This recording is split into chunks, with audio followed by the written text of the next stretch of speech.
It looks like we are ready to go. Morning, everyone. I call this meeting of the LCCMR to order. A quorum is present. We will have staff commence with a roll call. Albrecht. Albright present. Albrecht present. Per. Jordan. Jordan present. Jordan present. Beeman. Beeman present. Beeman present. Faber is excused. Fisher. Fisher present. Fisher present. Green. Here. Green present. Hedstrom. Hedstrom present. Hedstrom present. Heinzman. Heinzman. Langseth. Langseth. Lily. Lily. McEwen. Present. McEwen present. Moore. More present. Moore present. Putnam. Present. Putnam present. Reese. Present. Reese present. Westrom. Westrom. Currently, there are 10 members present. A quorum is present. Next, I will turn it over to Director Nash to give an overview for the day, and then we'll go to conflict of interests and then commence with our presentations for the day. Director Nash, any overviews? Great. Good morning, everybody. So today we have presentations from 8:30 to 5:40. Most of the presentations are 15-minute time slots. Again, the 5-minute presentation, 10 minutes Q&A with the chair's discretion to go over if needed. We have had proposals from category G rescheduled for today. There are a couple around noon and then several later in the day scheduling starting at 5 p.m. And so again, these are 10-minute presentations slots, 5-minute presentation, 5-minute for Q&A. We also have some business scheduled for 4:30, the first of which includes action needed by the members to approve work plans. Another is discussion about emerging issues account priorities and process, and there was a memo about that was posted late yesterday. We have a couple other dates. We may adjust the timing of that business either earlier or later, depending on how the schedule's going and whether presenters are here and if we're running ahead or not. For presenters and members, just a reminder that we do have a timer that's running in a window of its own, and it will be set there for you to pin if you would like, so you can pace yourself. We're hoping that presenters do pace yourselves, but the chair may cut you off if we are running behind. But again, the chair is allowed to use their discretion on that. If we are running too far ahead, we may need to take a break to get back on schedule, same as other days. Members should use your Zoom function to raise your hands. And especially for today, it will be important because the presentations do not follow the order, especially with those rescheduled presentations. They do not follow the order of your evaluation sheet. So the chair will be calling off the line number of the evaluation sheet for each presentation so you can follow along. We have not had any requests for public testimony nor any further letters submitted since yesterday, so we don't have any public testimony today. And I think that's it from me, Madam Chair. Thank you, Director Nash. Members, are there any conflicts of interest that you need or would like to disclose? Commissioner Hedstrom. A conflict of interest with 255, 318, and 465. Thank you. Thank you. Commissioner Reese. Thank you, Madam Chair. I'd like to disclose 2 projects that are listed, 2026-168 and 329. Thank you, Commissioner Reese. Thank you.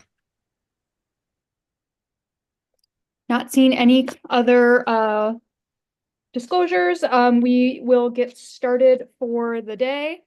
We are going to start in the category D, Fish and Wildlife, project ID number 2026-089, Salvage Wildlife Phase 2, Roadkill to Scientific Records, which is on line 61 on your evaluation form. Presenter, welcome to the LCCMR. Please introduce yourself for us and then proceed with your presentation. Thank you, Representative Jordan. My name is Keith Barker. I'm the Curator of Genetic Resources at the Bell Museum. And thank you all for the opportunity to speak today. I'm here on behalf of my colleagues at the Bell Museum and the Science Museum of Minnesota to request support for Phase 2 of the Salvage Wildlife Network, a collaborative statewide project turning an overlooked resource, dead wildlife, into long-term data for conservation, research, and education. Every day across Minnesota, wild animals die due to vehicle strikes, window collisions, and other human-related and natural causes. These deaths, while tragic, are rich sources of scientific information. They tell us not just what species are out there, but when, where, and how they live and die in our shared ecosystems. In 2023, with your support, we launched the Salvage Wildlife Program to mobilize a community-driven network to collect freshly dead animals that are critically useful for scientific understanding of the state's biodiversity. This network now includes 22 partners across 14 counties, ranging from state and tribal natural resource agencies to wildlife rehabilitation centers and nonprofits. Over the past 2 years, hundreds of salvaged birds and mammals have been found by Minnesotans across the state and delivered to these partner organizations, who then pass them along to the Bell and the Science Museum. This success has created a fantastic opportunity to document Minnesota biodiversity through this program. To take full advantage of this opportunity, our current request is focused on 3 things: expanding the network statewide, doubling our specimen processing capacity, and finally converting specimens into usable digital data. Part 1, roadkill to salvage, expanding the network. This map shows the location of our 22 partner institutions. As you can see, we are missing locations in southwestern and northwestern Minnesota. Our first goal is to recruit new partners in those regions and maintain our current network. Part 2, salvage to specimens, scaling up specimen production. Turning a carcass into a usable scientific specimen is not simple. It requires trained museum preparators like Diego here. Our current full-time preparator, hired with prior LCCMR funding, has not only produced hundreds of specimens, but trained a team of students like Diego, many of whom are now pursuing careers in wildlife science. In this phase, we will hire a second full-time preparator at the Science Museum, continue funding our team at the Bell, and increase our output to at least 1,000 museum-quality bird and mammal specimens per year. These specimens are permanent, highly valuable research resources, many used for studies on disease, toxins, and more. Finally, specimens into data. Once prepared, specimens must be digitally cataloged so scientists, managers, and policymakers can access the data. Our collections managers will train students in this process of data curation. All data will be published to the Minnesota Biodiversity Atlas, as well as other biodiversity databases, making Minnesota's wildlife data available not just to the state, but to the world. As for outcomes and long-term impact, this project provides critical infrastructure for monitoring and managing Minnesota's natural resources, including documenting disease outbreaks like avian influenza, identifying toxin hotspots, and revealing shifts in species distributions. At the same time, we are also building people power. We're training the next generation of conservation professionals. We've had high school students, undergraduates, and graduate students all working hands-on with Minnesota's biodiversity, learning skills in comparative anatomy, parasitology, and data science, among other job skills. Importantly, this project is sustainable.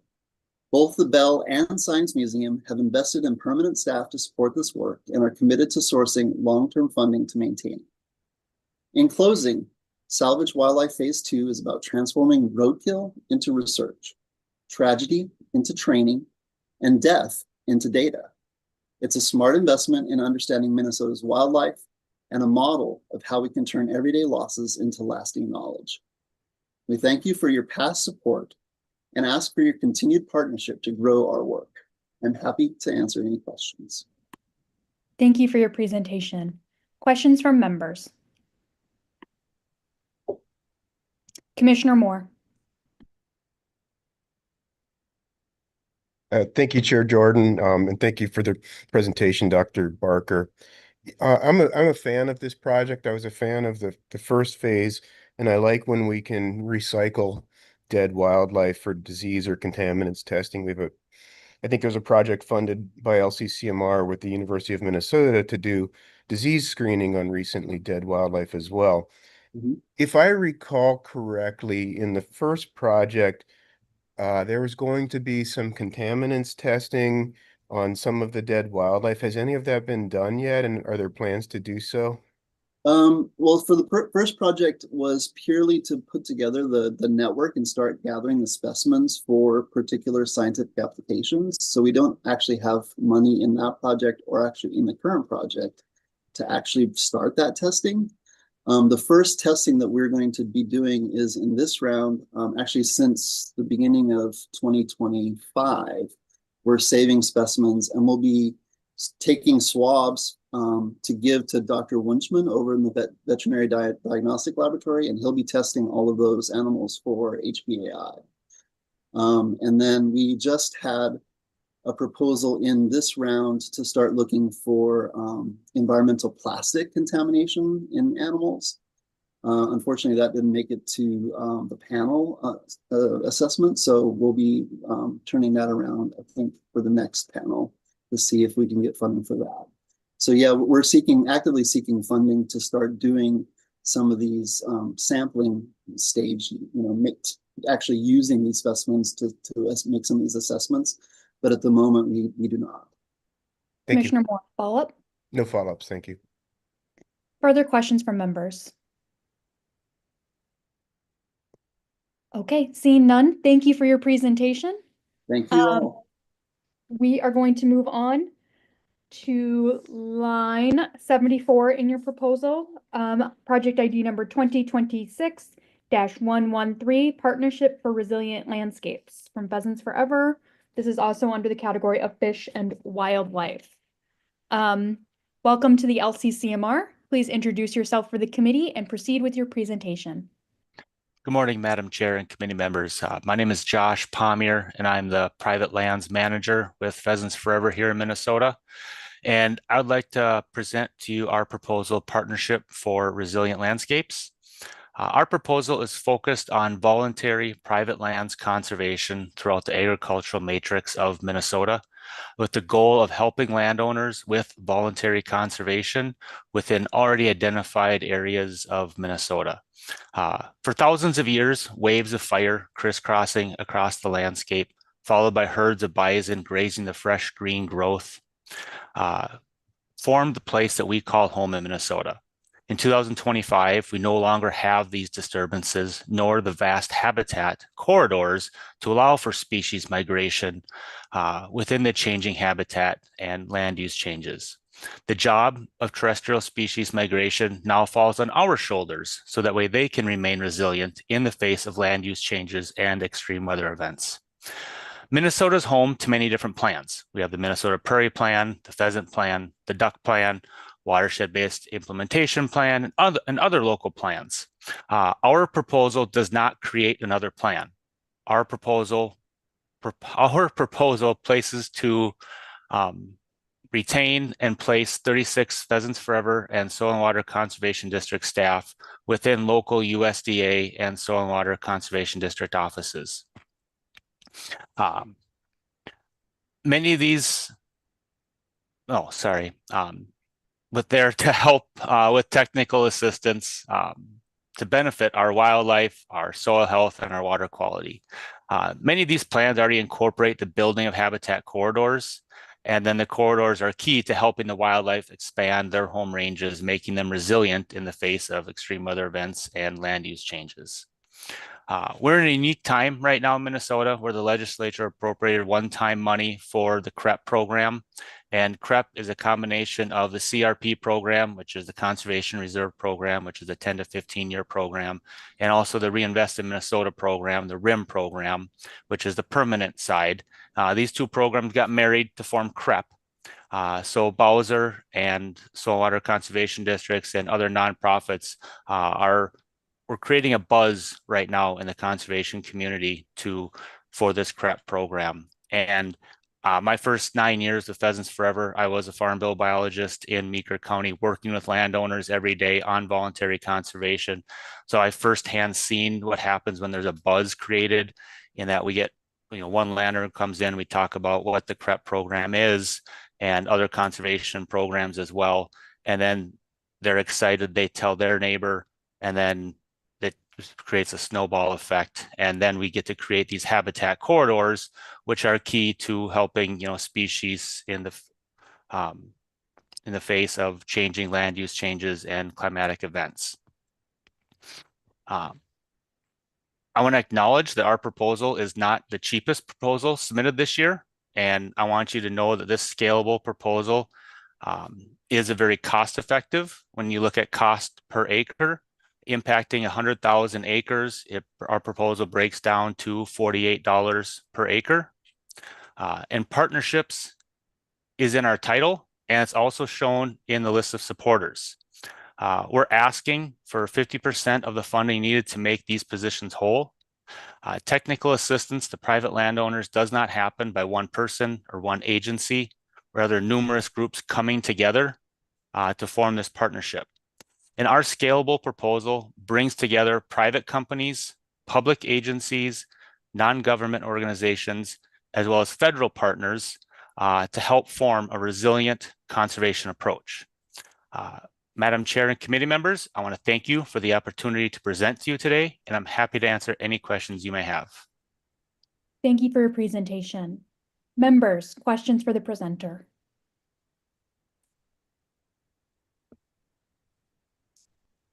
Okay, thank you for your time and your presentation. Thank you. We will move on to line 75, project ID number 2026-318, United in Responding to CWD in Minnesota, from the University of Minnesota College of Veterinary Medicine. This is in the fish and wildlife category. Welcome to the committee. Please introduce yourself and proceed with your presentation. Good morning. My name is Tiffany Wolf. I'm the co-director of the Minnesota Center for Prion Research and Outreach, alongside Dr. Peter Larson, who unfortunately couldn't be here today because of scheduling conflicts. But I am accompanied by our associate director, Mark Schwabenlander. As many know, chronic wasting disease is a fatal prion disease of our cervids, deer, moose, and elk. We know that CWD-infected deer have lower survival rates than uninfected deer, and it's caused population declines in places where it's persisted at high levels over long periods of time. The prion itself is highly resistant to degradation and persists for years to decades in the environment to infect new cervids years later. Because it cannot be destroyed by cooking, recommendations also exist to limit or prevent exposure through consumption. Since CWD was first detected in a wild Minnesota deer in 2010, we've seen it detected in new areas around the state, but there are still many areas where it has not been detected. Where it is known to occur, our Minnesota DNR, tribal natural resource managers, hunters, landowners, and other participating stakeholders have all worked together to manage it at low levels. As many of you know, MinPro was formed to develop new tools and contribute scientific discoveries that can advance those efforts. And continuing all of these efforts has never been more important. MinPro has been a long-term partner of our tribal nations' efforts to conduct CWD surveillance on tribal lands here in Minnesota, expanding the coverage of surveillance in our state. Given the rollbacks in federal support, we're seeking support to sustain these important efforts. ENRTF funding has been used to expand our toolkit for CWD surveillance. We've developed live animal testing protocols and portable technologies that facilitate decentralized testing. Commercially produced prototypes of these technologies now enable opportunities for validation with end users, such as natural resource managers. Thus, in this next phase, we want to work with several of our tribal partners to leverage these testing capabilities in their surveillance efforts, enabling further validation under real-world conditions. Similarly, ENRTF funding supported the development of new methods to study CWD in the environment. With these methods, we've recently demonstrated prion contamination of both soils and water sediments at a site in Beltrami County where deer carcasses were disposed and the associated captive facility. We've also developed an environmental swabbing technique that has been applied for surveillance in captive service facilities as well as the laboratory.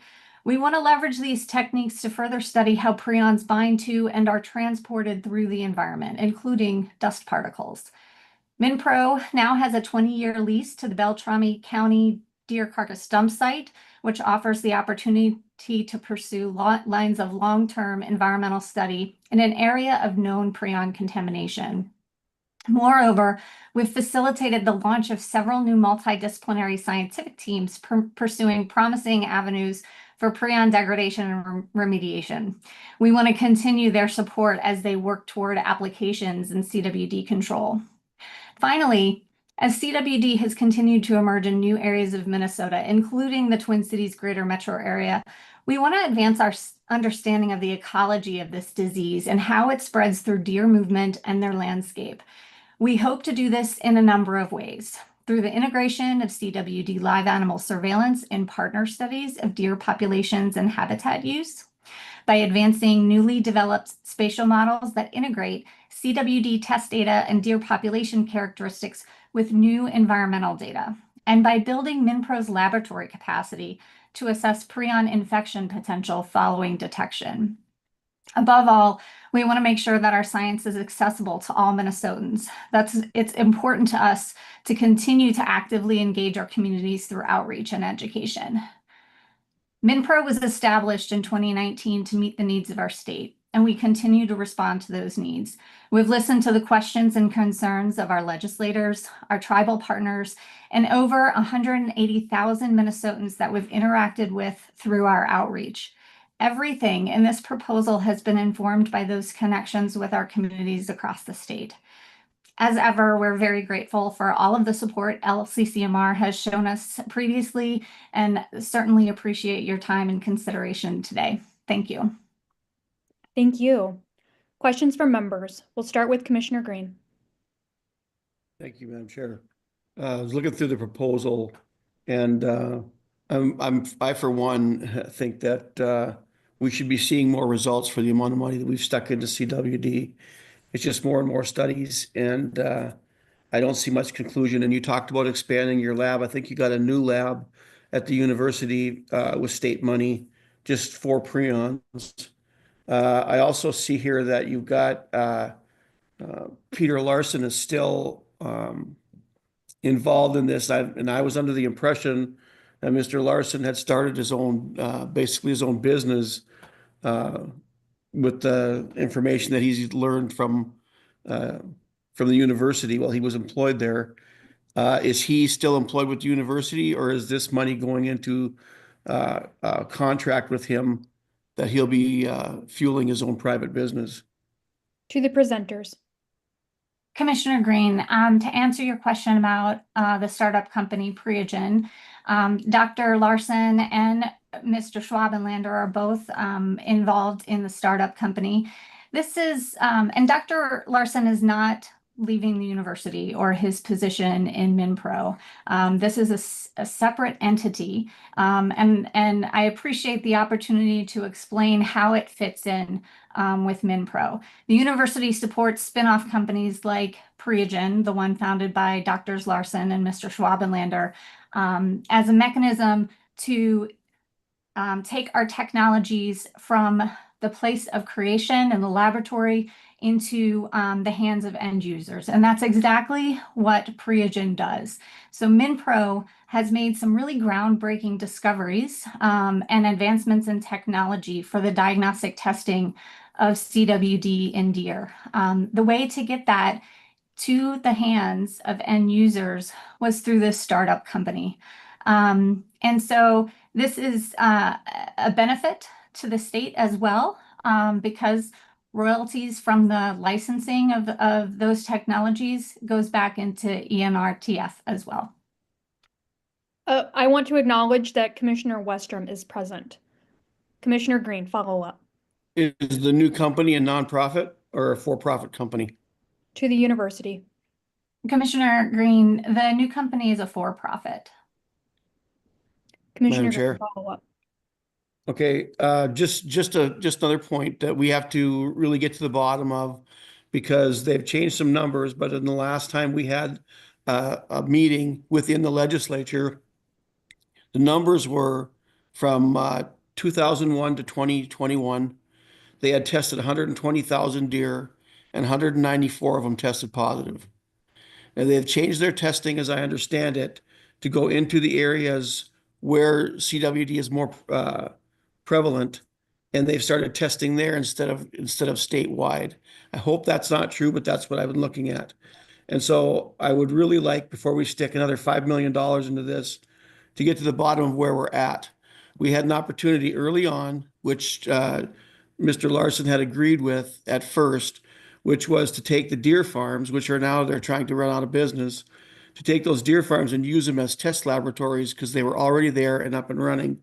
And then with pressure from the legislature, he changed his mind, so we lost that.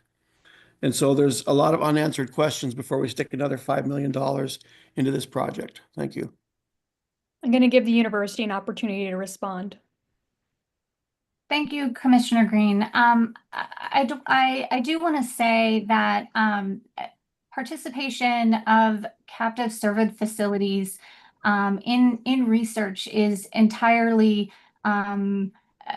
their own choice to do so. We are absolutely happy to partner with captive cervid facilities, and we have both here in Minnesota and outside of the state, and would continue to do so. Thank you. Commissioner Fisher. Thank you, Chair Jordan. To the university, thank you for the work that you've been doing in these areas. I know how critical it is for getting a better understanding of what's happening with the CWD, particularly how it impacts our herd across the state. One of the questions I have is, I know it's a large dollar amount you have there, is wondering what is the best way for how much of it is scalable, et cetera, as we're trying to meet a lot of needs, because I've seen some other proposals that are also dealing with CWD as we're going forward here. So if you give me a little bit more information on that, that would be helpful. To the presenter. Commissioner Fisher, thank you for that question. We designed our proposal in a way that we could scale it. We are trying to support a number of different endeavors and projects underneath our proposal. And so the bottom line is, if we need to scale, we can do so. We've structured it to do so, and it will just mean trimming and scaling some of those projects. Thank you. Commissioner Beeman. Thank you, Madam Chair and presenters.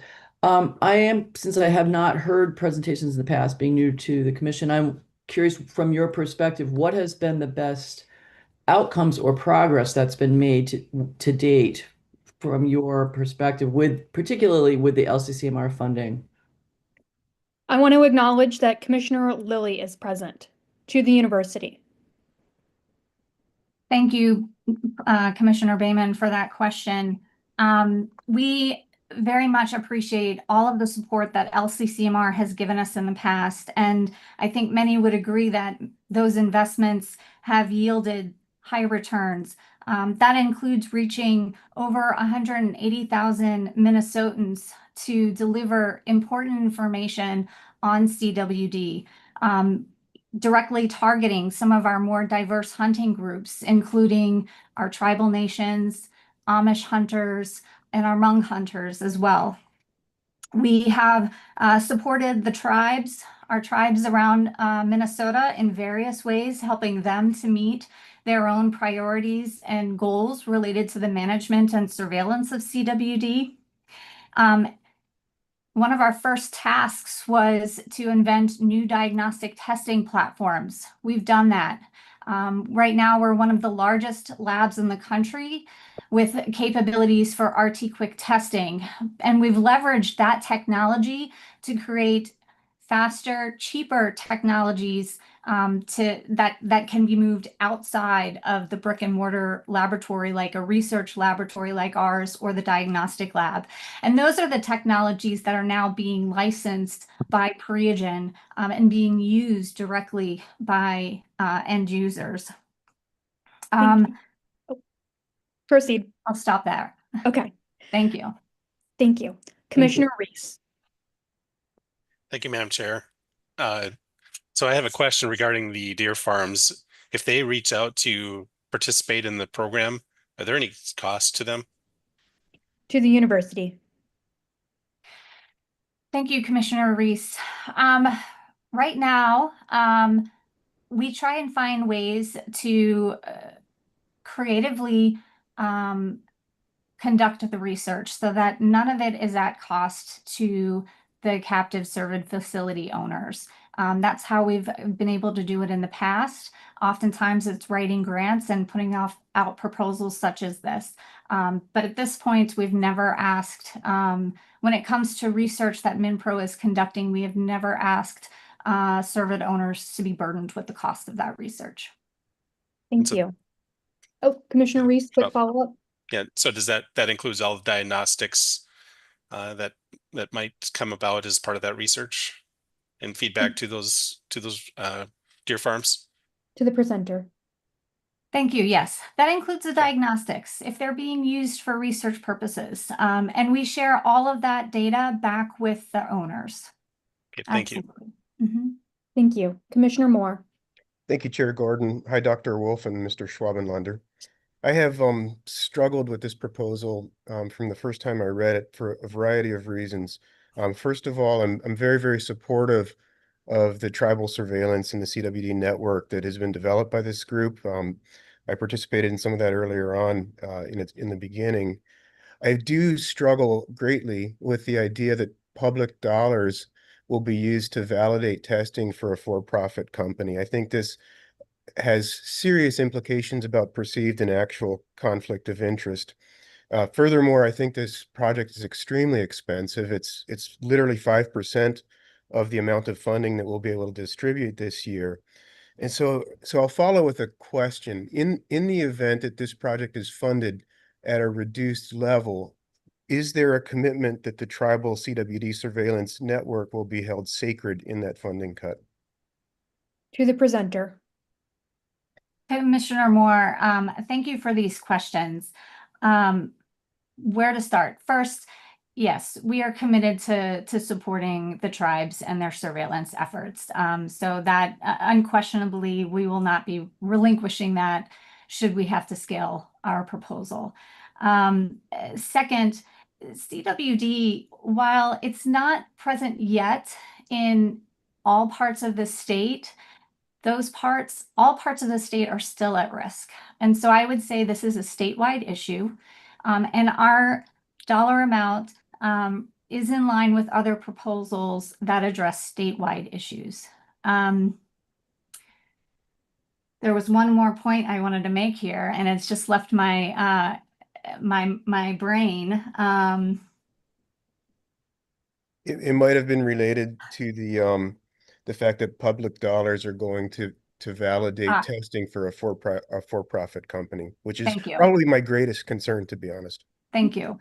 I appreciate hearing that. And honestly, this is how some of the tests that have been validated already and used in regulatory testing came to be, specifically the ELISA. ELISA is right now the screening test that has been used by all agencies conducting surveillance for USDA and most of the state agencies that are conducting surveillance in wild deer. That ELISA test was commercially available when it became validated. And it was validated through the efforts of state and research entities that needed testing capabilities to do their work and to conduct their research.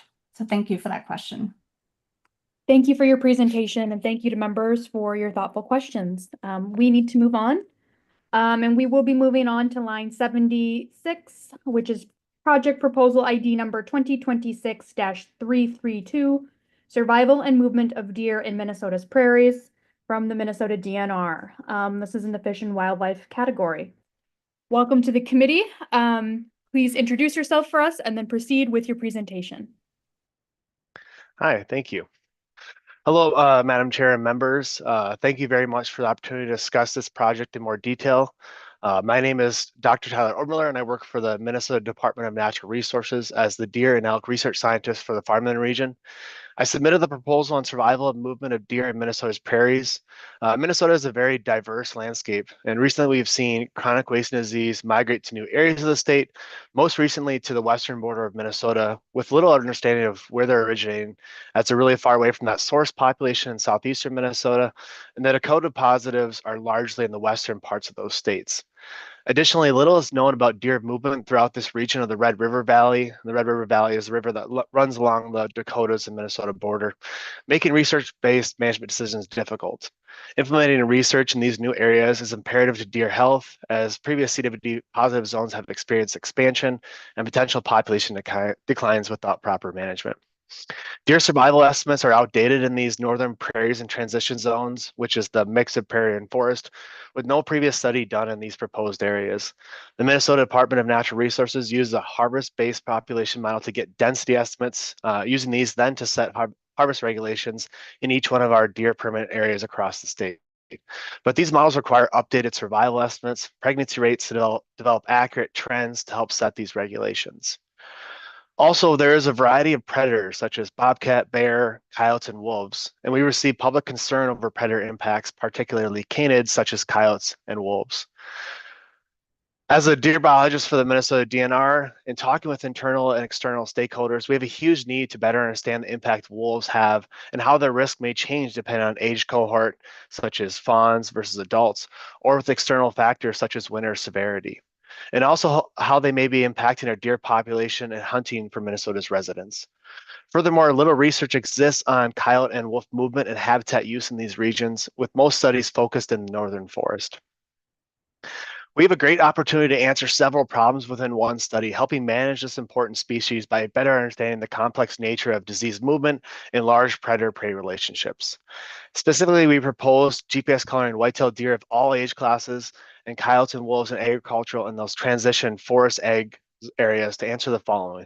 We want to identify key wintering areas that yield groups of large deer that may lead to higher transmission or spreading of that disease. Determine how deer are moving along the Red River Valley along that western border of Minnesota and potentially identify disease routes. Next, we want to examine specific causes of mortality, such as health, predation, weather, or human-related causes, and to determine the overall importance to the population, especially predators such as coyotes and wolves.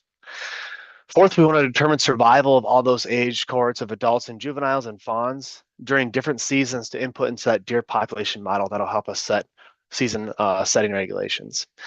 And lastly, we want to understand canid or coyote and wolf movements and habitat use to examine how they may be impacting deer use and resources.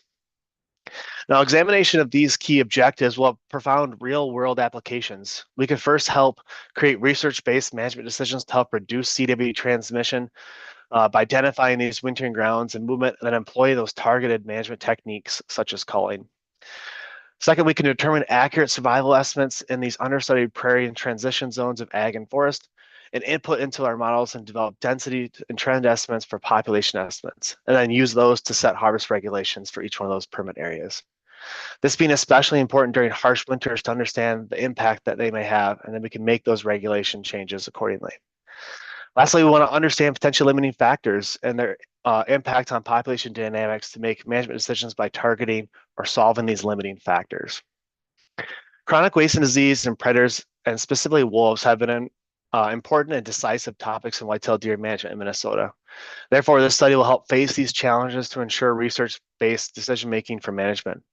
This study will have many internal and external partners, such as internal state managers, leaders, university professors, the Sisseton Wahpeton Owit Lake Traverse Reservation, biologists from surrounding states who are really eager to help better understand these questions and help manage our deer population for future generations. We believe this study will create foundational work on CWD movement and management in northern Minnesota. And lastly, I just want to say it's my honor to opportunity to present. I've been on some large LCCMR projects in the past as a young biologist, and I've really seen these impacts firsthand for Minnesota's wildlife resources. So thank you. I look forward to answering any of your questions. Thank you for your presentation, Doctor. We're going to go to member questions, starting with Commissioner Green. Thank you, Madam Chair. To the testifier, all the things you said, they make sense. The one thing that I'm questioning is, I think you guys are already doing this. I mean, this is something that's been going on for decades. the testing and stuff. And so I believe that some of the things that have been testified in the past, the DNR already knows what you intend to study right now. And so I'm wondering now, looks like you're gonna have some new full-time employees coming on through this, which the DNR already got additional 9 this year. And so I'm not really sure that this study that you're doing is necessary because I think it's already ongoing. What are you adding that's different with this study than what you're already doing? To the presenter. Thank you, Commissioner Green. Yes, we have done a study similar to this in southeastern Minnesota several years ago, looking at dispersal from that source population. What's different in this case is we have a multitude of questions. First with CWD, this is a new area that's kind of popping up in this region, and just a few cases here and there. So we really don't have an understanding of where this is originating. So that's kind of our main goal, and seeing where they go. As well as identifying those wintering grounds, so we can hopefully make a target attack and hopefully remove these positives, or hopefully remove any future positives from this area. So we're really hoping to keep a really good deer herd. Secondly, we are answering a bunch of different questions. Foremost, and what we've heard internally and externally with hunters and people within the DNR, is the need to look at the impact that coyotes and wolves are having on the landscape. So this is another question that we really hope to ask and answer. Third, we're looking at survival and cause-specific mortality. Survival can input right into that deer population model that I run each spring. And then that allows us to help set harvest season setting and then make regulations throughout the state. A large amount of our land in Minnesota is agricultural, so this study will actually have implications far-reaching. With relation to the additional funding related to personnel, we haven't, in our research division, we haven't really been able to fill many of those positions, and we actually have a number of vacancies within our position, or within our research unit. Specifically with this study, we also plan to do 2 different study areas, one in the heavy agriculture right on the western border of Minnesota, and one a little bit more internally, that transition zone of forest and agricultural. So the need of having 2 study areas, collaring canids and collaring whitetail deer of all age classes, requires a large number of personnel, and we really want to make sure that this study is successful. So that was why we really wanted to ensure we had a dedicated person up there managing or helping lead some of those fieldwork on part of the study. Commissioner Green, follow up. Just a comment. I understand what you're saying, but I would propose this, that the studies that you've done in the southeastern portion of Minnesota shouldn't be that much different than what you're going to find in the Northwest. I do appreciate the study on wolves, but I see that don't have that up in the Arrowhead region is not part of your study area, and probably that's because most of the deer are gone up there because of the wolves. So I still am not sure that this study is actually needed. I would like to see more of the results that you got from the studies you've already completed, or hopefully completed, and they're not just on phase 16 or something, before we put more money into a new one. Thanks. To the agency. Thank you, Commissioner Green. Yes, with regard to the Southeast deer study that we did get funded earlier, we have right away implemented certain management techniques of locating those wintering grounds in that area, that source population. Additionally, there has been I think 2 or 3 publications that have come out, one recently looking at the dispersal rates and all that in that area. Although I will say the study that we're doing up here is marginally different, and it's not from that source population. It's really an unknown. We really have an unknown and a good opportunity to catch this and look into these questions prior to more positives being put in the landscape. Thank you. We're going to go on to Commissioner Moore. Thank you, Chair Jordan, and hi, Dr. Obermeyer. I'm not sure if it's obvious to the chronic wasting disease management and research folks that are presenting previously and currently, but it appears to me that there's some fatigue in the vast amount of funding that is going towards research and management of chronic wasting disease without much obvious impact on disease transmission throughout the state of Minnesota. And I'm just wondering if you can comment on what success there has been in reduction of transmission of CWD and management of the disease itself. You know, LCCMR spent $8 million previously. There are $7 million requested currently in this round of proposals for CWD work. The federal government spent $30 million over the last few years as well. And it just doesn't look like there's a great deal of impact on this vast amount of investment. And I just wondered if you'd be willing to comment on that. The DNR. Yes, thank you, Commissioner Moore. Yes, it is a chronic wasting disease is a really tough hill to climb. And, you know, it doesn't look like maybe we're making great strides, but with the past research, we've actually put in a lot of work of, you know, implementing that research on the ground, kind of figuring out, you know, for example, how far they disperse in certain seasons. And then that allows us to kind of change or target where we're actually managing. Success stories, we have, you know, despite the recent expansion of that, we are still, you know, managing aggressively and trying to keep it down as little as possible. It's just a tough one to overcome. A follow-up, Chair Jordan? Yes, Commissioner Moore. Given that the disease doesn't seem to be being managed in any state, it continues to increase, doesn't seem to have lethal impacts on cervid populations at a population scale because their fecundity rate exceeds their mortality rate. Is it justifiable to continue spending this much money on the disease? To the DNR. Thank you, Commissioner Moore. That's a good question. You know, in 2016, Wisconsin DNR started a large study covering, you know, 1,200 deer and followed them around. And results are just recently coming out showing that there is reduced population or reduced survival in these infected zones versus these non-infected zones. So they are having large implications. They also suggested a number of 29% prevalence, you know, kind of being the break point of reducing population. So it is really a goal that we want to still be aggressive with this disease across the state and put as many management techniques as we can to try to mitigate this. You know, white-tailed deer is such an important species for all residents in Minnesota. So I think it is our duty to try our best to keep managing as best as we can. Thank you. Thank you. Commissioner Fisher. Thank you, Chair Jordan. And thank you for the presentation here. I know that right now the infection rates that we have in CWD are while it's concerning here, they're still substantially lower than what I was seeing for the most recent reports out of Wisconsin. In some areas, up to 21% of their deer tested have had CWD. I know it's really important that our landscape is a bit different than over in Wisconsin, and I've been concerned about the fact that we're starting to see the chronic wasting disease popping up in some of these different areas that you've highlighted. What is the hope to be able to, as you're getting this information, how will you be able to use that to help try to keep the disease infection rates down compared to what they're experiencing over in Wisconsin? To the presenter. Thank you, Commissioner Fisher, for the question.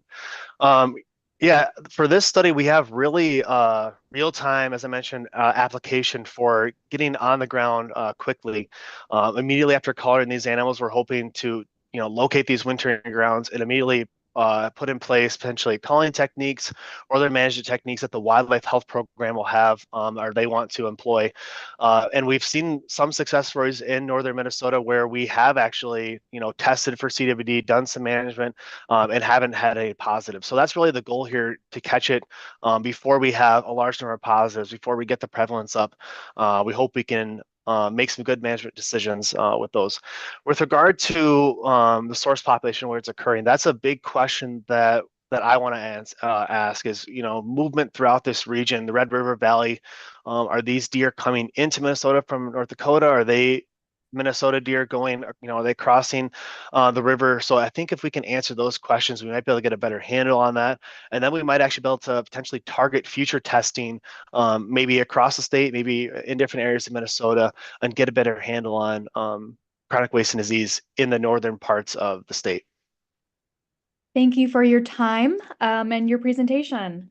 We need to Thank move you. on to our next project, which is on line 77 of your evaluation form. It's project ID number 2026-357, Uniting Minnesota's Insect Record from the Bell Museum in the Fish and Wildlife category. Welcome to the committee. Please introduce yourself for us and then proceed with your presentation.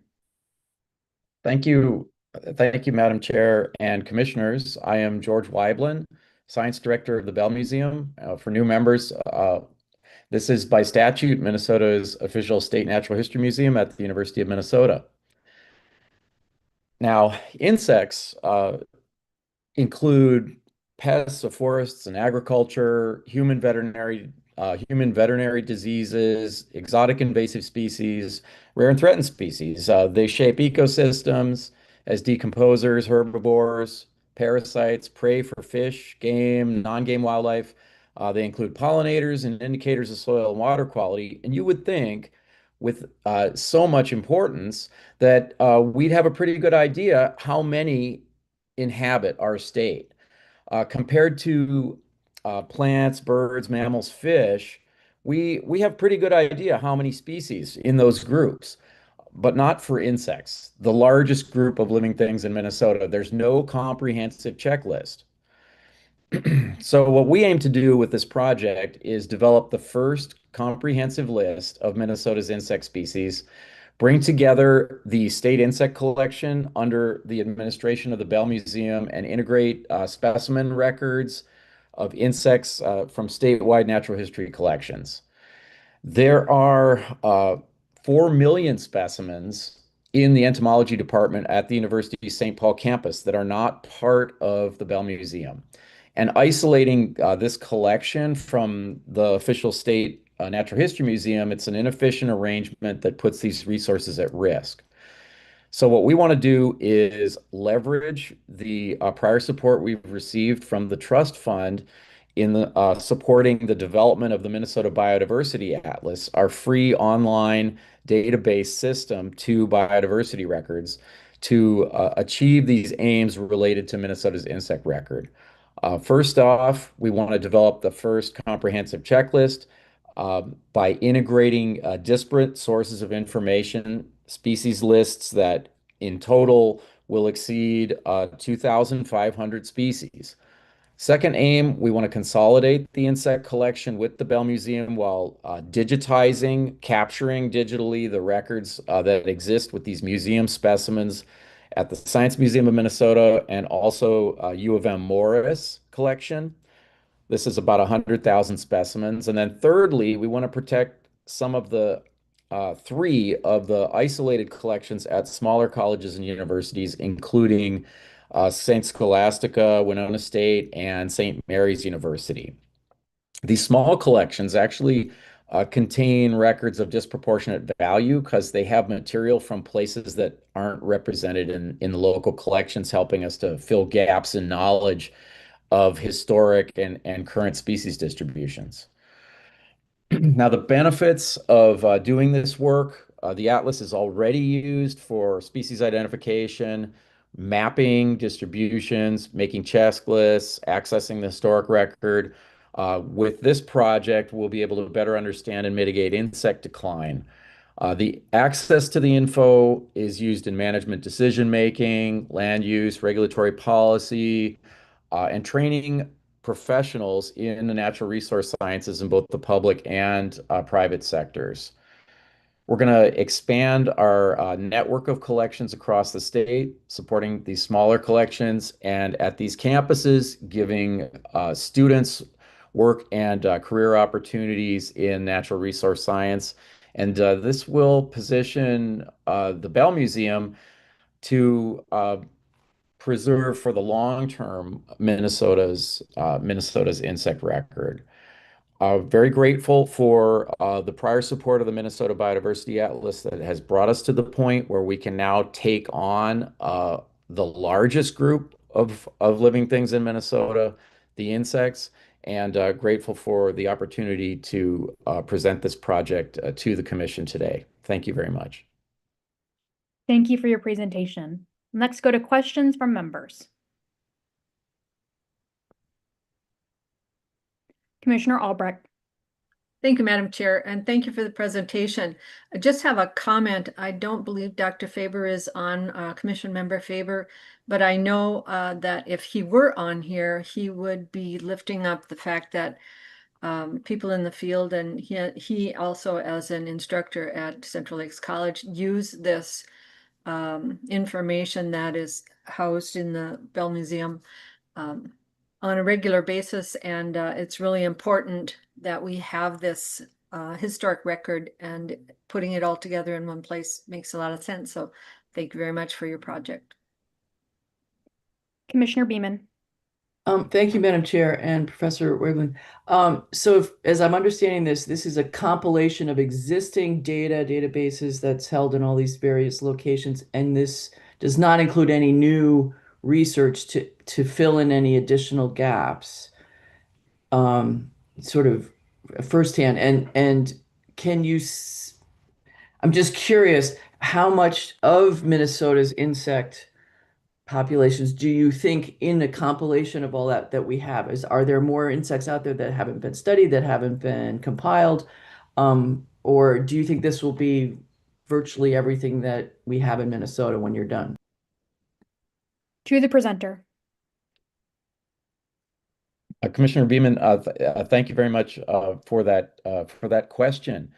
Yes, no new data will be collected with this project. There's a vast wealth of data. The problem is that it's just isolated and not aggregated in a way that it can be used. And uh, it, with bringing together these records, then there's a baseline that allows master naturalists statewide, parks folks to tap into the atlas, see what we know already, and begin filling in these gaps, which there are a lot of great online platforms for doing that nowadays, particularly the iNaturalist application, and the data that come in through that can flow into the biodiversity atlas and help to fill out the record. We have a new faculty member joining the entomology department starting this fall, whose expertise is in insect naming. That's Christian Beza, and he's on this project under AIM 1 to pull together the checklist. And once you start digging through the names of these groups, it is quite likely that we will find many new names, new species not known to Minnesota, and that's for the museum a very exciting part of this project to fill in these gaps. So thank you for your question. Thank you. Commissioner Green. Thank you, Madam Chair. I'm going to switch gears a little bit and go over to the wages part of this. I see that under the salaries and stuff, you did put in the annual salary of the people that are going to be getting this money, and I appreciate that. But I do have a question on it under, well, I'll just pick one. On the third one down, Robin Thompson, she makes an annual salary of $82,400 a year. And there's supposed to be 1.5 FTEs in that, and it's $179,000. So is the 82,000 her actual annual salary, or is that what she's getting only supplemented from the LCCMR? To the presenter. Thank you, Commissioner Green. I appreciate the question regarding effort and salary. The 1.5 FTE for Dr. Thompson.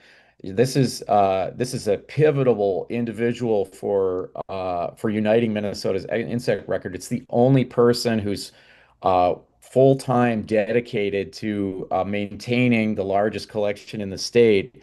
And her effort over the 3 years is half to be supported by this project. So that's half an FTE in each year of the project.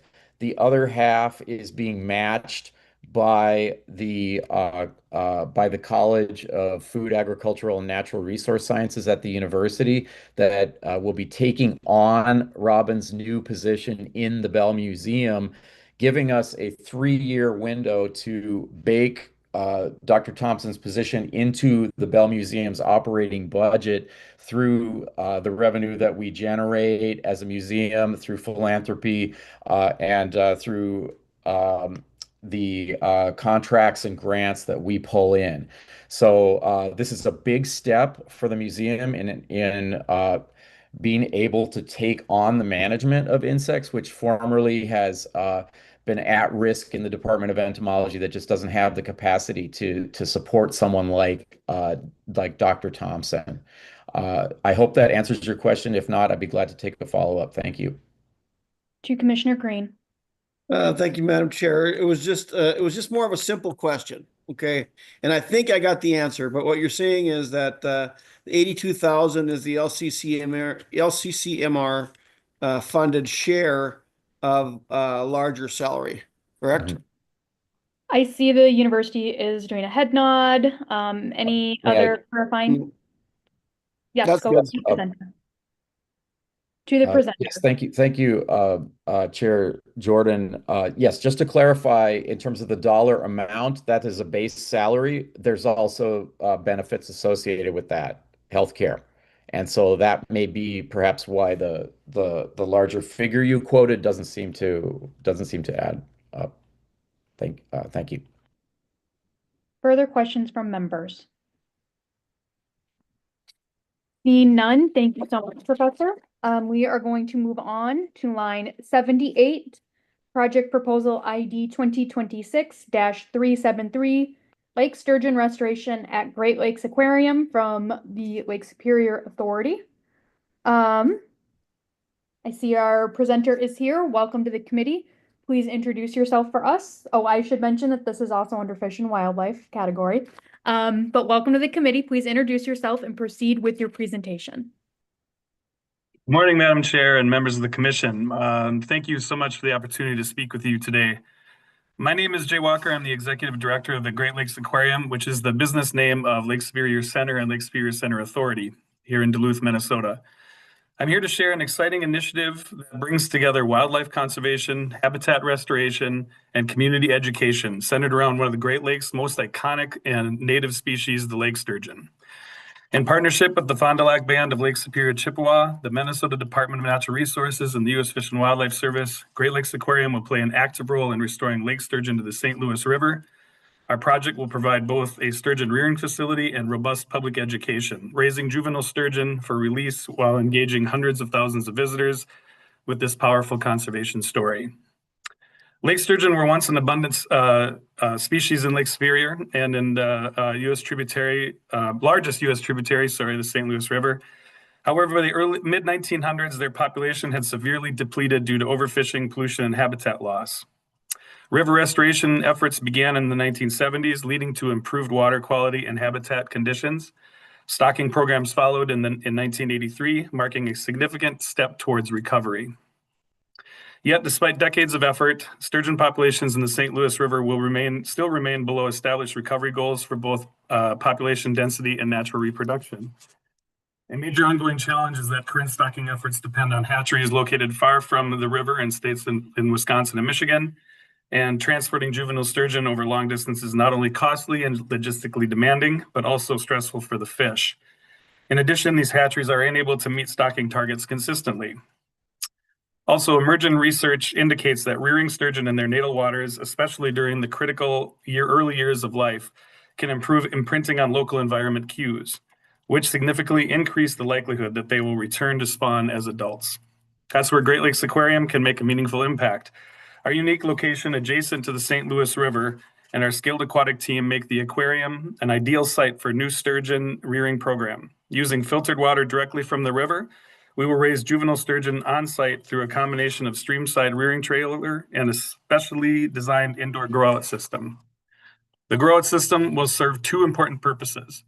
First, it will create public visibility for the restoration program through an immersion exhibit experience. Second, it will allow us to extend the sturgeon's growth for an additional year, significantly improving survival rates after release.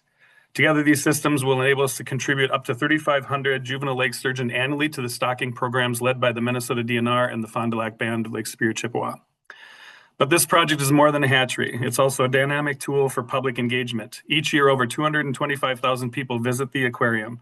Through interpretive exhibits, hands-on activities, and school programs, visitors of all ages will learn about lake sturgeon biology, the history of their decline, recovery, and their cultural significance to tribal nations. The exhibit will also honor and elevate the decades of work already accomplished by our tribal, state, and federal partners to restore this important species. Our goal is to inspire a new generation of conservation stewards, people who understand the importance of healthy waterways and are motivated to protect them. The project outcomes directly align with the public purpose of conserving and enhancing Minnesota's natural resources. It supports species recovery, advances ecosystem restoration in the St. Louis River estuary, and delivers impactful place-based education. We are seeking support for rearing costs, which will be essential to the success of this project, and the installation of the grow-out system with custom-designed filtration to utilize river water to simulate natural conditions. Once the systems are in place and the fish have reached optimal size, we will support regional stocking efforts by providing juvenile lake sturgeon to the Minnesota DNR and the lower St. Louis River and the Fond du Lac Band for stocking in the upper river, and additional fish that will remain on exhibit to engage and educate the public to be released the following season. These efforts are scheduled to support stocking efforts by October 2026.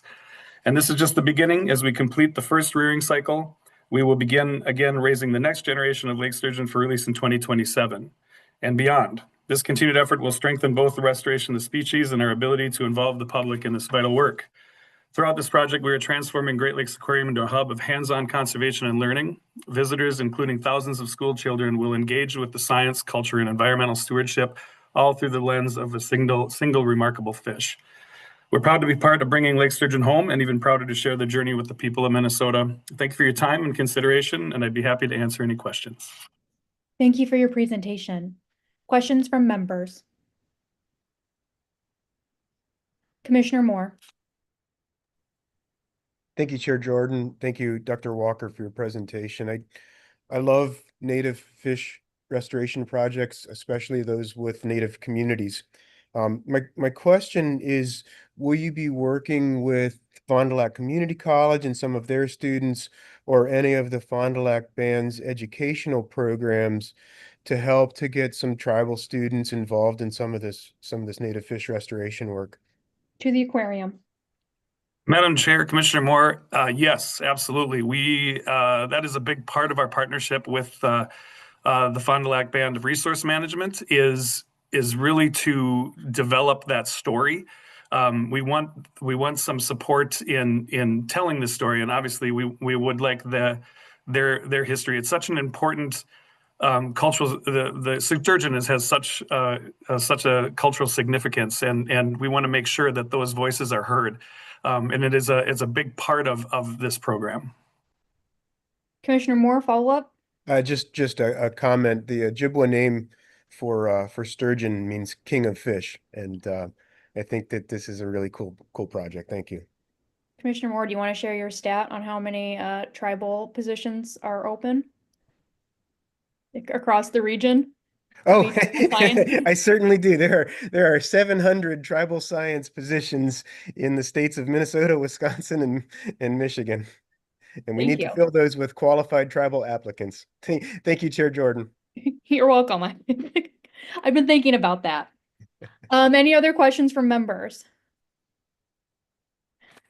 Seeing none, thank you so much for your presentation. We are going to move on to line 79, which is project proposal ID 2026-405, Phase 2 investigation of Pine and Curry Island SNA from Lake of the Woods County, also in the Fish and Wildlife category.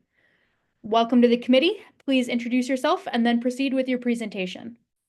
Good morning, Chair and members of the Commission. I'm Anthony Perkle, Public Works Director for Lake of the Woods County, and I want to thank you for the opportunity to present our proposal for Phase 2 of the Pine and Curry Island erosion investigation.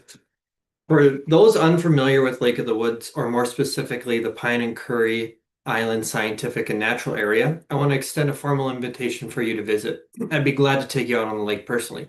But first, let me walk you through the location, formation, and importance of these islands and the progress made so far. Pine and Curry Islands are sand barrier islands that form a freshwater estuary called 4 Mile Bay, an exceptionally rare and valuable ecosystem. These kind of formations usually occur where rivers meet oceans, not inland lakes. In Minnesota, they exist in only two places, here on Lake of the Woods and in Duluth, known as the Park Point St. Louis River Estuary. As you can see from the background image, over 1 mile of these islands has eroded since 1965. This degradation threatens both the ecosystem and broader health of the lake. The importance of these islands spans several LCCMR funding priorities. Resiliency. The islands protect the southern shoreline from wave energy and flooding. Outdoor recreation. They offer a safe harbor for boaters, especially critical in a region that recorded 700,000 angling hours in just the 4 summer months of 2024. Water. Lake of the Woods is already impaired for phosphorus. Continued island erosion will release more phosphorus and degrade water quality. And then fish and wildlife, the primary category selected for our grant proposal. These islands and surrounding estuary provide essential fish spawning habitat and support rare and protected species. They are home to Minnesota's last known nesting population of the endangered piping plover. Last year, DNR non-game staff intervened to elevate a nest during high water. Also, the common tern, a state-threatened species, has also been documented nesting on these islands. Given the importance of these islands and ecosystem to the locals, the county and local soil and water district have been advocating for many years about the need to do something about the degradation of these islands. This advocacy and commitment led to the U.S.-Canada International Joint Commission funding a Phase 1 investigation. Key findings from Phase 1 were that the islands breached during high water flood events. Once breached, even normal flows and wind caused progressive erosion. Upstream sediment supply has been disrupted from shoreline armoring and a jetty at Zippel Bay State Park, halting sediment transport and stopping the island's natural recovery. Phase 1 confirmed what local observations have shown for years. The islands are degrading at an accelerating rate. Additionally, last summer, the USGS found that sediment cores in 4 Mile Bay contain high levels of legacy wood fiber, likely from the historical paper mill upstream in International Falls. These materials may contain elevated phosphorus and other contaminants that could be released if the island continues to erode. Which brings us here today to help build on the work that's already done. The goal of Phase 2 is to determine a preferred restoration strategy, confirm its feasibility, and prepare the project for final design and permanent implementation. We will begin by collecting targeted data to complete our system understanding and determine restoration feasibility. Some of this work will fill in data gaps from Phase 1, while other data will be collected in previously sampled areas to help calibrate island morphology modeling. A natural resource survey will be conducted to support a comprehensive ecological assessment and help identify environmental risks tied to restoration. We will update the existing lake and estuary model and incorporate variables like water levels, wind, and wave height. This model will be used to simulate several restoration alternatives along with a baseline do-nothing scenario. Each alternative will be evaluated for constructability, ecological benefit, and environmental impacts, including phosphorus loading, effect on aquatic ecosystems and fisheries, and potential mobilization of legacy contaminants. When Phase 2 is completed, a comprehensive feasibility report will be shared with project stakeholders, the public, and the International Joint Commission at the Watershed Forum. It'll clearly state what is driving the current degradation, risks of inaction, the most viable restoration strategy, construction and implementation costs, and the overall resiliency and sustainability of the islands in regards to climate change. This isn't the final phase of the project, but investment in Phase 2 will hopefully unlock federal dollars to complete the restoration efforts. Pine and Curry Island is more than a barrier island. It's a living system that supports wildlife, clean water, recreation, and the cultural identity of Lake of the Woods. With LCCMR support, Phase 2 will deliver a blueprint to restore this vital barrier system, enhance biodiversity, and build climate resiliency for decades to come. Thank you for your time, and I'm happy to take any questions, and I hope to welcome you on the lake soon. Thank you for your presentation, and I think we all heard that invitation. So with that, we'll go to member questions, starting with Commissioner Green. Yeah, thank you, Madam Chair, and to the testifier. And if you do get a chance to go up there, it is really something to see. But to the testifier, I noticed there's a goofy looking picture. You got a picture of a bird and a fish, and then looks like a pail of mud. Can you tell me what that is? Yeah, so that's a photo of that USGS cores. They did 4 cores in the 4 Mile Bay. Prior to the Clean Water Act, there used to be a lot of wood fiber that flowed down the Rainy River from the paper mill upstream. And obviously, being the estuary, it's a huge sediment dump. So this wood fiber got deposited. And then from the Clean Water Act to now, there's been new clean sediment that's been deposited on top of it. So there's about 8 inches to a foot of clean sediment. And then there's this wood fiber that's about a foot thick underneath there. And our concern is if the islands erode, that sediment will get washed away or resuspended, then it will resuspend these wood fibers. The reason why Lake of the Woods is impaired for phosphorus is the discharge from the paper mill. So we assume there's a lot of phosphorus in with this wood fiber. But a bigger concern for us is other legacy contaminants or lead, because if that gets resuspended and fish eat it, and then there's a moratorium or a public notice about not eating fish on Lake of the Woods, it would devastate our local economy and our tourism. So we're super concerned after finding all this wood fiber underneath about a foot of sediment in 4 Mile Bay. Commissioner Reese. Thank you, Madam Chair. To the presenter, I noticed the whole budget is a subcontract awarded to the company. Can you explain that a little bit, what work they'll be doing and why you're going that route? Yeah, so AMI and Limnotech did all the work on phase 1. So the county and SWCD, we put in about 100 grand total, and then the International Joint Commission put in about 350,000. So they have the existing model and the data and the history behind this project. So that's why we're electing to go with them, just based on their expertise and prior work done on the project. The county and SWCD is also going to be doing work, but we're not requesting reimbursement from the LCCMR. Our work is going to be in kind, and but we want to use this money to help continue the phase 1, and obviously AMI and Limnotech with their local knowledge and experience here is why we want to go with them. I see Director Nash is attempting to be recognized. Madam Chair, thank you. I just wanted to say that we have some verbiage in the work plans and in our guidance to applicants and agencies that just because an entity is named as a contractor in a proposal, it doesn't mean, and if we were to recommend it, doesn't mean that we are approving that very contractor. Those contracts have to make sure that they go through the state bidding process. So it sounds like there's likelihood because of their past experience that they would be selected for this. But I just want to clarify that we don't, the LCCMR is not responsible for approving those like sole source contracts. Thank Or you. approving those as sole source contracts. Thank you, Director Nash. Further questions from members? Okay, thank you for your presentation. We are going to move on as soon as I can find my place on my sheet, which is on line 80. It is project proposal ID 2026-498, advancing bison recovery and stewardship through statewide partnership from the Minnesota Zoo. This is also in the fish and wildlife category. Welcome to the committee. Please introduce yourself and then proceed with your presentation. Good morning, Chair and members. Thanks very much for the opportunity to present here this morning. My name is Dr. Seth Stapleton. I serve as the Director of Conservation and Research at the Minnesota Zoo. It is a pleasure to be able to share a bit more about our proposal entitled Advancing Bison Recovery and Stewardship Through Statewide Partnership. The overarching goal of this proposal is to promote the conservation of bison in Minnesota such that they can better fulfill integral ecological, cultural, and economic roles. Bison are really an iconic North American wildlife species, once ranging in herds that numbering in the tens of millions across much of the continent, including right here in Minnesota. Unfortunately, during the 19th century, those populations were decimated, and by the end of the 1800s, the last bison was gone from Minnesota. In more recent decades, government agencies, conservation organizations, and tribal nations have worked together to return bison to Minnesota and restore some of those lost functions. Minnesotans can once again see bison roaming across our open landscapes, which is something that I think we should be really proud of as a state. Now, despite this progress, unfortunately, there are some significant challenges that remain.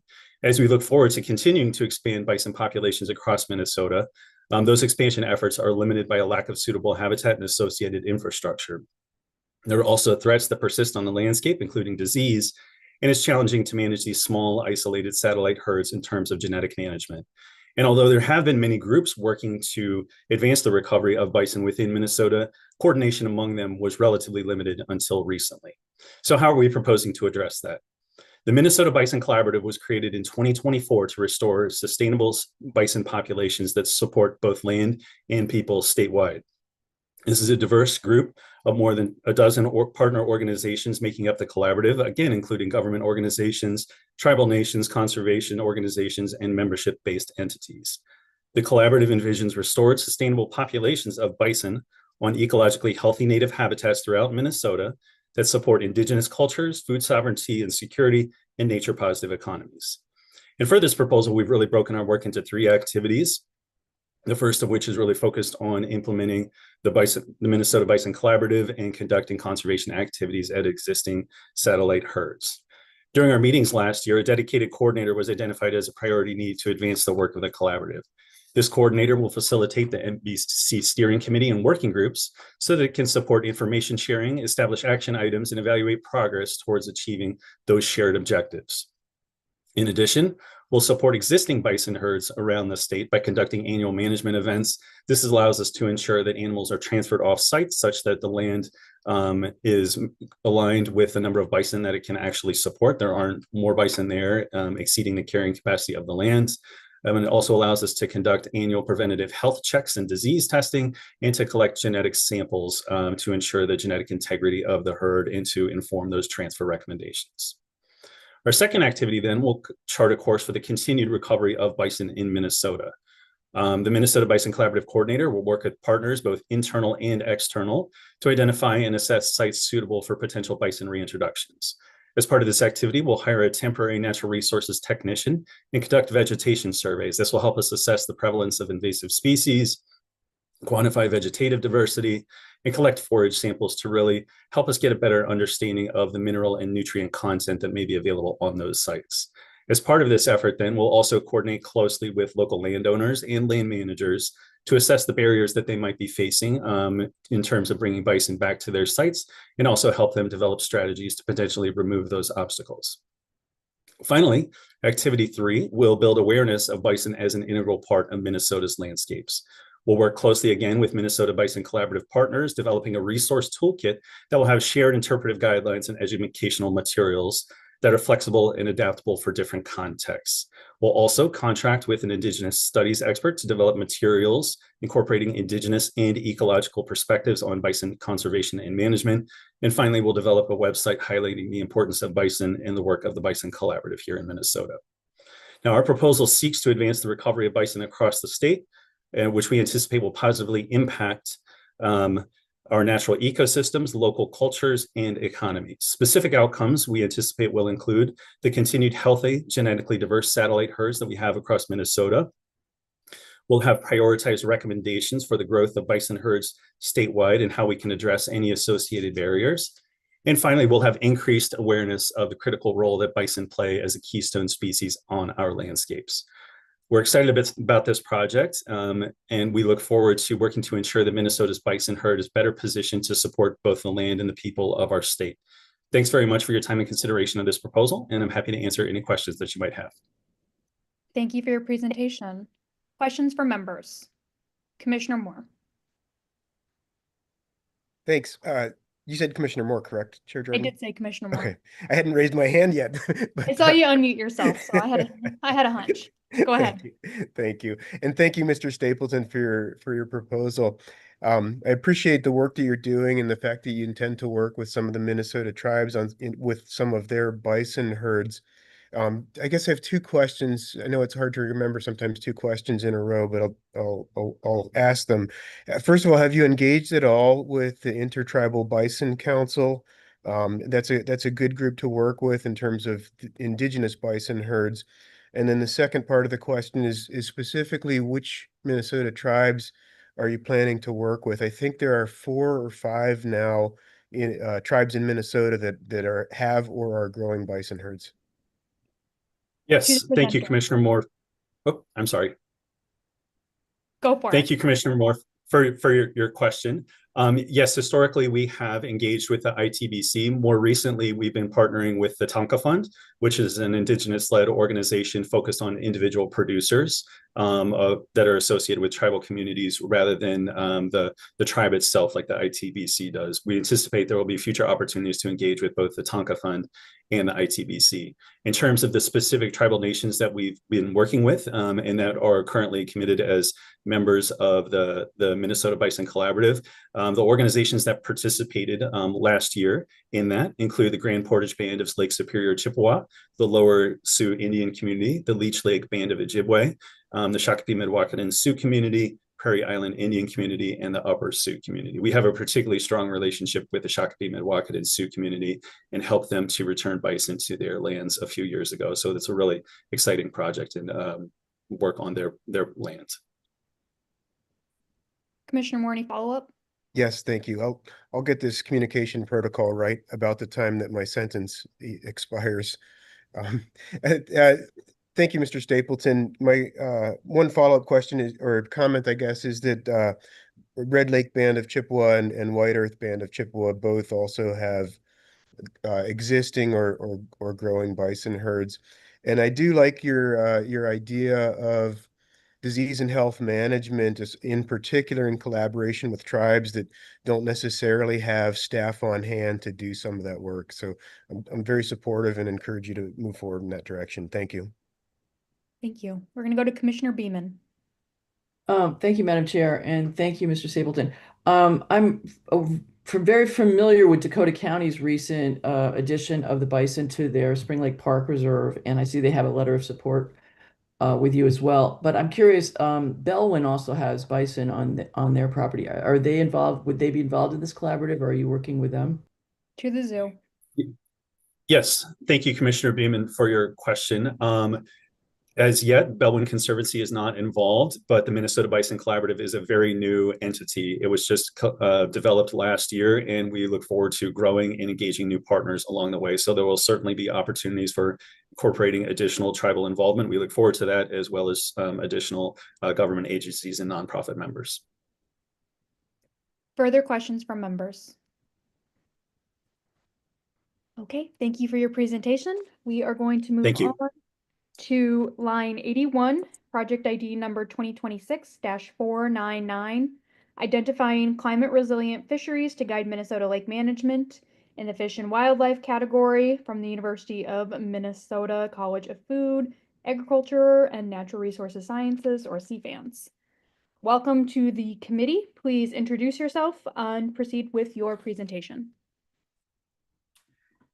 Thank you. Good morning, Madam Chair and Commissioners. I'm Dr. Gretchen Hansen. I'm a fisheries ecologist at the University of Minnesota, and I'm here today to ask for your support for our proposal identifying climate resilient fisheries to guide Minnesota lake management. Minnesota's lakes are core to who we are, but our lakes are changing. As the climate warms, in many places we're losing habitat for certain species of fish like walleye and cisco who need cold water, and gaining habitat for warm water fish like largemouth bass. What does this mean for our valuable fisheries, and what can we do about it? Well, not all lakes are changing in the same way, despite facing many of the same stressors. Some lakes are beating the odds. Some places maintain strong populations of walleye and cisco despite warming temperatures. These are what we call bright spots. We want to understand why these lakes are succeeding and how that knowledge can guide smart, targeted management across the state. We're looking for outliers of Minnesota lakes in the best possible way. In his best-selling book, Outliers, Malcolm Gladwell challenged the idea that success is random. He showed that people and organizations that thrive often do so for a reason, not just because of luck or talent, but because of specific circumstances and hidden support systems. In this project, we're taking the same approach to Minnesota lakes. We're asking, why are some lakes succeeding even under climate stress? What hidden factors are making them resilient? We believe these lakes have lessons that can be applied elsewhere. Using the bright spots approach, instead of asking what went wrong, we ask what went right and how can we learn from it. Success can be replicated when we understand its causes. These lakes might have just the right shoreline development, prey fish, spawning habitat, or management history. We want to uncover those ingredients and share them. This is not a one-size-fits-all solution. It's about matching strategies to local strengths. Context matters. We know we can predict where different species are at risk due to loss of habitat or climate change. We also know that we always find outlier lakes in these situations where fish communities are not responding as expected. And Minnesotans know this too. People are always interested in what's going on in their lake, what makes it different from the rest, why it might be above average. Through this work, we will identify what makes these lakes different and recreate those conditions in other lakes where possible. This project includes 4 components. First, we'll identify bright spots. We will use long-term data to match thermal habitat trends to fish population trends and evaluate where fish populations are doing better or worse than expected. We will focus on multiple species and multiple metrics, such as fish size structure and abundance, recognizing that success comes in multiple forms and there are multiple ways to be a bright spot. Next, we'll figure out what makes these bright spots succeed. Through literature review, practitioner interviews, and statistical analyses, we'll identify the key ecological and social factors that predict whether a lake is a bright spot. We'll then go out and test these factors on the ground or in the lake. We'll sample fish communities, water quality, and habitat in case study lakes across the state to validate our findings and dig deeper into the ingredients for success. Finally, we will co-produce tailored management strategies. Working directly with DNR, we'll create practical tools like resilience cheat sheets for different lake types. These will provide guidance on which specific actions are most likely to lead to successful fisheries outcomes and what features of lakes will make them successful. Our project will provide direct benefits to Minnesota lake fisheries and the people who enjoy them by identifying which strategies are most effective for which types of lakes in a changing world. This could mean resisting change by trying to restore or maintain historical conditions, accepting change by allowing shifts to continue without intervention, or directing change by actively steering ecosystems towards new desirable conditions. The best strategy for a given lake will depend on its conditions, its pressures, and its potential. The Bright Spots approach resonates with a wide audience because it's hopeful. It says you don't have to be lucky. If you understand what works, you can improve outcomes. We're saying, yes, climate change is real. Yes, it is affecting fish, but some lakes are thriving, doing better than expected. And if we study them, we can learn how to help more lakes succeed, whatever success looks like. Maybe it's ensuring proper habitat conditions for maintaining robust walleye populations. Maybe it's creating a trophy smallmouth bass fishery through tailored harvest regulations. We have to learn what promotes success across multiple objectives to match those objectives to places where they are most likely to succeed. Climate change isn't just a future threat, it's already reshaping our lakes. This project builds on tools, data, and expertise that my group provides, grounded in existing partnerships with the DNR and positioned to deliver real applied benefits statewide. Just like outliers helped us understand what drives unexpected success in people, this project finds the outliers in Minnesota's lakes are bright spots and uses them as a blueprint to manage fisheries more wisely in a changing world. Thank you for considering our proposal. We look forward to helping Minnesota lead the way in climate smart, resilient fisheries management, and I'd be happy to take your questions. Thank you for your presentation. We're going to go to member questions, starting with Commissioner Moore. Thank you, Chair Jordan, and thank you, Dr. Hansen, for this proposal. I think this is probably one of the most important fisheries projects for Minnesota that I have seen to date. It's absolutely essential, and in particular for some of the cold water lakes in northeastern Minnesota, where climate change not only is real, but fish assemblages are changing already.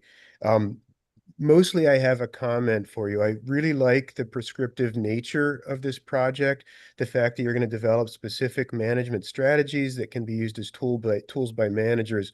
The only thing that caught my ear was the fact that you intend to work specifically with the Minnesota DNR, and please remember that there are tribal natural resources management departments that also are managing fisheries, managing lakes, both in ceded territories and on reservation lands. But thank you for this project.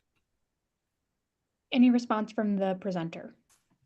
Yes, thank you, Madam Chair, and thank you, Commissioner Moore. Just a quick comment that I 100% agree, and we do have existing partnerships and relationships with some tribal natural resource agencies throughout the state and the region, and look forward to continuing to develop those through, ongoing work and building trust with those groups. Thank you. No other questions. Thank you. Commissioner Reese. Thank you, Madam Chair. Thank you, Dr. Hansen. Just this is brought up multiple times. I think there's a confusion about how the university works. It's very similar to a school system where professors are typically 9-month, work 9 months, and then they try to develop grants for summer work and summer research. And so just to clarify this, the amount of time that you're committing to this is not displacing any hard funding from the university. It's for your salary. It's basically the summertime when you are not essentially not fully employed by the university. Is that correct? To the presenter. Yes, thank you for that question. Yes, that is correct. So we, as professors, don't get paid in the summer unless we get grants to do that. And truly, like our work as researchers at a big institution like the University of Minnesota depends on getting grant funding to support our time to do research in the summer. And so for this project, I believe it is supporting 4 weeks of summer salary of my salary across the 3 years of the project. So not the full summer, but a portion of it. Okay, thank you. Further questions from members? Commissioner Green. Thank you, Madam Chair. Professor Hansen, how many different projects are you the lead on, or are you involved in just in the LCCMR this year? To the presenter. Yeah, thank you for that question. Do you mean in the 2026 RFP or past ones? Yes. In this one, I am the lead on 2, so I'll be presenting again. There's one in between and then me again. And then I am the supervisor of Dr. Zillig, who presented yesterday afternoon. Okay. But he's the lead on that one. Sorry, Commissioner Green. That's good. Any further questions for this proposal? Okay, don't go anywhere, Professor. We are going to move to the next line, which, oops, forgive me, is on 82 2026-500, supporting implementation of large-scale moose habitat management from the Minnesota DNR. This is in the fish and wildlife category. Welcome to the committee. Please introduce yourself and then proceed with your presentation. Thank you, Madam Chair Jordan, and good morning, members. I'm Lindsay Chartel, the Northeast Regional Wildlife Manager at the Minnesota Department of Natural Resources. When Minnesotans think of northern wildlife, they think of moose. Minnesota's moose population has been negatively impacted by a complex web of factors, including parasites, climate change, predation, and loss of habitat quality.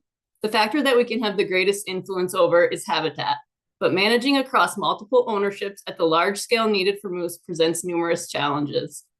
Partners from more than 17 organizations, including state, federal, county, tribal, NGO, and industry, all worked together on an America the Beautiful Challenge grant focused on collaborative planning to identify and overcome challenges facing large-scale moose habitat restoration in Northeast Minnesota. This project began in 2023 and was the planning phase of what's envisioned to become on-the-ground large-scale habitat enhancement across 3 50,000-acre project areas. We had every intention to apply for an implementation phase grant from that same funding source.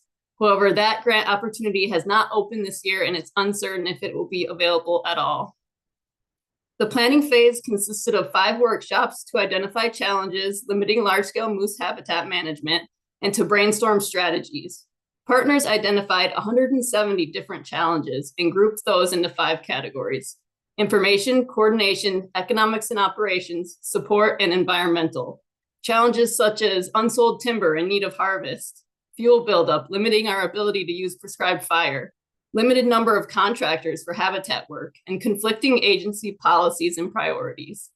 The team also identified 3 core project areas covering just over 177,000 acres in St. Louis, Lake, and Cook counties. We're now finalizing the implementation plan as we wrap up the planning phase this year. I'm here today seeking funding to kick off the implementation phase of this work.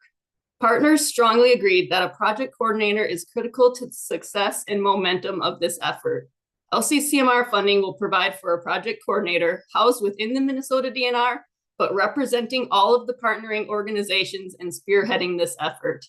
They will be responsible for implementing strategies identified to address the challenges and coordinating the project implementation team and area teams to ensure that communication and partnership is strengthened and on-the-ground habitat management is achieved. The habitat enhancement work itself will not be funded with this grant. That work will be achieved through agency funding and outdoor heritage funding as it traditionally has been. That is where the Moose Habitat Collaborative intertwines with this project. I consider that group complementary and parallel to this effort with many of the same players. They will be able to focus habitat work within the core project areas, and together with this effort, we'll be able to maximize habitat enhancement across ownerships at a scale that's not been possible without addressing the challenges that we face. This funding will also support monitoring and habitat work by tracking activities, evaluating vegetation response, and ultimately linking that to moose response. A monitoring lead will be housed within the Rough Grouse Society and will work under the direction of partners on the research and monitoring team to design protocols and direct a field crew in collecting pre-treatment vegetation data necessary for evaluating effectiveness. Initiating a robust monitoring protocol will help to build public and political support, as well as leverage our existing moose research and data and guide adaptive management to ensure maximum benefit to moose. To further address the support aspect, we've included funding for outreach and education to build advocacy for the habitat work and the tools used, such as prescribed fire, large timber harvests, and restoration of stands impacted by spruce budworm. This project will lead to benefits beyond moose, creating diverse, resilient forests, habitat enhancement for other species, fuels reduction in wildfire danger mitigation, climate change adaptation, revenue production from timber harvest, and local economy and workforce support. Together with our many partners, we've already invested our knowledge, expertise, time, and resources into the planning phase. This funding will support the people needed to bring direction and capacity to the implementation phase, to lead a diverse group of partners, to address the barriers to our work, and to help us achieve results. We're excited about the implementation phase and tackling the challenges ahead of us, and we thank you for your support. I'm happy to take any questions. Thank you for your presentation. Questions from members?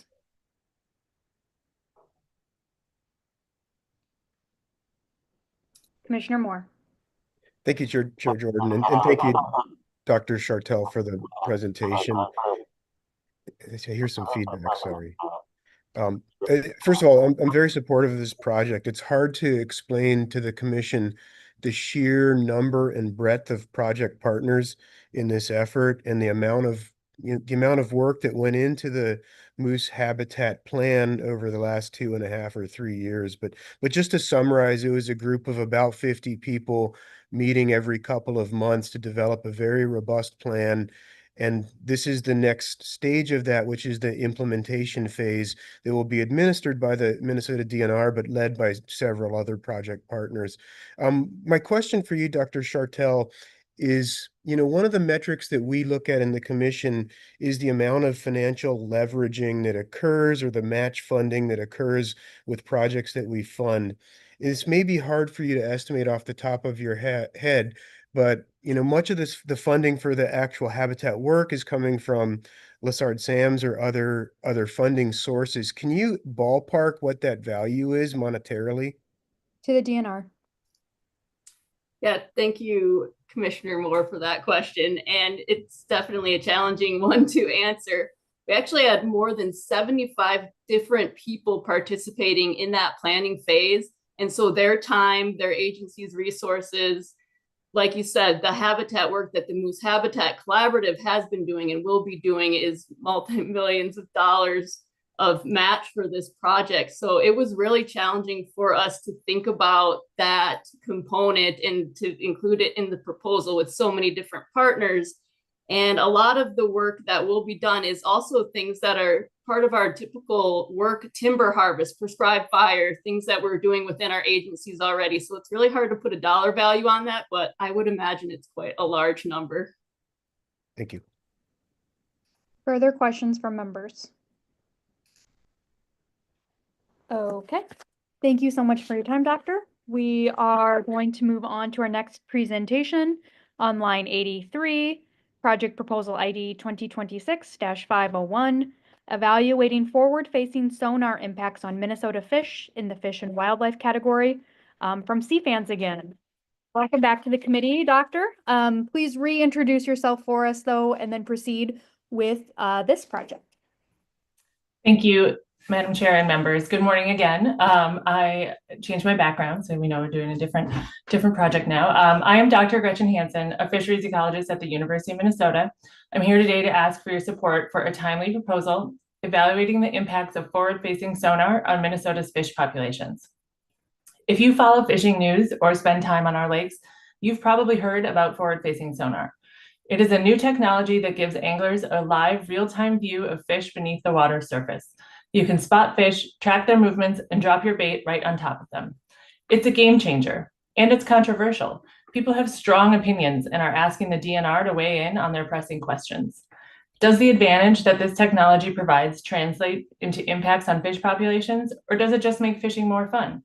Lake associations are debating it, news outlets are covering it, and if you scroll the message boards and YouTube channels devoted to angling, you will see how much attention this topic is getting from Minnesotans. This is not a hypothetical concern, it's already reshaping how fishing works in Minnesota. Forward-facing sonar allows anglers to locate fish in places where it was previously difficult to find them, track their movements, and target them precisely. There is no doubt that this technology allows anglers to find fish more easily. But does that translate to higher catch rates? And if so, does it have the potential to affect fish populations? The answers to these questions are likely variable. For example, impacts on long-lived, hard-to-find fish like muskie might be different from impacts on bluegill. Impacts in a small, shallow lake will likely differ from impacts in big lakes. At the same time, there are benefits to this technology. Some constituents are concerned that limitations or outright bans would be detrimental to fishing participation and the fishing industry, thereby reducing fishing-based tourism, funding for fish management, and other economic benefits that fishing provides Minnesotans. And of course, technology is always changing, and we must develop nimble assessment and management strategies to adapt to the constantly changing technological world in which we live. Starting this year, forward-facing sonar will be prohibited by the National Professional Fishing League, and in Wisconsin, constituents narrowly voted in support of a ban on forward-facing sonar just this spring. The Minnesota DNR has heard from constituents that they want them to consider a ban on this technology, but we want to act based on evidence. Our DNR partners asked us specifically to lead this study. They need science-based answers to inform future regulations. This study will provide the first comprehensive evaluation of forward-facing sonar in Minnesota. We're proposing a rigorous three-part approach. First, we want to measure the use of forward-facing sonar statewide. We will partner with Minnesota DNR to analyze angler survey data and determine where, when, and for which species this technology is used. Next, we will measure its actual impact on catch rates. We'll conduct experiments on several lakes, comparing angler catch rates with and without forward-facing sonar. We will examine catch rates for species like walleye, black crappie, and muskie in both open water and through the ice. Finally, we will simulate the long-term consequences. Using real data, we will build fisheries scenario models to predict how different levels of technology use might affect fish populations, whether it's increased harvest, hooking mortality, or shifts in population size structure. We'll simulate different scenarios showing how fish populations could change under different levels of technology use, angler pressure, and lake conditions. The result will enable science-backed guidance on how and when forward-facing sonar changes angler efficiency and under what conditions those changes might influence fish populations. This isn't just about the latest fishing gadget, it's about future-proofing our fisheries. Forward-facing sonar is already being used across the state, and more anglers are adopting it each year. This project will help Minnesota stay ahead of the curve, balancing technology, tradition, angler satisfaction, and sustainability. It will help protect fish populations through sustainable angling practices, guide fair science-based regulations that respond to evolving angler behavior, and build trust between the University of Minnesota, DNR, anglers, and the public by showing that we're listening and responding to concerns with research to support evidence-based practices. This is a clear example of a citizen-driven science need. It addresses sustainable use of a public natural resource. It is an issue that is top of mind of many Minnesota anglers. It's supported by the Minnesota DNR, and it positions Minnesota as a national leader in adaptive, evidence-based fisheries management. Thank you for considering this proposal. We're excited to help Minnesota tackle one of the most talked about fishery questions of today, and I'd be happy to answer your questions. Thank you for your presentation. Questions from members? Commissioner Moore. Thank you, Chair Jordan, and thank you again, Dr. Hansen. This is another extremely management relevant research question, and I really think it's important that this work be funded. I just want to share an anecdote with my fellow commissioners about this technology. I took a trip to Isle Royale last summer. It's an area where I work regularly, and I was speaking with some anglers. They were using this forward-facing sonar to catch fish, and what they were doing was sequentially harvesting their limit, bringing their limit back, canning the fish overnight so that they wouldn't count as part of their limit because they were then processed fish, and then again catching another limit. They did this for a 2-week period, basically catching a year's worth of fish in a very short trip.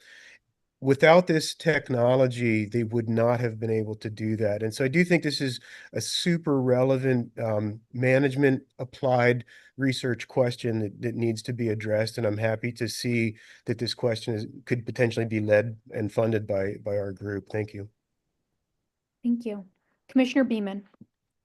Thank you. And thank you to Dr. Hansen. I agree that this is a critical research project because we do need data to inform this very fast moving conversation. And it also makes me incredibly frustrated that we're always having to play catch up with the new toys that are being out there for fishing and the toys going and the impact perhaps happening before we can catch up with the research. So I'm really glad to see this happening.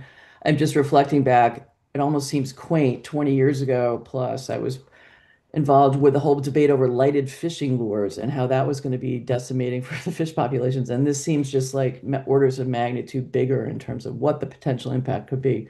But I don't know that, which is why we need this kind of research. So thank you for bringing it forward. Commissioner Albrecht. Thank you, Madam Chair. I agree with Commissioner Beeman. This is kind of one of those tip of the iceberg kind of things. I think that we don't know what we don't know, and with the proliferation of AI and changing ways that we experience nature, manage our natural resources, I think this might be something that as we move into the future, we're going to have to think about and deal with. How do we approach these additional helpers to help us experience nature, and are there ways that we can make sure that it's not going to harm our natural resources? So thanks for this project. Further questions from members? Okay. Thank you for your presentations today. We are going to move on to our next project, which is on line 84. It is project 2026-59, Minnesota Invasive Terrestrial Plants and Pest Centers from the University of Minnesota in the Fish and Wildlife category. Welcome to the committee. Please introduce yourself and then proceed with your presentation. Good morning, Chair Jordan and members of the Commission. My name is Heather Coop, and I am the Associate Director of the Minnesota Invasive Terrestrial Plants and Pest Center. And with me today is Dr. Rob Vanette. Good morning, Chair Jordan. I'm Rob Vanette. I am the Director of the Minnesota Invasive Terrestrial Plants and Pest Center, which we call MITPIC at the University of Minnesota. And I'm also a research biologist with the USDA Forest Service. Heather and I are very excited to be with you this morning because we believe that Minnesota benefits from healthy wildlife and plant populations that are threatened by non-native invasive species like emerald ash borer, buckthorn, and oak wilt. MITPIC has driven research innovations to protect Minnesota lands and plants from the worst of the worst invasive insects, diseases, weeds, and worms. I want to thank you for your previous support of the center and for the opportunity to present this morning. MidPIC tools are revolutionizing the state's ability to respond to invasive species. In the area of prevention, we've recently found that several regulated noxious weeds are readily available online or easily purchased and shipped anywhere in the state. We've also learned for the first time that some nursery plants are arriving in Minnesota with potentially tree-killing pathogens in the genus Phytophthora, Greek for plant killer. We've also supported research to more accurately measure the threats posed by mountain pine beetle to our pine forests. Well, based on these results, the Departments of Agriculture and Natural Resources are exploring legal options to keep these invasive species out of Minnesota. Our research teams also help to reduce the spread of invasive species. We're analyzing terabytes of satellite images to find invaders across the state and are inventing new tools and to quickly and cheaply confirm species identity based on their genetics. These approaches have been applied to invasive weeds like Palmer amaranth and non-native Phragmites, and to tree diseases like oak wilt and heterobasidian, a fungus that threatens all pines and is common in Wisconsin and may have a toehold here in Minnesota. We're working with partners such as the DNR to incorporate this research into their management programs. MidPIC is actively working on biological control and integrated pest management for several well-established non-native invasive plants and pests to mitigate their impacts. Our work on buckthorn, for example, is being adopted across the state and the country. MidPIC research has clearly shown the importance of planting native plants as a critical step when buckthorn is cut or treated, literally to cover it up. Thanks to this research, anyone can now obtain seed mixes with grasses and forbs for the specific purpose of outcompeting buckthorn seedlings for light. In a related project, one of our implementation partners, the Shakopee Mdewakanton Sioux community, had such a positive experience using elderberry to help control buckthorn that they're now incorporating the strategy into the management of tribal forests. MidPIC has supported several other lines of research to benefit Minnesota forests specifically. For example, we're restoring native elms and hardwood forests with trees that are resistant to Dutch elm disease. We're finding new ways to control honeysuckle that interfere with native understory habitat. And we're finding new control options for emerald ash borer. MidPIC is making unprecedented progress because we have a winning formula that includes you. We prioritize our work. We're focused on the species with the greatest potential negative impact on the state. We engage with external partners from tribes, nonprofits, government agencies, and private industry in the design and execution of research projects. We harness the skills, talents, and capacity from across the University of Minnesota system, not just the Twin Cities. We focus investments on students and postdocs to prepare the next generation of scientists.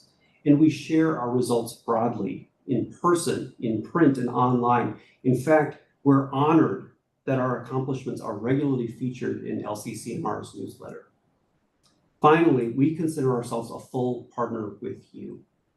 Your RFP directs researchers who want to study terrestrial invasive species to apply to us.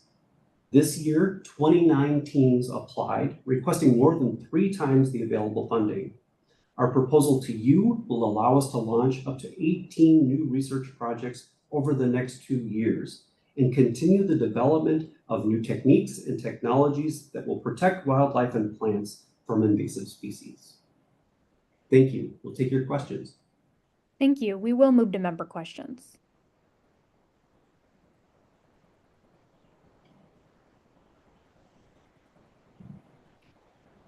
Commissioner Beaman.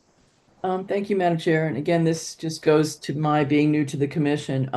So obviously the biggest chunk of this request is the 5 million, which is for this pool for the sub-projects. It does make reference to, as those projects, I gather, are submitted to you for consideration and chosen, the work plans, or that, I don't know if it's the choices or if just that the work plans are then brought back to LCCMR for approval. And so is that true? And how does this work exactly? This seems different from the typical setup. Yeah, I appreciate that. Excuse me, Madam Chair.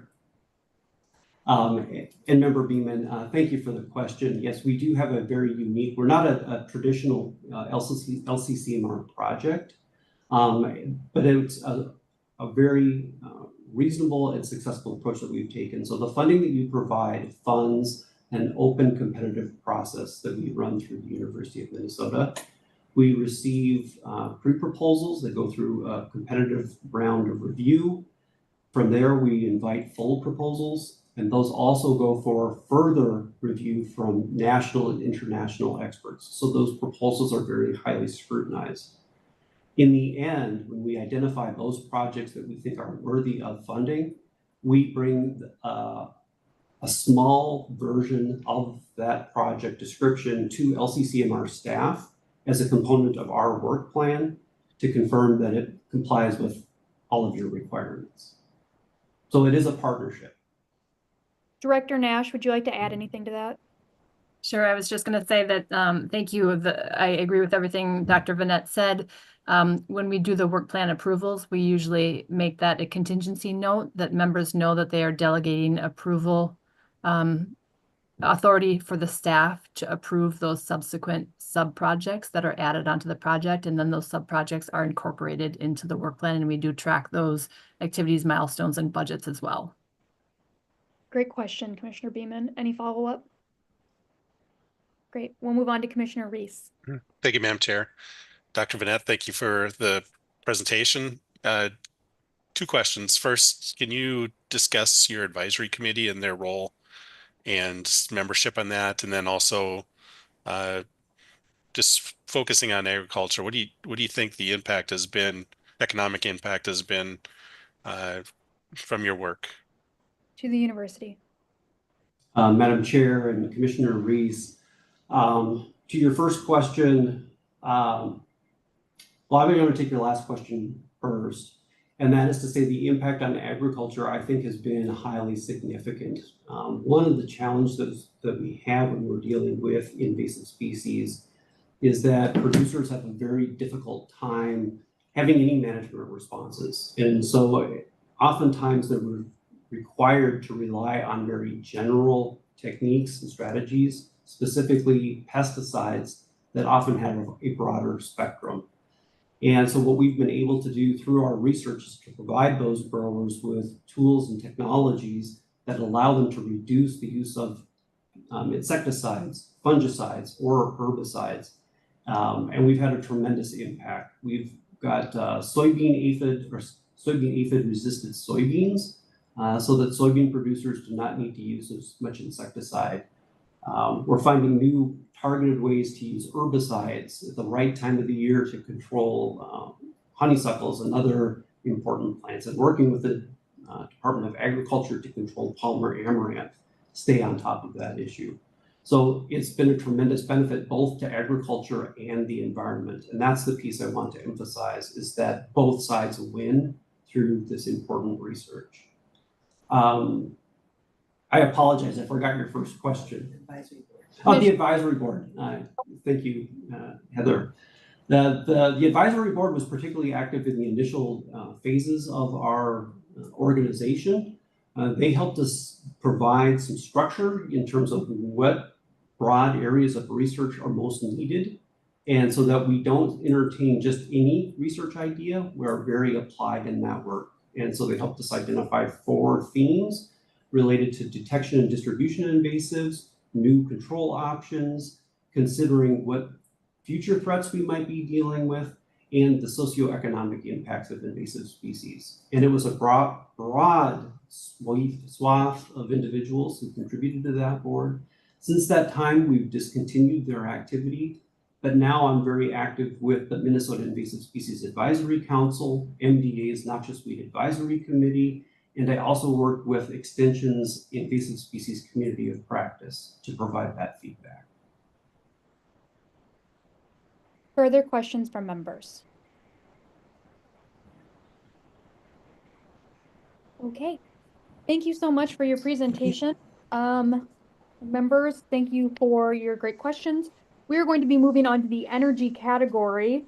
So starting on line 86, our first presentation will be project ID number 2026-329, Making Solar Work for Minnesota Dairy Farmers from the University of Minnesota. And again, this is the energy category.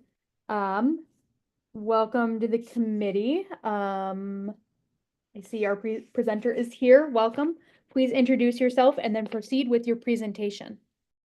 Great. Thank you, Madam Chair and Commission members, for the opportunity to present today. My name is Eric Buchanan, and I direct the Renewable Energy Program at the University of Minnesota West Central Research and Outreach Center in Morris. I have two goals today. First, to describe how we plan to make solar work for Minnesota dairy farmers, and second, to explain why I think this is a good use of the trust fund. Past funding from the LCCMR has allowed us to become a leading voice and source of unbiased information about agrivoltaics, that is, putting solar and farming in the same space. In fact, we are hosting an agrivoltaic field day here in Morris tomorrow, featuring results from past LCCMR projects. We're grateful for that support. So what's different about this proposal? Past efforts have been small in scale, focused more on basic questions like, will cows damage solar panels? Does shade matter for dairy cows in Minnesota? Will grass still grow under the panels? And most recently, can we make a mobile solar array to move shade with the cows? The answers, no, yes, yes, and yes. Now we want to demonstrate an agrivoltaic system that can lead to wider adoption to the benefit of rural pasture lands, dairy farmers, and dairy cows, and help Minnesota with its energy transition, harvesting local resources, and help rural economies with jobs and keeping energy dollars local. It's a win-win, everybody wins scenario. So our plan is to install a 240 kilowatt solar array using single axis tracking. It would cover about 2 acres. That means a row of panels rotate on one axle following the sun from east to west. This is a typical installation for larger megawatt scale solar arrays because it optimizes solar production and land use with a relatively simple mechanism. We plan to split that array into 3 test configurations. First, we'll have 1/3 of the panels raised higher so cows can't reach the panel edges at any time. Second, we'll design and install special brackets along the panel edges to support electric fence wires to keep cows away from the panel edges when they're in reach. And then the third part of the array will have no alterations. It'll just be a typical commercial array. Our dairy scientist believes cows will not damage the panels. They'll be curious for a week or so and then just ignore them. We also plan to test modified management protocols since cows are milked twice a day at about the same times that rotating panels would be accessible. The cows could just not be in the pasture when the panels are tilted low in the morning and in the late afternoon. Another experiment will be to use virtual fencing. This is where cows wear a collar that gives them a sonic cue when they are near a GPS-defined border. We may be able to adjust the grazing area based on panel position, letting them graze under the panels in the heat of the day, but kept away in the morning and the evening. I think this kind of project is a perfect example of an important role for a land-grant university, namely taking the risk of doing applied research that could lead to better and more economical outcomes for rural stakeholders, but could also be financially catastrophic for private entities if unsuccessful. The Center for Rural Affairs published a study showing Minnesota could meet 70% of its electricity needs in 2050 with 220,000 acres in solar arrays.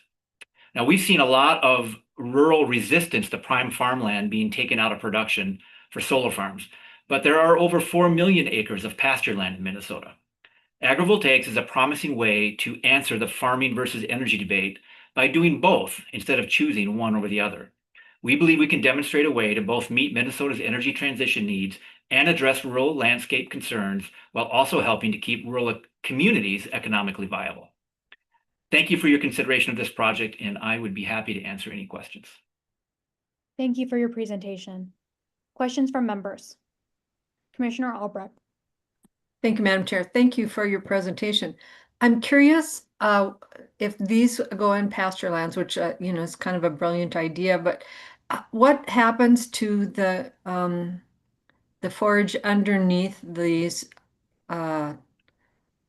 Does it continue to, is it alfalfa under there, or how do you reseed it? How does it propagate? How do you get it to continue to be a good grazing pasture for cows? Thanks. The presenter.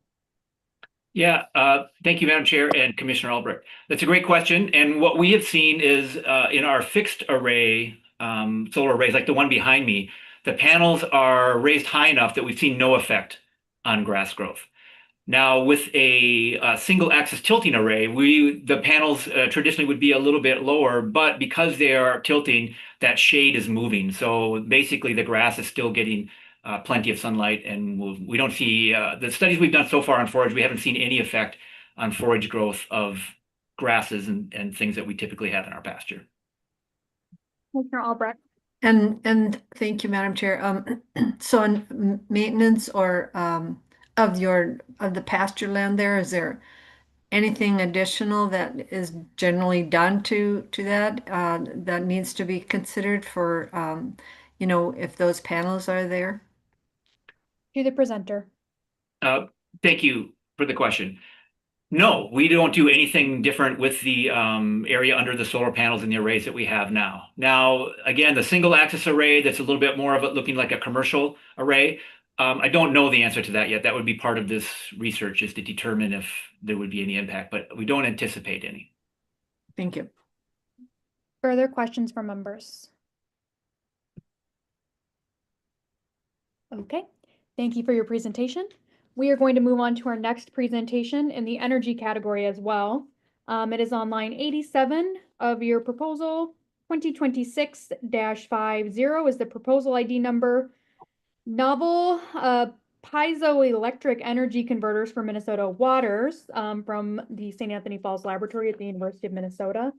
Welcome to the committee. I believe Dr. Shen is here. Please turn your camera on.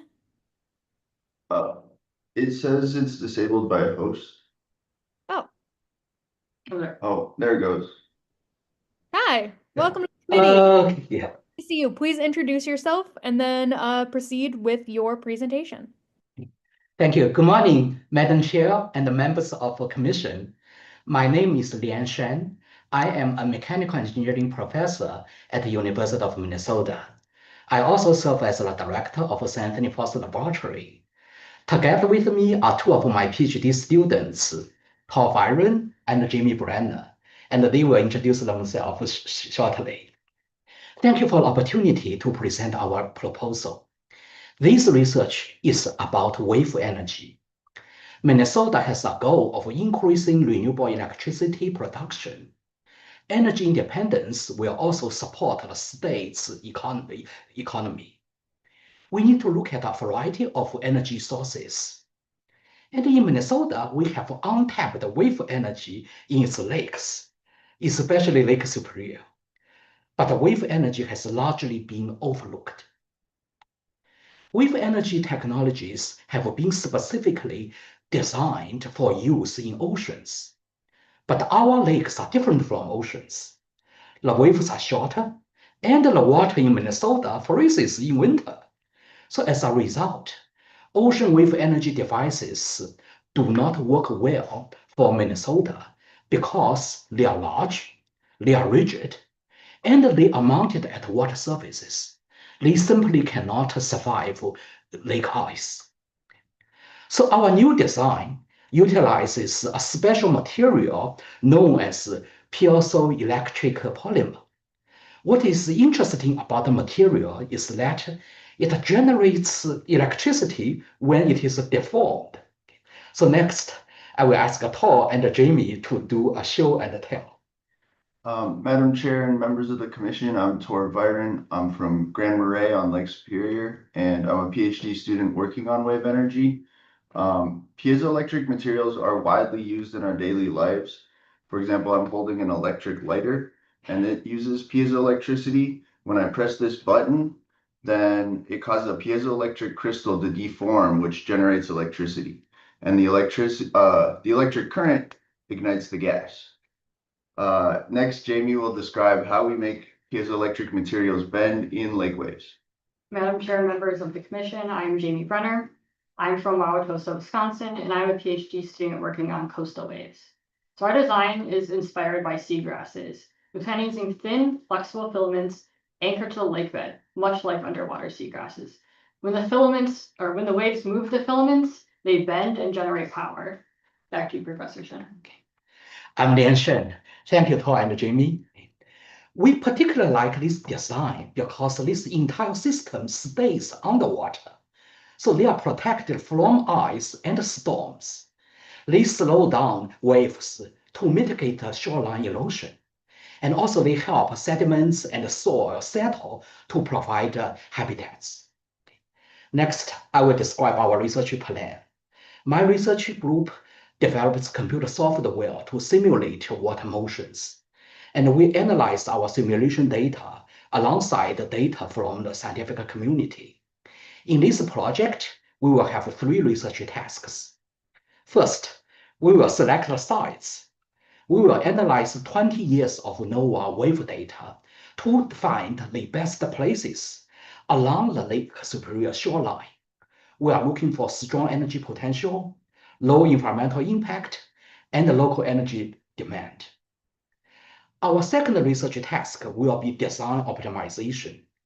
We will utilize our computer software, to refine the filament shape, and their spacing and their material properties to maximize the energy production. We will also evaluate how the system operates on the ice.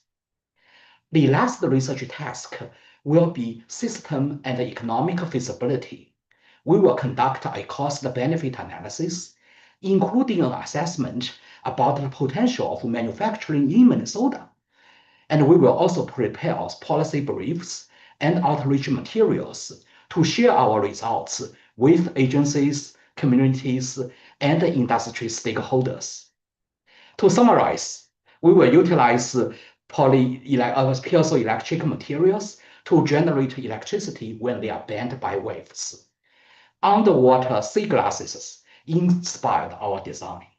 The piezoelectric canopy will generate energy from small waves in summer months, from large waves in November, and also from the currents that run underneath the ice. With your support, Minnesota can take the lead in developing a clean energy solution that is safe, quiet, durable, and also uniquely suited for our lakes. Thank you for your consideration. Next, Jamie, Tao, and I will be happy to answer questions. And also, we look forward to your comments and advice. Well, I have a first question, and it's I'm less familiar with some of these energy projects, so make sure I'm pronouncing this right. Piezoelectric. Yes. Thank you. And next we'll go to Commissioner Albrecht. Thank you, Madam Chair. Thanks for this presentation. It's really interesting. I'm wondering, how would you anchor this apparatus to the floor of the lake bed, because it would just float away otherwise. I'm just curious how you make it stable. Yeah. Great question. To the professor. Madam Chair and Commissioner, excellent question. And this is indeed an important research question. And I'm a mechanical engineering professor, and these are mechanical engineering students. And we do need to study the properties of soil and how it is anchored to there. And also previously, I had a background in ocean engineering. And so therefore, for the mooring system and for the anchors and how deep they should bury, and that is with a cost-effective way. Those are all research questions we should address, and this will be part of our research task two in this proposal. Thank you. And Commissioner Albrecht. I also am curious, how large will they be? Will it be like as tall as a human, or as tall as a house, or what is the big and what is the material that the fan or the material that will be used? Is it plastic or fabric, or what do you envision? Okay. Centers. Yeah, thank you, Commissioner, for your question. Again,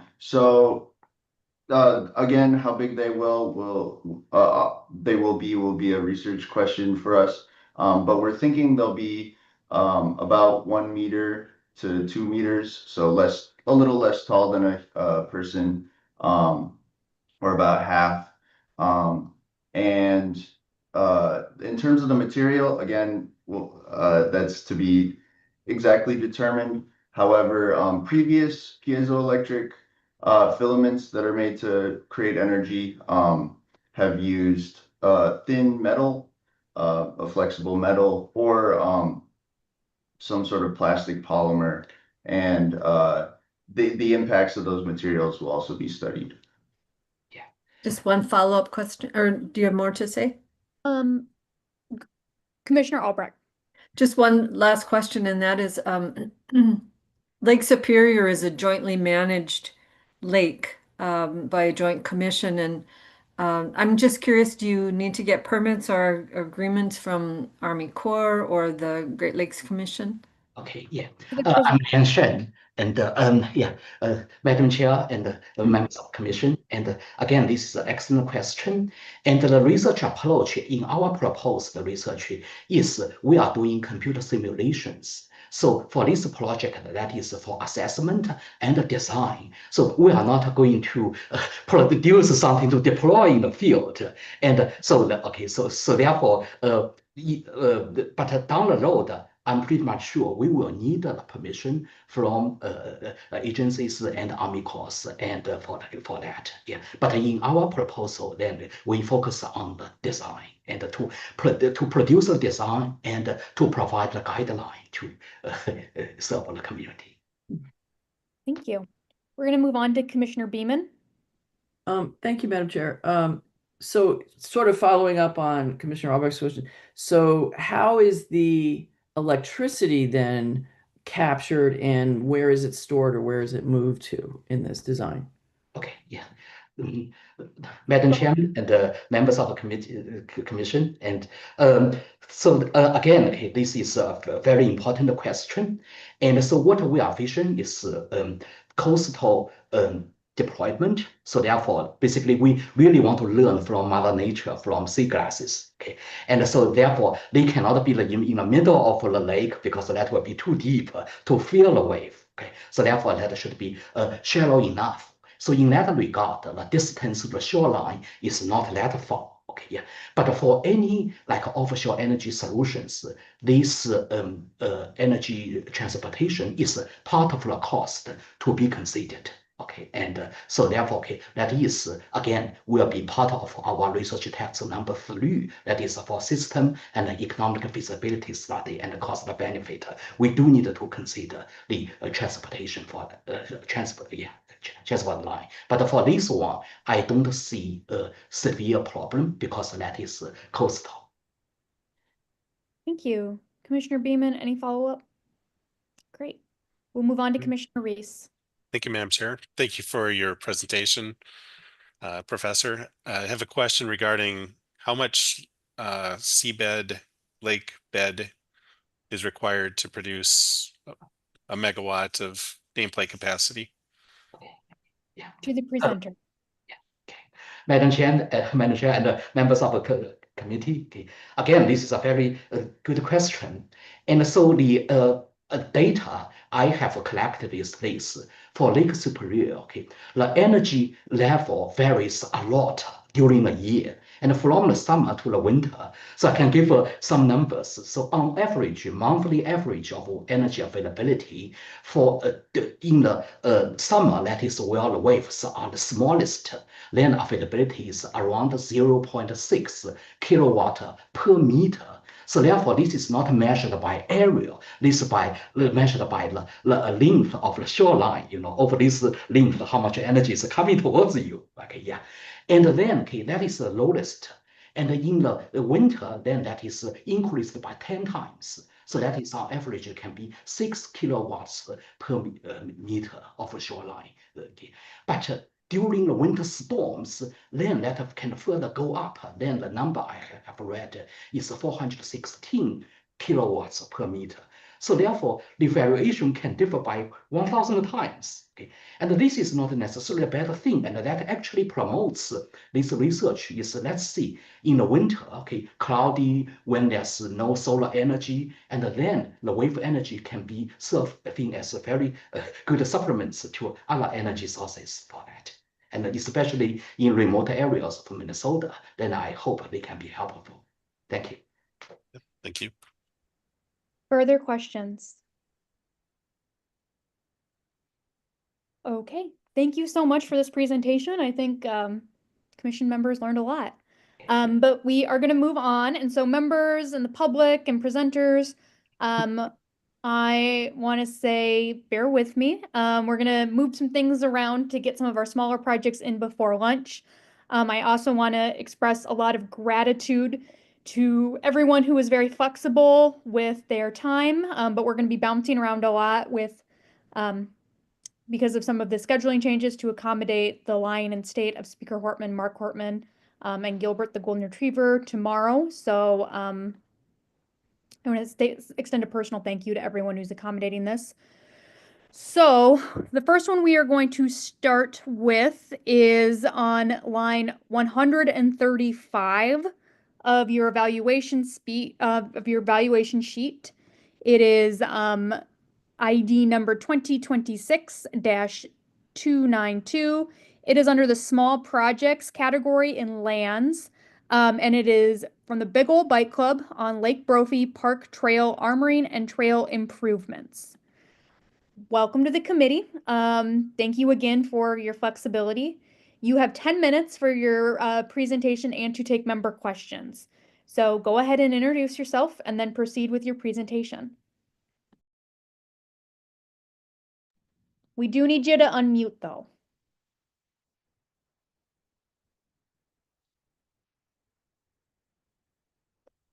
One more time, I'll do that. Perfect. Sorry. No worries.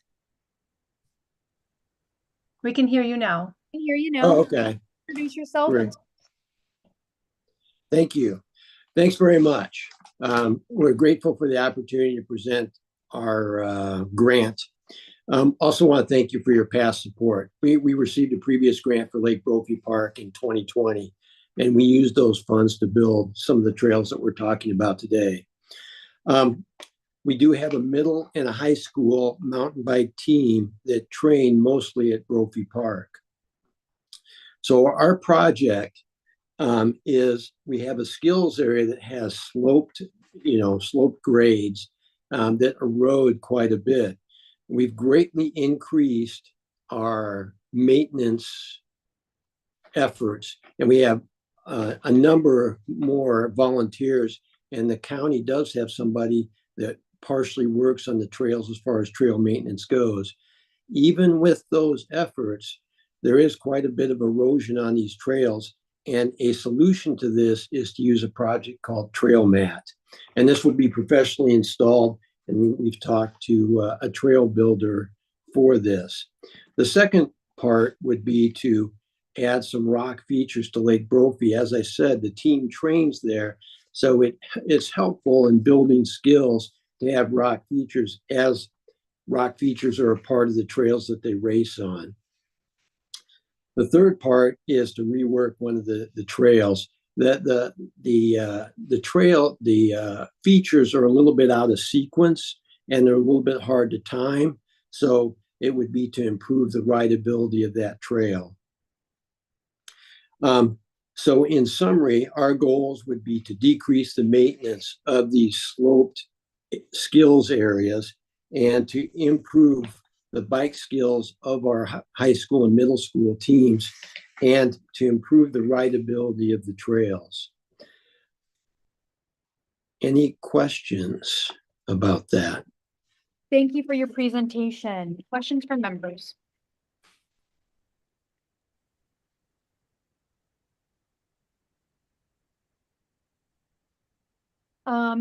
Commissioner Reese. Thank you, Madam Chair. Thank you for your presentation and your proposal. I believe this is a very small proposal, $70,000. So I really appreciate the volunteerism that goes into this. Can you talk a little bit about the park itself? Looks like a fairly impressive park, and I know it's a regional asset for those of us in West Central Minnesota. Yeah, thank you very much for your question. It's really cool. I mean, so Lake Brophy is on a lake, and it has quite a bit of elevation. And in 2016, we we started developing the park. It now has a visitor center, and it has the single track trails, has a very nice playground that you may have helped fund. I'm not 100% certain, but has a very nice playground. And so we have hosted races, high school races there twice before. And there's also a concert series that happens Tuesday night, 4 weeks for 4 weeks in the summer. Brad Bonk, who is also on this grant, is a Douglas County Commissioner, or a Douglas County Park Superintendent, and he has obtained a grant for artist in residence. So we also are going to have some sculptures. There'll be a sculpture at our trailhead, and then there's going to be a mural as well. So the park development has been fantastic. I mean, at this point, when we first started, I mean, no one even knew where the park was. And now, typically, you know, during the day, even in the winter, the playground parking lot, I mean, frequently is full. So it's really increased the usage of the park, increased the usage of the area. So it's been fantastic for the area. Thank you. I have a question. I represent part of Minneapolis, and one of our growing sports in our high schools is mountain biking. What kind of do you have any, does either Lake Brophy or the Big Ol' Bike Club have any kind of cooperation with local mountain bikes clubs in schools or any of those sports that are growing? I know you said you've hosted some of that. Can you tell us a little bit more about partnerships you have with school teams? Yeah, we hosted two races previously. So Big Ole Bike Club is actually sort of an umbrella 501c3, and in it we've got a number of organizations, and one of them is ours, Runestone Off-Road Cyclists, but another one is Alexandria Area Youth Cycling, which is our high school and middle school teams. And you know, there's been a phenomenal. We started in 2016 with like 9 kids on the team, and now we have 50 or 60 kids. And I think that's the sort of growth that's been experienced throughout the state. I mean, at one time, the high school league was growing like 40% a year. So it's definitely, it's one of our primary missions. And it's a big part of getting people and kids on bikes. Thank you. We're going to go to Commissioner Albrecht. Thank you, Madam Chair. Thanks for presenting to us. I'm just looking through your project, and the product that you're going to use is called Trail Armor, which is why you're calling your project Armoring the Trail. So Trail Armor, it says in your application, is a material that is applied to the slopes and the trails, basically, and then it actually integrates into the ground as the trail armor is you know, aged. And so I looked at the maps that you have. It's not real clear, but my assumption is that these hills and the trails, any runoff from them would go right into that lake. And so actually what you're really trying to do is stop erosion into the water, surface water. Would that be correct in my assumption?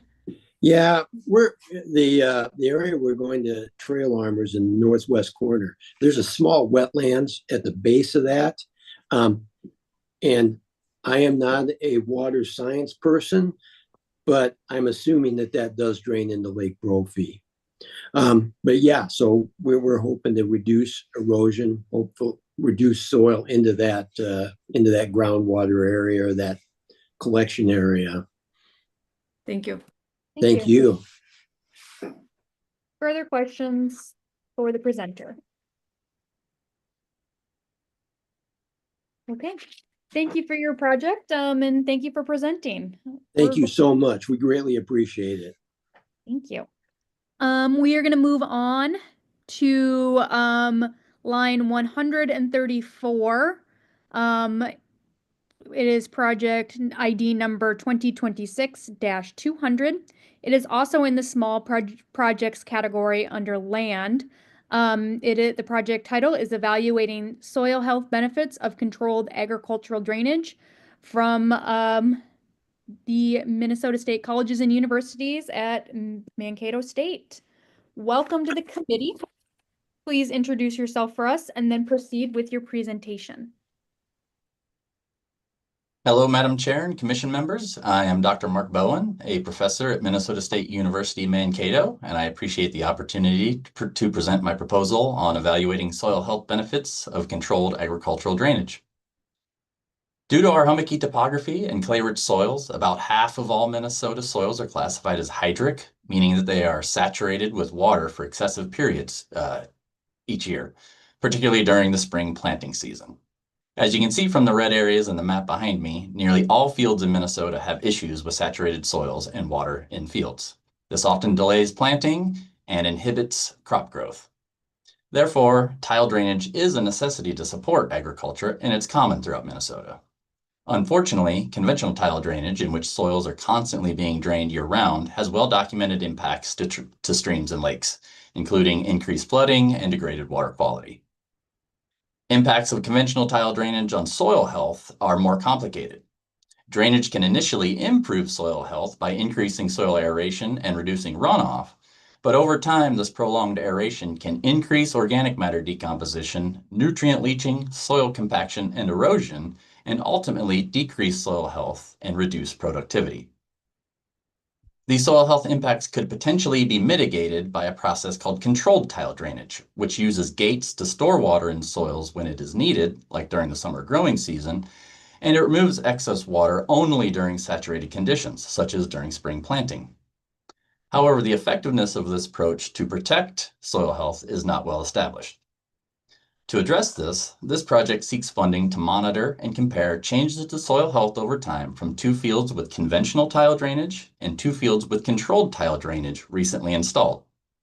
You can see the 4 fields and the tile drain lines mapped behind me and the approximate location of this site indicated by the black star on the map.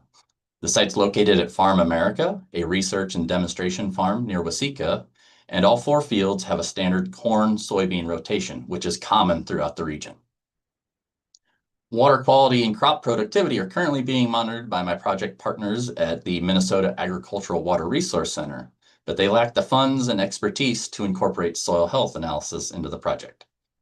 Thus, this project will allow me to provide my expertise on soil health to complete a holistic and comprehensive analysis on the potential agricultural and environmental benefits of controlled tile drainage. To accomplish this, soil cores will be collected following harvest each year throughout all 4 fields using a hydraulic coring machine, as you can see behind me. And cores will be analyzed for approximately 25 soil health indicators, such as organic matter and nutrient content. The site will also be land surveyed, soil types will be mapped, and land use history is going to be reconstructed to document the topographic, soil, and land use influences on water movement to improve controlled tile drainage implementation at other sites. Proposed outcomes of this project include critical data on the impacts of tile drainage on soil health and the effectiveness of controlled tile drainage to reduce those impacts while maintaining and possibly even increasing crop yields.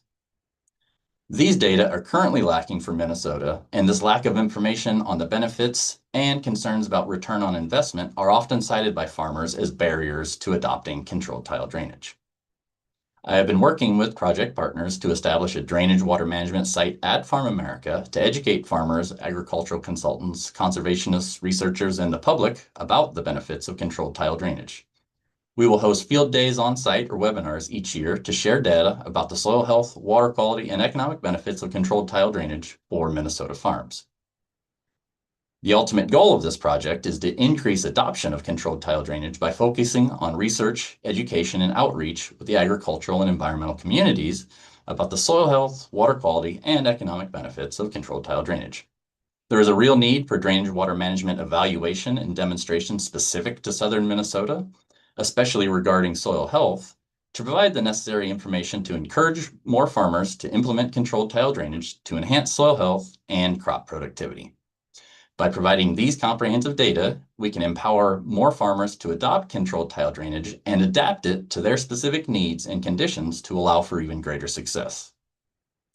In conclusion, I want to thank you for the opportunity to present today. I'm excited about the possibility of continuing to work with my project partners to provide these critical soil health data and information on the benefits of controlled tile drainage to maintain and improve agricultural productivity while also protecting Minnesota's essential soil and water resources. Thank you. Thank you. Questions from members?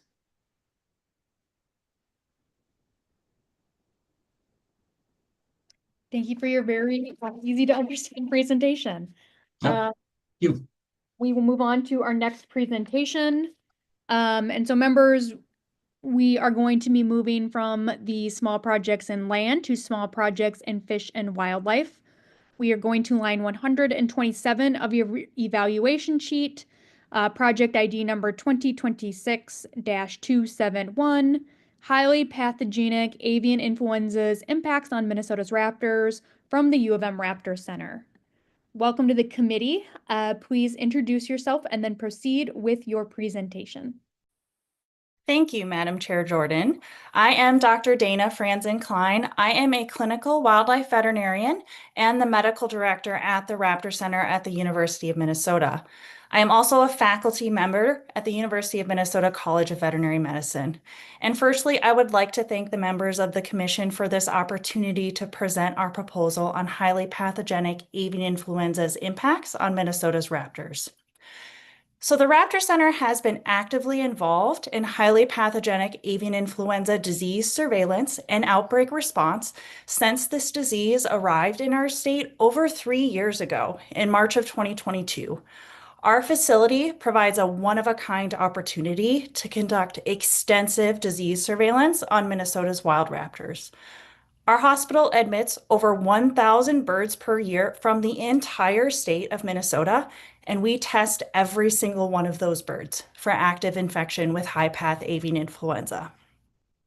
Since March of 2022, we have tested over 3,850 individual raptors for active high-path avian influenza infection, or HPAI for short.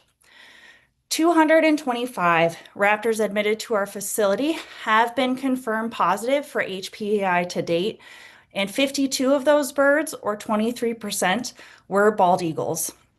Not only have we received many bald eagles that were actively infected and sick with HPAI into our specialized raptor hospital, but we have also found that many bald eagles are surviving infections with HPAI, which brings me to the second main component of the Raptor Center's high-path AI research.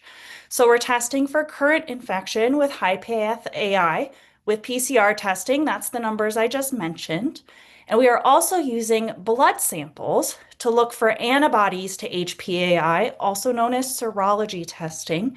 So that means we are looking for evidence that the bird was infected with the virus in the past and survived that infection. So since the fall of 2022, we have collected blood from over 2,400 individual raptors to look for evidence of past infection with HPAI. In our initial results for bald eagles, we found that 78% of the 97 bald eagles that we tested had antibodies in their blood to high-path AI, meaning that 78% of the bald eagles we tested so far have survived past infection with high-path AI. And these serology results were incredibly surprising. Previously, it was thought that very few raptors could survive HPAI infection, but our research has proven otherwise and provides hope that bald eagles that call Minnesota home will be able to endure this disease outbreak. Our initial serology results have been published in the scientific literature, and they are one of only 2 publications available on the topic in North American raptors to date. So the Raptor Center in Minnesota are leaders in this area of HPAI research in wild raptors, contributing very important data on the topic to the scientific community. And that is thanks in part to the funding provided by the Minnesota Environment and Natural Resources Trust Fund and the recommendations of this committee. So now that I've shared some of the highlights and preliminary results from our ongoing HPAI work, I'm going to transition to our current funding proposal and how we would like to continue and improve upon this work. The HPAI outbreak that started in March of 2022 is the same outbreak that's ongoing today. This outbreak has affected many wild birds and mammals and has impacted our local agricultural industry, causing infections in many local poultry facilities and 9 dairy farms in our state. We are proposing to continue our HPAI disease surveillance to gain a better understanding of the long-term impact of this outbreak on Minnesota's raptors and provide a service to our local community. We need several years of data to be able to answer questions about long-term population impacts of this disease on Minnesota's raptors. By continuing the work we started on active disease surveillance and serology testing, we will be able to gain a more complete picture of how this virus is impacting our raptors. The Raptor Center is the best and perhaps the only way to obtain the necessary data to answer these questions for Minnesota's raptors. The Raptor Center's work on HPAI doesn't only benefit our raptors, it benefits the greater Minnesota community as well. By testing every raptor at the time of admission to our hospital, we are serving as an early warning system. When we start to see high-path AI positive raptors in our hospital, that is a warning that the virus is actively circulating in wildlife in the area where that raptor was found. So this can be an early alert to the agriculture industry in the region that increased biosecurity precautions are needed to keep their poultry flock safe. And we are already sharing our disease surveillance results on our public-facing website. And with this current grant proposal, we plan to expand our public reporting to provide more details on the location of the disease in our state. Thank you for your attention and for this opportunity. We are very grateful to have access to this wonderful resource in our state, and I would be happy to answer any questions at this time. Thank you, Doctor. We're going to go to Commissioner Beeman. Thank you, Madam Chair, and thank you, Dr. Franzen-Klein. So I just wanted to understand how you are. So you said the testing of the raptors that were coming in, I think, or the eagles in particular, it was 70-something% had these antibodies that you found in there. Are these coming in now because they're sick again, or are they coming in because they were injured in a different way? Because it surprises me that there's that many that were previously sick, survived, and now are sick again, if that's how they're. To the Raptor Center. Thank you, Madam Chair and the members of the Commission. The answer to your question is that the bald eagles that we have tested so far that have antibodies in their blood, they came to our hospital for a completely unrelated reason. So trauma, hit by car, lead poisoning, something like that.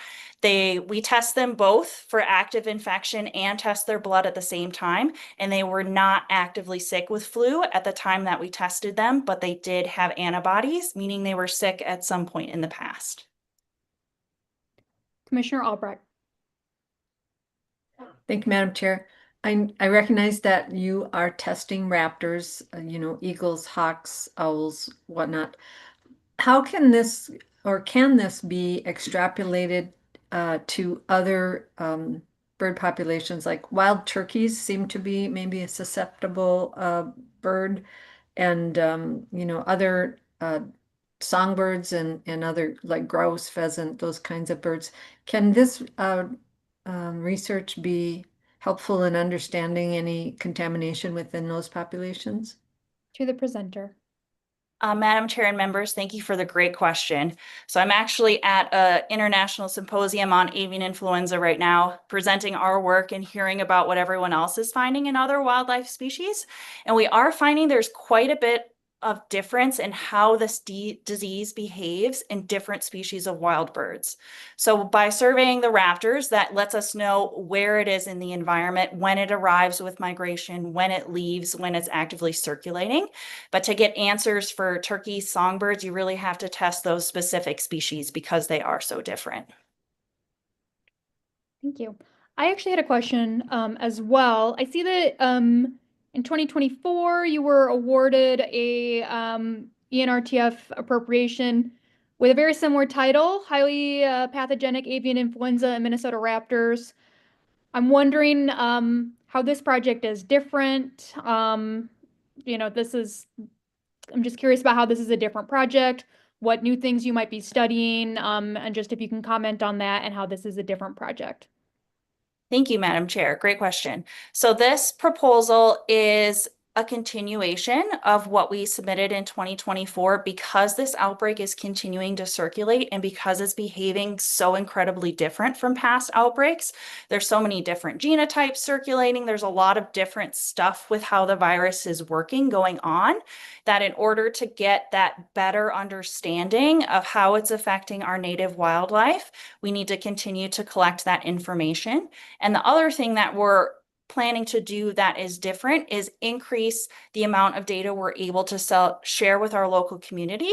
Right now, we give the number of positives that we've seen in a period of time. We would like to expand that and to include where those birds are found as well. Thank you. Next, I'll move to Commissioner Moore. But we need you to unmute. That is helpful. Thank you, Chair Jordan, and thank you, Dr. Franzen-Klein, for your presentation. My question is how is this project related to the Emerging Issues funded AI project that we funded for your colleagues literally across the street from your facility? I know that was on wildlife in particular, but I'm curious if you're working with that group at all in this intended project. To the presenter. Thank you, Madam Chair, and thank you for that great question. Yes, we are actively collaborating with Dr. Wunschmann and Dr. Schroeder on their grant. So they are focusing on PCR testing, so that active disease surveillance. They're doing all species as well. So we're sharing our data on that front with them and partnering very closely on that work and on the PCR work. And our work is different because we are also doing that blood test and that antibody testing to see what species and individuals can survive, which is a really big piece of missing data as far as wildlife health and how this outbreak is going to impact raptors. Great, thank you. No other questions. Thank you. And thank you for your presentation. We are going to move on to our last presentation before we take a break for lunch. And this is, we're going back to our 15-minute long presentations. We are moving to the land category for large projects. And so we are going to move to line 89. It is project ID number 2026 dash 035. As I said, it was under the lands. It is being proposed by Carver County, and it is the Lake Minawashta Regional Park Restoration. Is there a presenter here with us? Madam Chair, can you hear me? I can hear you just fine. Do you have a video? I am trying to turn my camera on and it does not seem to be operating at the moment. Oh, that's too bad. But I think you can, if you're okay, or maybe Director Nash has some guidance. I just clicked the button to ask you to start video, and I wonder if that causes a pop-up to come up for you to start your video. No? Now I'm gonna ask you to unmute as well.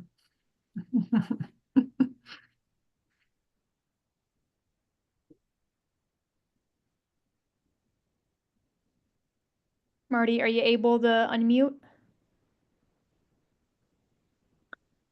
Another option, Madam Chair, is if this doesn't work, we can always break for lunch now and then come back to Mr. Walsh after lunch.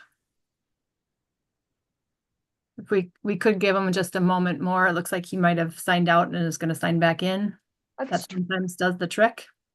We are doing well on time. We'll see if that works really quick. And if not, then I don't have a problem breaking for lunch.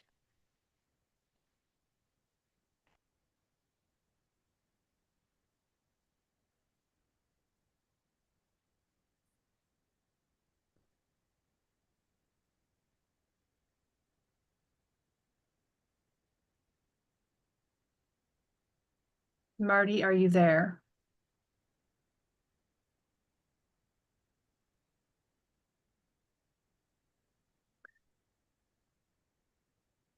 Any news from Marty? We don't have news from him. So, Madam Chair, this one was originally scheduled for 12:30, so we could break now and then just reconvene at 12:30 at Marty's originally scheduled time? That works for me. Oh, looks like he just entered the waiting room though. So let's give him, I guess, one more chance maybe.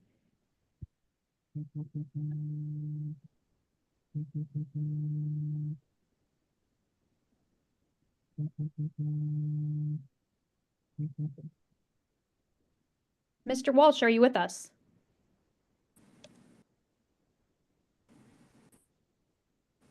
I am.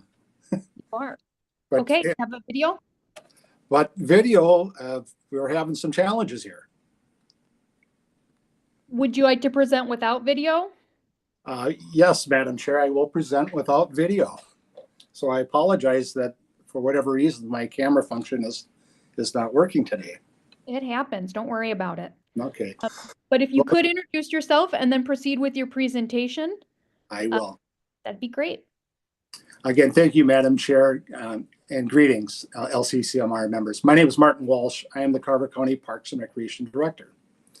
Our proposal is to restore approximately 12 acres of old fill to a higher ecological value at Lake Minawashta Regional Park. The park is located on a 680-acre lake in the southwest metropolitan area in the city of Chanhassen. The park is a natural resource-based public space with forested areas, lakeshore, wetlands, and offers nature-based recreation activities of swimming, picnic grounds, trails, boating, cross-country skiing, and fishing. And annual visitation to this park is approximately 400,000. The problem, portions of Lake Minawashta Regional Park are severely degraded first by past agricultural practices of the 1920s and 30s, and the lack of natural disturbances such as fire and grazing. Over time, early successional herbaceous species, aggressive woody plants, have spread, such as buckthorn and garlic mustard. Tree diseases have also played a part in the decline of the natural system. Dutch elm, oak wilt, and the latest insect infestation of emerald ash borer disease have all contributed to the decline of the natural habitat, which has affected space for the northern long-eared bat, monarch butterfly, and rusty patch bumblebee. How we will work to solve the problem: Carver County has invested in a natural resource management plan which provides guidance for the restoration of natural systems in the park. The proposed project will restore approximately 12 acres of degraded area, first by mapping out the existing vegetation, identifying invasive species such as common and glossy buckthorn, garlic mustard, reed canary grass, along with green ash, and replacing them with species such as oaks, maples, hackberries, lindens to enhance biodiversity. We will collect data on what is to stay or to be removed and draft a restoration planting plan. We will control herbaceous invasive species to maintain a healthy understory. We will conduct reseeding and replanting, and we will install native trees. We will monitor plant establishment and adapt management strategies for the long term. We will provide a 3-year contracted maintenance program, and thereafter park staff will provide ongoing monitoring and maintenance. Our goals: first, to address the immediate restoration needs of the 12-acre site to a high-quality habitat to enhance the park for wildlife and nature appreciation. To educate the public on the value of restoration, the proposed project is adjacent to the park system's trails, providing an excellent opportunity for interpretation of restoration efforts and benefits of reforestation as they experience this area of the park. We will build staff knowledge and capacity on how to implement natural resource management plans and to maintain restoration work. We envision that this project will be a signature feature for Carver County.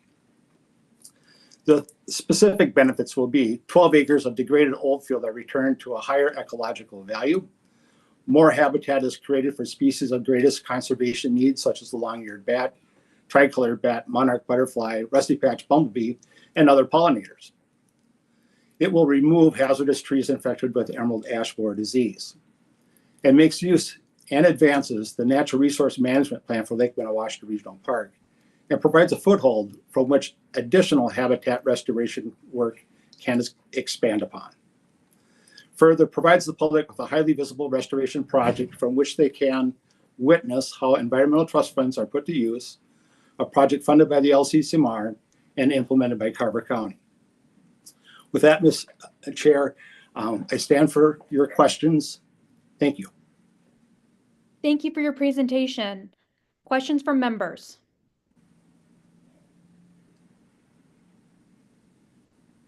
Commissioner Beaman. Thank you, Madam Chair. Hi, Mr. Walsh, thank you for your presentation. Just to give me a sense of the size of the park, I'm not as familiar with this park. Can you give me the acreage and can you give me the most recent use numbers that you have for that park? Yeah, the acreage is roughly 341 acres. And our use numbers for that particular park are right about 400,000.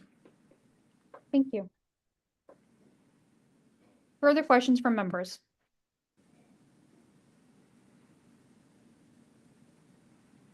Okay. Thank you to Carver County for your presentation. Sorry about the technical difficulties, but I think we got to learn about a new project. So thank you so much. All right, thank you. Next, I'm going to turn it over to Director Nash to give us the parameters of our lunch break here. Great, members. I think we will break here now until 12:45, where we'll be back on schedule. Just a reminder that we'll put the members in their own break room. Presenters, if you've already logged in, we will put you into your own break room as well. And then we'll give a 5 and a 10-minute warning before you bring you back into the main room, which will continue to stream live on YouTube. So if you do inadvertently go back into that main room, make sure you know that you are streaming live and you might want to turn off your camera and microphone. Oh, and Madam Chair, one more thing. Could we just also state for the record the members that are on the Capitol campus today? Yes. I am on the Capitol campus today, as is Representative Fisher. So Great. we coming to you live from St. Paul, Minnesota. Great, thank you. That just ensures that we are legal, so appreciate that. Thanks for taking one for the team, guys. Yeah, definitely. No worries. Glad we could all be we could all make it happen.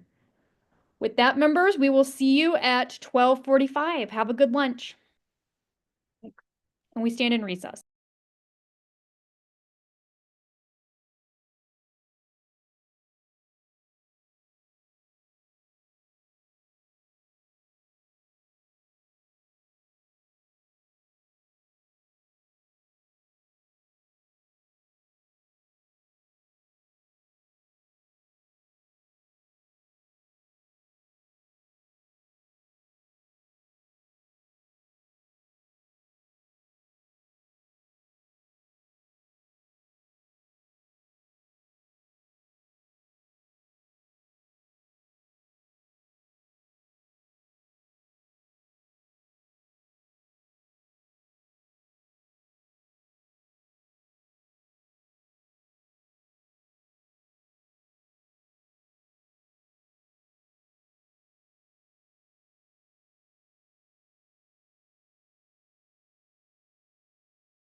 Okay, it's now 12:45.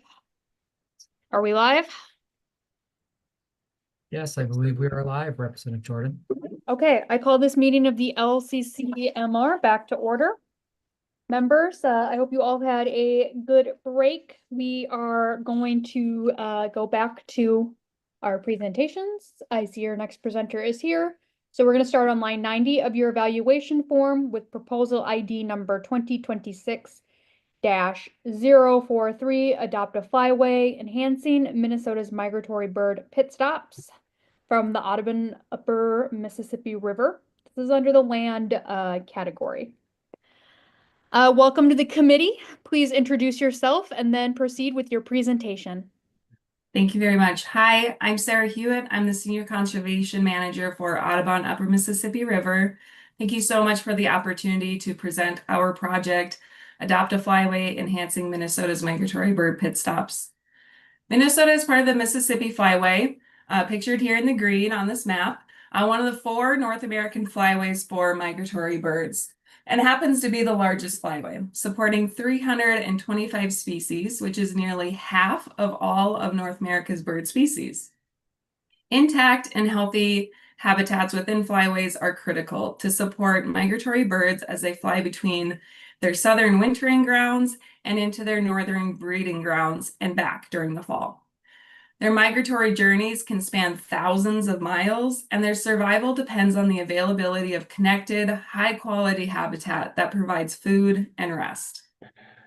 Strategic conservation of migratory habitats cannot wait, as science has identified massive losses of North America's birds. For example, the most recent 2025 U.S. State of the Birds report found that 112 species have lost more than 50% of their populations over the last 50 years, including the bobolink and the golden-winged warbler here over my shoulder, who are some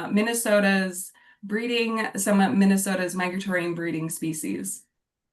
The Adopt a Flyway project takes our migratory work to the next level, as we utilize the key habitat data that will be identified through our 2023 LCCMR funded project, mapping migratory bird pit stops in Minnesota. With the Adopt a Flyway project, Audubon supports voluntary conservation action to improve migratory habitat quality and connectivity across the state. We will empower individuals to recognize the value of their land and help them make a personal contribution to enhancing habitat health. We'll accomplish this by providing technical and financial assistance. Our grassland and forestry ecologists will help landowners improve their land through practices such as native vegetation restoration, so getting more of that blue stem, Cytodes grama, oak savannas out on the landscape, invasive species control, very likely with a good focus on controlling common buckthorn. And then we'll be providing management tools such as prescribed fire and rotational grazing as well. And our goal is to be impacting 1,200 acres through this pilot with technical and financial assistance to at least 15 participants with project sizes of 10 acres or more. So we've had multiple inquiries for help by landowners who are really interested in doing good things for birds and wildlife, but just don't really know where to start. And there currently isn't a program out there that really fits their needs. And so this is a program that can help them give them the knowledge and the tools that they need to really achieve their goals. And we can help them explore different protection efforts too and options. So as these bird-friendly practices are implemented, participants will earn public recognition for their efforts, such as on-site signage, Audubon website promotion, and program logo use.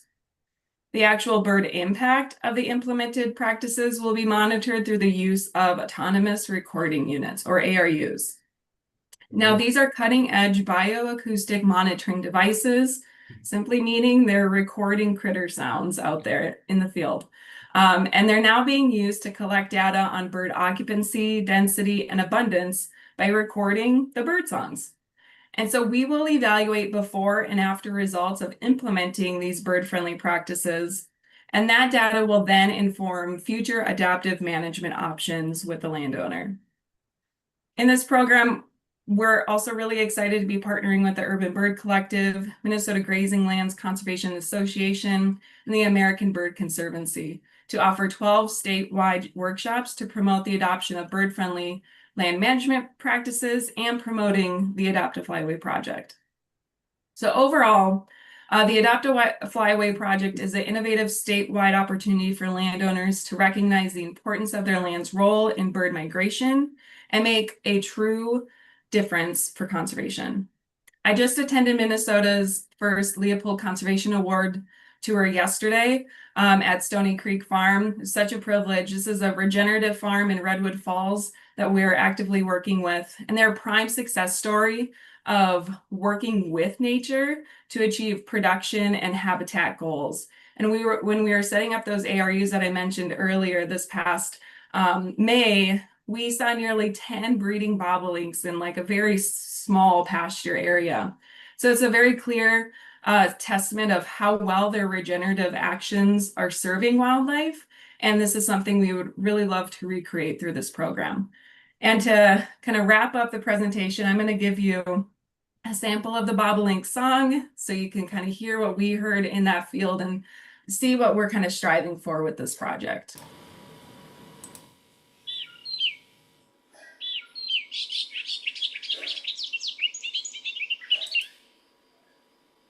Hopefully that worked for you all. So thank you all so much for your time and consideration. I'm happy to take some questions now. Great. Thank you for your presentation. First question goes to Commissioner Beaman. Thank you, Madam Chair, and thank you, Ms. Hewitt. I'm not familiar with the prior mapping project that you made reference to, and so I kind of have a two-part question. Is there an interrelationship between the things that you found through that mapping project and, for example, the landowner choosing process? I don't know if that's the right word, enrollment process. In other words, are you going to be prioritizing interested landowners based on location that was somehow tied in with the mapping, or is this really first come, first serve of landowners who are interested and it's not directed per se towards any particular location? To the presenter. Thank you. Great question, Madam Chair and Commission members. Yes, so there is an interrelation there. We really want to be using the data and the specific sites that are going to be identified through that project to help guide essentially project selection.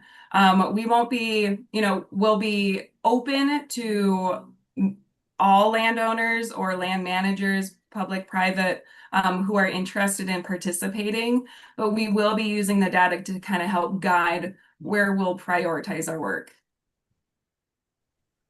Thank you. Further questions from members? Commissioner Reese. Thank you, Madam Chair. Thank you, Ms. Hewitt. I just have a question regarding how you will work with landowners. Do you have an easement on the land, or what provisions do you have to ensure that what's put in place remains for a period of time? Great question. To the presenter. Yes, thank you. So we will be working, we won't discriminate. People can be having easements or not, but as part of our landowner agreement with them, we will have some type of term protection included in there, whether it'll probably be between like 5 to 10 year protection periods if the project is on private land. Thank you. Thank you. Further questions from members? Okay. Seeing none, thank you so much for your time and your presentation. We are going to move on to line 91 on your evaluation form, proposal ID number 2026-078, utilizing wood waste and biochar for mine land reclamation from NRRI at UMD. This is under the land category. Welcome to the committee. Please introduce yourself for us and then proceed with your presentation. Hello, my name is Matthew Arrow. I'm a research program manager of wood products at the University of Minnesota Duluth Natural Resources Research Institute. Thank you very much for your time. We really appreciate it today. So our project addresses two main problems. The first problem is wood waste. In 2024, the spruce budworm killed softwood trees, primarily balsam fir, on more than 700,000 acres in Minnesota. Statewide, the emerald ash borer is predicted to cost cities $30 million per year through 2030 for ash tree removal and replacement. With nearly 1 billion ash trees in Minnesota, the spread of the emerald ash borer affects not only urban areas, but also large swaths of rural areas. The Twin Cities expects to generate about 500,000 tons of emerald ash borer wood waste annually, while Duluth alone generates about 1,200 cubic yards of waste ash chips every year from ash tree removal projects. The second problem is related to mineland reclamation. The Federal Surface Mining Control and Reclamation Act of 1977 and the Minnesota Mineland Reclamation Act of 1969 require that mining land reclamation practices restore land to its pre-mining condition. However, despite nearly 130,000 acres of mine-disturbed land on the Iron Range, less than 5% has been reclaimed. To fulfill this requirement, salvaging and redistributing topsoil alone is unlikely to restore the land to its original state unless additional organic matter is added. To solve these problems, we'd like to evaluate the use of waste wood materials and wood-derived byproducts, specifically biochar and thermally modified wood, for mineland reclamation. Biochar is a charcoal-like substance produced by heating wood in a low-oxygen environment. You might think of burnt wood from a campfire, which looks similar, but that's not exactly what we mean by biochar. The key difference is that true biochar is made through a controlled pyrolysis process, resulting in a material that allows it to retain water and nutrients much more effectively. It's important to note that not all biochars are the same. Through previous work, our institute has identified biochar production methods that optimize biochar for water retention and pollution absorption.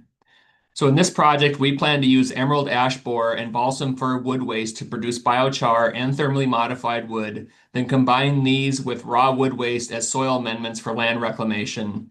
These soil mixtures will be designed to take advantage of the wood waste for nutrient supply and the biochar for water retention and erosion control. In addition, biochar can help remove metals from contaminated mineland soils. We will also survey previously reclaimed sites that use wood waste so we can incorporate historical lessons learned into our soil mixture designs. This will help us develop a more practical and effective approach for future applications.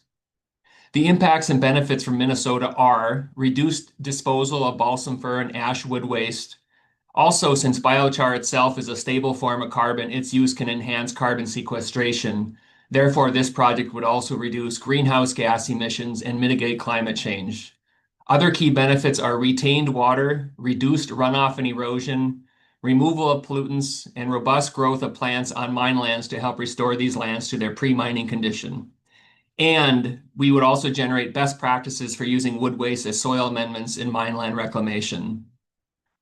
So in summary, this relatively unexplored application will result in design guidelines that can reclaim old mining lands, mitigate greenhouse gases, and manage the increasing volumes of wood waste being generated by urban expansion, the emerald ash borer infestation, spruce budworm infestations, hazardous fuel reduction projects in Minnesota forests, and also storm and disaster-related tree removal activities.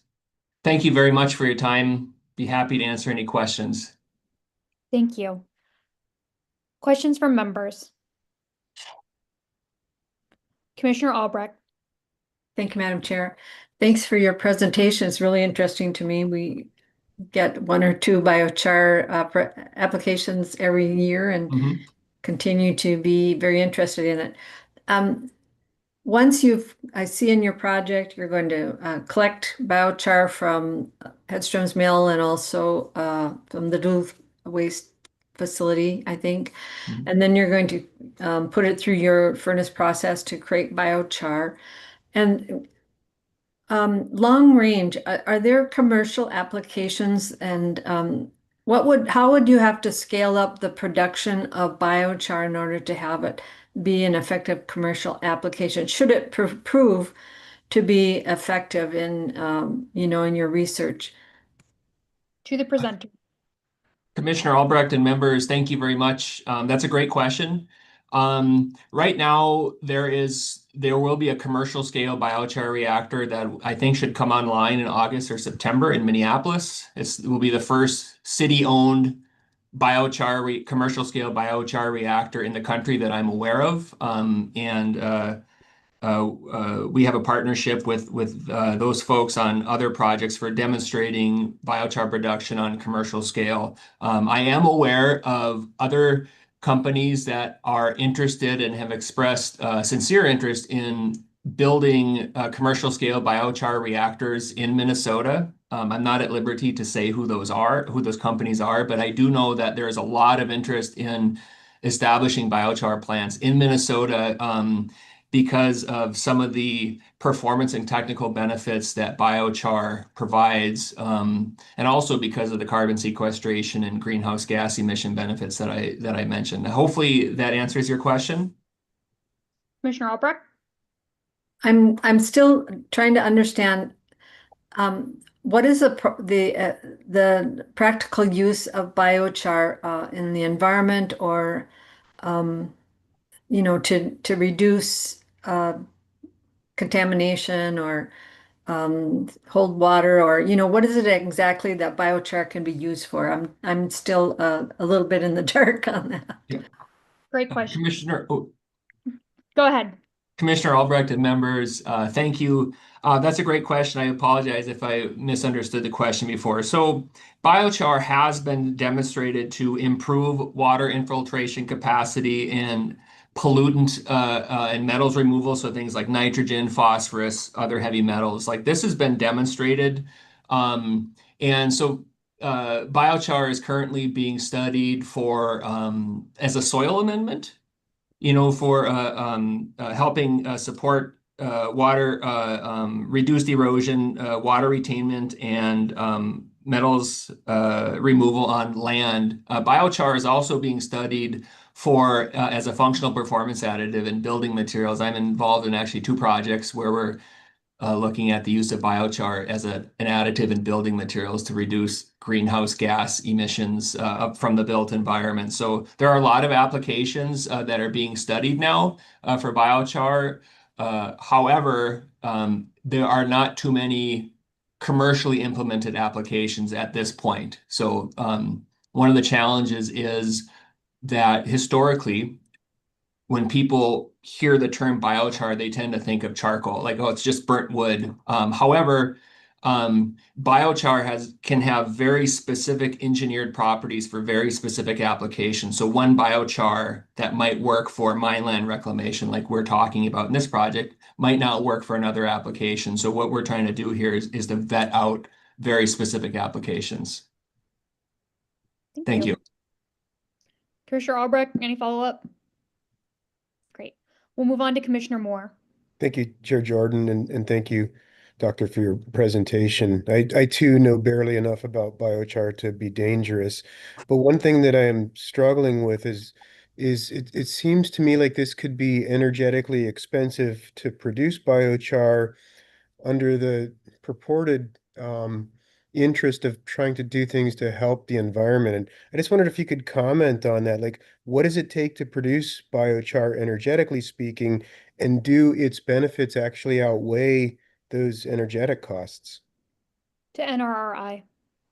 Commissioner Moore and members, thank you very much. That's a great question. Part of what I do at the university is life cycle assessment, or LCA, to help evaluate the potential environmental impacts of new processes, new materials, new technologies like we're talking here. So you're exactly right. So when you produce biochar, you have to add energy. So I know I have data from the city of Minneapolis on fuel consumption for their biochar reactor. So in this study, what we're going to do is evaluate from a life cycle perspective the environmental benefits of using biochar in this application. We will be taking into account fuels consumption for producing biochar. We will be taking into account the impacts of transporting the raw material feedstock to a biochar manufacturing plant. We will be taking into account transport of biochar to mining land reclamation sites. So all those things have to get accounted for. And it's real easy to say that because we know biochar sequesters carbon, that's been studied, that's been reported, there's all kinds of papers on this. We know that it's real easy to say, oh, so we're just going to sequester carbon because we're using biochar. But in this study, we're going to be doing a deep dive to actually calculate those greenhouse gas emission and carbon sequestration benefits using well-established life cycle assessment techniques from the International Organization for Standardization. So we will be having all that data to present the case for why what we're proposing we believe is a good idea, both technically and also environmentally. Thank you. No other questions. Thank you. Further questions from members? Okay, thank you for your time today. We are going to move on to line 92, proposal ID number 2026-143, Certified Prescribed Burn Manager Curriculum Development and Pilot from CFANS. This is in the land category. Hello, welcome to the LCCMR. Please introduce yourself and then proceed with your presentation. Thank you, Madam Chair Jordan and members of the Commission. I'm Eli Sagor. I'm an Extension Forestry Specialist and Extension Natural Resource Program Leader at the University of Minnesota. I'm based at the Cloquet Forestry Center, where I'm talking to you from today. I'm here with my colleague Lane Johnson, who you'll hear from a little bit later. Lane's a collaborator on the project. He's a fire ecologist, also based here at the Cloquet Forestry Center. We're really happy to be here and appreciate the invitation to join you today and to tell you about our project. Minnesota's forests and prairies were shaped by fire. For thousands of years, frequent low-severity fire produced forests and prairies rich in wildlife, teeming with biodiversity, and that sustained human populations. Over the last century, suppression of these low-severity fires has compromised these ecosystems. Today, the long-term integrity and health of Minnesota's grasslands and forests are at risk due to a century of fire suppression and a growing deficit of what we call good fire. According to the 2022 Minnesota Fire Needs Assessment, to maintain our native prairie and forest communities would require burning at least 1 million acres a year. But we're only burning about 100,000 acres a year, and most of that's on public land. We know that an important barrier to increased use of good fire is a limited workforce of trained, professional, prescribed burn managers, particularly during the typically short seasonal windows for safe and effective prescribed burns. Workforce development is much needed to reduce Minnesota's good fire deficit now and into the future, particularly on the 70% or so of Minnesota grasslands and about 40% of forest lands that are in private ownership.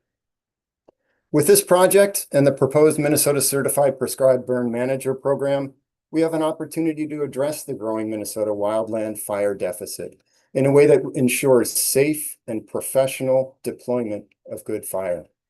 We propose to develop Minnesota-specific burn manager program curriculum and to deliver that curriculum at least twice throughout the 3-year project period. We didn't come up with this idea ourselves. This work was recommended in a 2017 legislative report on prescribed burn requirements prepared by the Minnesota DNR, and it was also introduced as a bill in the 2023-24 legislative session on both the House and Senate sides. The new program would be administered by my team at the University of Minnesota Extension in close partnership with the Minnesota Prescribed Fire Council. That's a nonprofit organization composed of a broad group of stakeholder organizations, including prescribed burners, conservation organizations, and the DNR. Our new program would build on the successes and lessons learned from Certified Prescribed Burn Manager program development and implementation in at least 26 other states. These programs exist throughout the country, and they work. For example, California began their training and certification program in 2021, and as of last month, they have 59 state-certified prescribed burn fire bosses with active certification. As for our project, in year 1, we're going to focus on collaborative curriculum development.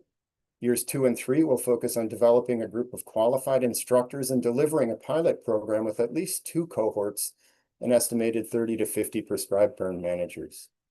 Throughout the project, we'll also be working with agency partners and stakeholder groups to ensure broad support and to help define and implement a prescribed burner certification process to provide an important professional credential for trained burners. Key to our approach are broad stakeholder engagement and a transparent research and practice-based approach, building on what has worked elsewhere and adapting it to Minnesota's unique situation.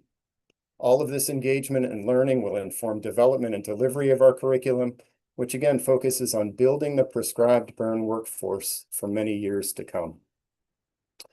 In closing, the outcome of our project is workforce development to protect Minnesota's natural and cultural heritage, to reduce wildfire risk to communities, to enhance wildlife habitat and fire-dependent ecosystems, and to maintain pollinator habitat on all lands for many years beyond the project period. Professional training and state recognition of qualified burners creates a first-ever opportunity in Minnesota for land managers, contractors, municipal firefighters, and motivated private landowners to gain professional credentials for safe and effective prescribed fire implementation. I want to thank you again for the opportunity to be here today. And with that, we're happy to take questions. Thank you for your presentation. Questions from members? Commissioner Albrecht. Thank you, Madam Chair. Thanks for this presentation. Given the frequency and size of recent wildfires in our state, I think this is really important work to train up additional firefighters. So my question is, as I understand it, this is kind of a train the trainer program to begin with, so that you're going to train up folks who can also train others.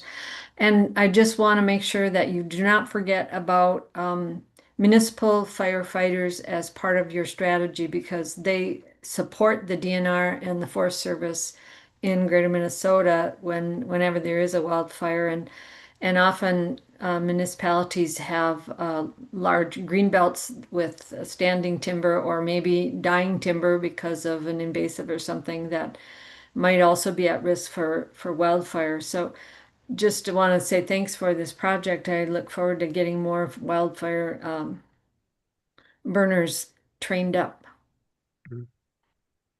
Thank you. Thank you. Commissioner Reese. Thank you, Madam Chair. And thank you for your presentation, Professor Sagor. I think that my question is more directed to staff. So perhaps I don't see Becca's camera on, so I'll ask Michael Varian. Mike is helping us out, or Mr. Campana is helping us out right now. Yep. So Michael or Mike, just a question on the curriculum. I know there's a prohibition on curriculum development, but I think in this case that's specifically for high school and elementary curriculum, I believe, and so in this case it would be allowed. Is that correct? To Mr. Campana. Chair Jordan, Commissioner Reese, yes, the RFP did include a restriction on curriculum, but it was specific to school curriculum. Yep. Okay, thank you. Further questions from members? Okay, thank you to the extension for your presentation. We are going to move on to line 93 on your evaluation sheet. Proposal ID number 2026-190, Pollinator Central 5, Habitat Improvement with Public Engagement from Great River Greening in the land category. Welcome to the committee. Please introduce yourself for the committee and proceed with your presentation. Hello. Is everything working? Everything's working. You're coming in great. Fantastic. Chair, members, my name is Rebecca Tucker, Program Manager at Great River Greening. Thank you very much for the opportunity today to present the proposal for Pollinator Central 5, Habitat Improvement with Public Engagement. If you're not familiar, Great River Greening is a nonprofit celebrating 30 years of our mission to inspire, engage, and lead local communities in conserving and caring for the water and land that enrich our lives. This is the 5th phase of the Pollinator Central grant set as presented to the Environment and Natural Resources Trust Fund for appropriations, the first 2 of which were initiated in fall 2021 and concluded successfully last June, with the 3rd and 4th phases online and on track right now. Phase 5 seeks to continue this momentum by facilitating pollinator habitat-focused habitat establishment, pollinator population monitoring, and public stewardship coordination in and around the metro area, as well as expanding the partnership to new communities to the south. To do so, Great River Greening will be partnering with 8 cities and municipalities across 7 Minnesota counties, from Mankato to Little Falls, to enhance 157 acres of 10 shovel-ready projects, engaging public volunteers and local communities in that process. The environmental problem we have identified through direct input from a variety of very engaged public landowners is the need for pollinator-specific habitat development in their parks, schoolyards, municipal campuses, nature centers, and other public spaces. This work is needed to counter the local and global reduction in bees, butterflies, and other pollinating insects that are so crucial to our natural ecosystems, agricultural production, and the overall well-being of our communities. The second problem we are addressing is how to monitor the impact that these restorations and enhancements have on those local pollinator populations themselves. We can count the number of plants we are planting and the number of acres we are seeding with native habitat, but this project then goes the next step to measure the bees, butterflies, and other insects that depend on those healthy environments for their survival. The first 4 phases of this work have shown a huge interest in community participation in this effort, and since 2022, we've had over 300 volunteers specifically counting pollinators at GRG-hosted events, participating in educational outings, and even coming to trainings, then going out and doing independent monitoring in their own time.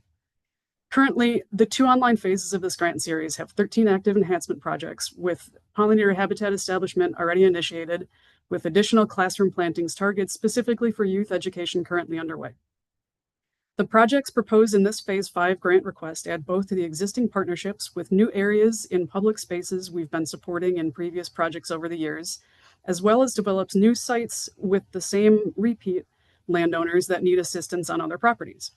We're also developing exciting partnerships in cities and regions that are new to our efforts, with this phase extending to Blue Earth, Le Sueur, and Nicollet counties, supporting 4 city, county, and nature center projects that expand a prairie restoration in a city park, continue oak savanna restoration and a nature center, and support habitat enhancement along the Minnesota and Le Sueur rivers. Project sites then continue north through Carver and Hennepin counties to Stearns and Morrison counties, widening the geographic range of communities that this funding will impact. Both old and new partners provide unique opportunities, as working with the same engaged communities over multiple years allows for us to utilize the local interest and existing coordination at these continuing sites, while working in new communities allows us to broaden our outreach to folks that are relying on this potential funding to do pollinator habitat establishment and community engagement in their areas. Phase 5 will facilitate a further 157 acres of habitat enhancement, including nearly 3,000 linear feet of shoreline planting on 10 sites with 8 public landowners, and will engage a total of 300 habitat volunteers in direct field enhancement activities such as native plug planting or invasive species removal. In addition to habitat restoration and enhancement, the monitoring efforts will engage 100 community scientists through both group events as well as independent efforts, with hopefully similar enthusiasm for learning participation as we're seeing currently in the active phases. The active restoration and enhancement of degraded fields, lakeshore, turf areas, woodland understories, and other currently unmanaged public areas into high-quality native pollinator habitat patches will help connect existing but limited habitat in Minnesota, providing crucial flora resources throughout the growing season and improve nesting and overwintering habitat for pollinators, which benefits the broader set of ecosystems overall. Since 2021, the list of partners and communities that this collective Pollinator Central effort has impacted is now wonderfully long, with a total of 52 projects in 13 different counties, working with 31 landowners, including the potential addition of this phase in 2026. Pollinator Central 5, Habitat Improvement with Public Engagement, will continue this series of native pollinator enhancement projects as funded by the Environment and Natural Resources Trust Fund. We are excited to see the set of tangible outcomes expand into the future. Chair and members, thank you for your time. I am happy to answer any questions you may have about this proposal. Questions from members?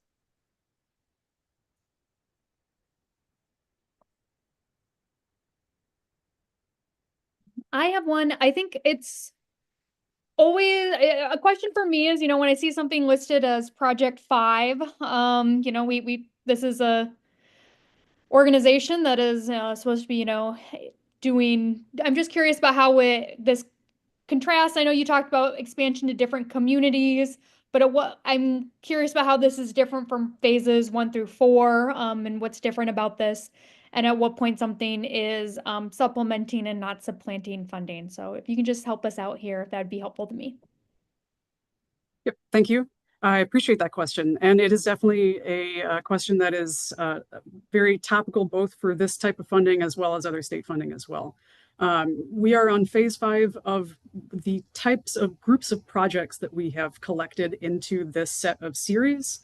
And the projects themselves do not overlap. They are either new acres on property that we are working adjacent to, so we're expanding a project, or the projects themselves within the phase are new projects. So the series that the funding is grouped under is on its phase 5, but each of these projects that are described in the packet itself, it's the exciting project partners and collaborators, as well as the parcels information itself gives the parcel list describes the work that is being funded by this particular phase.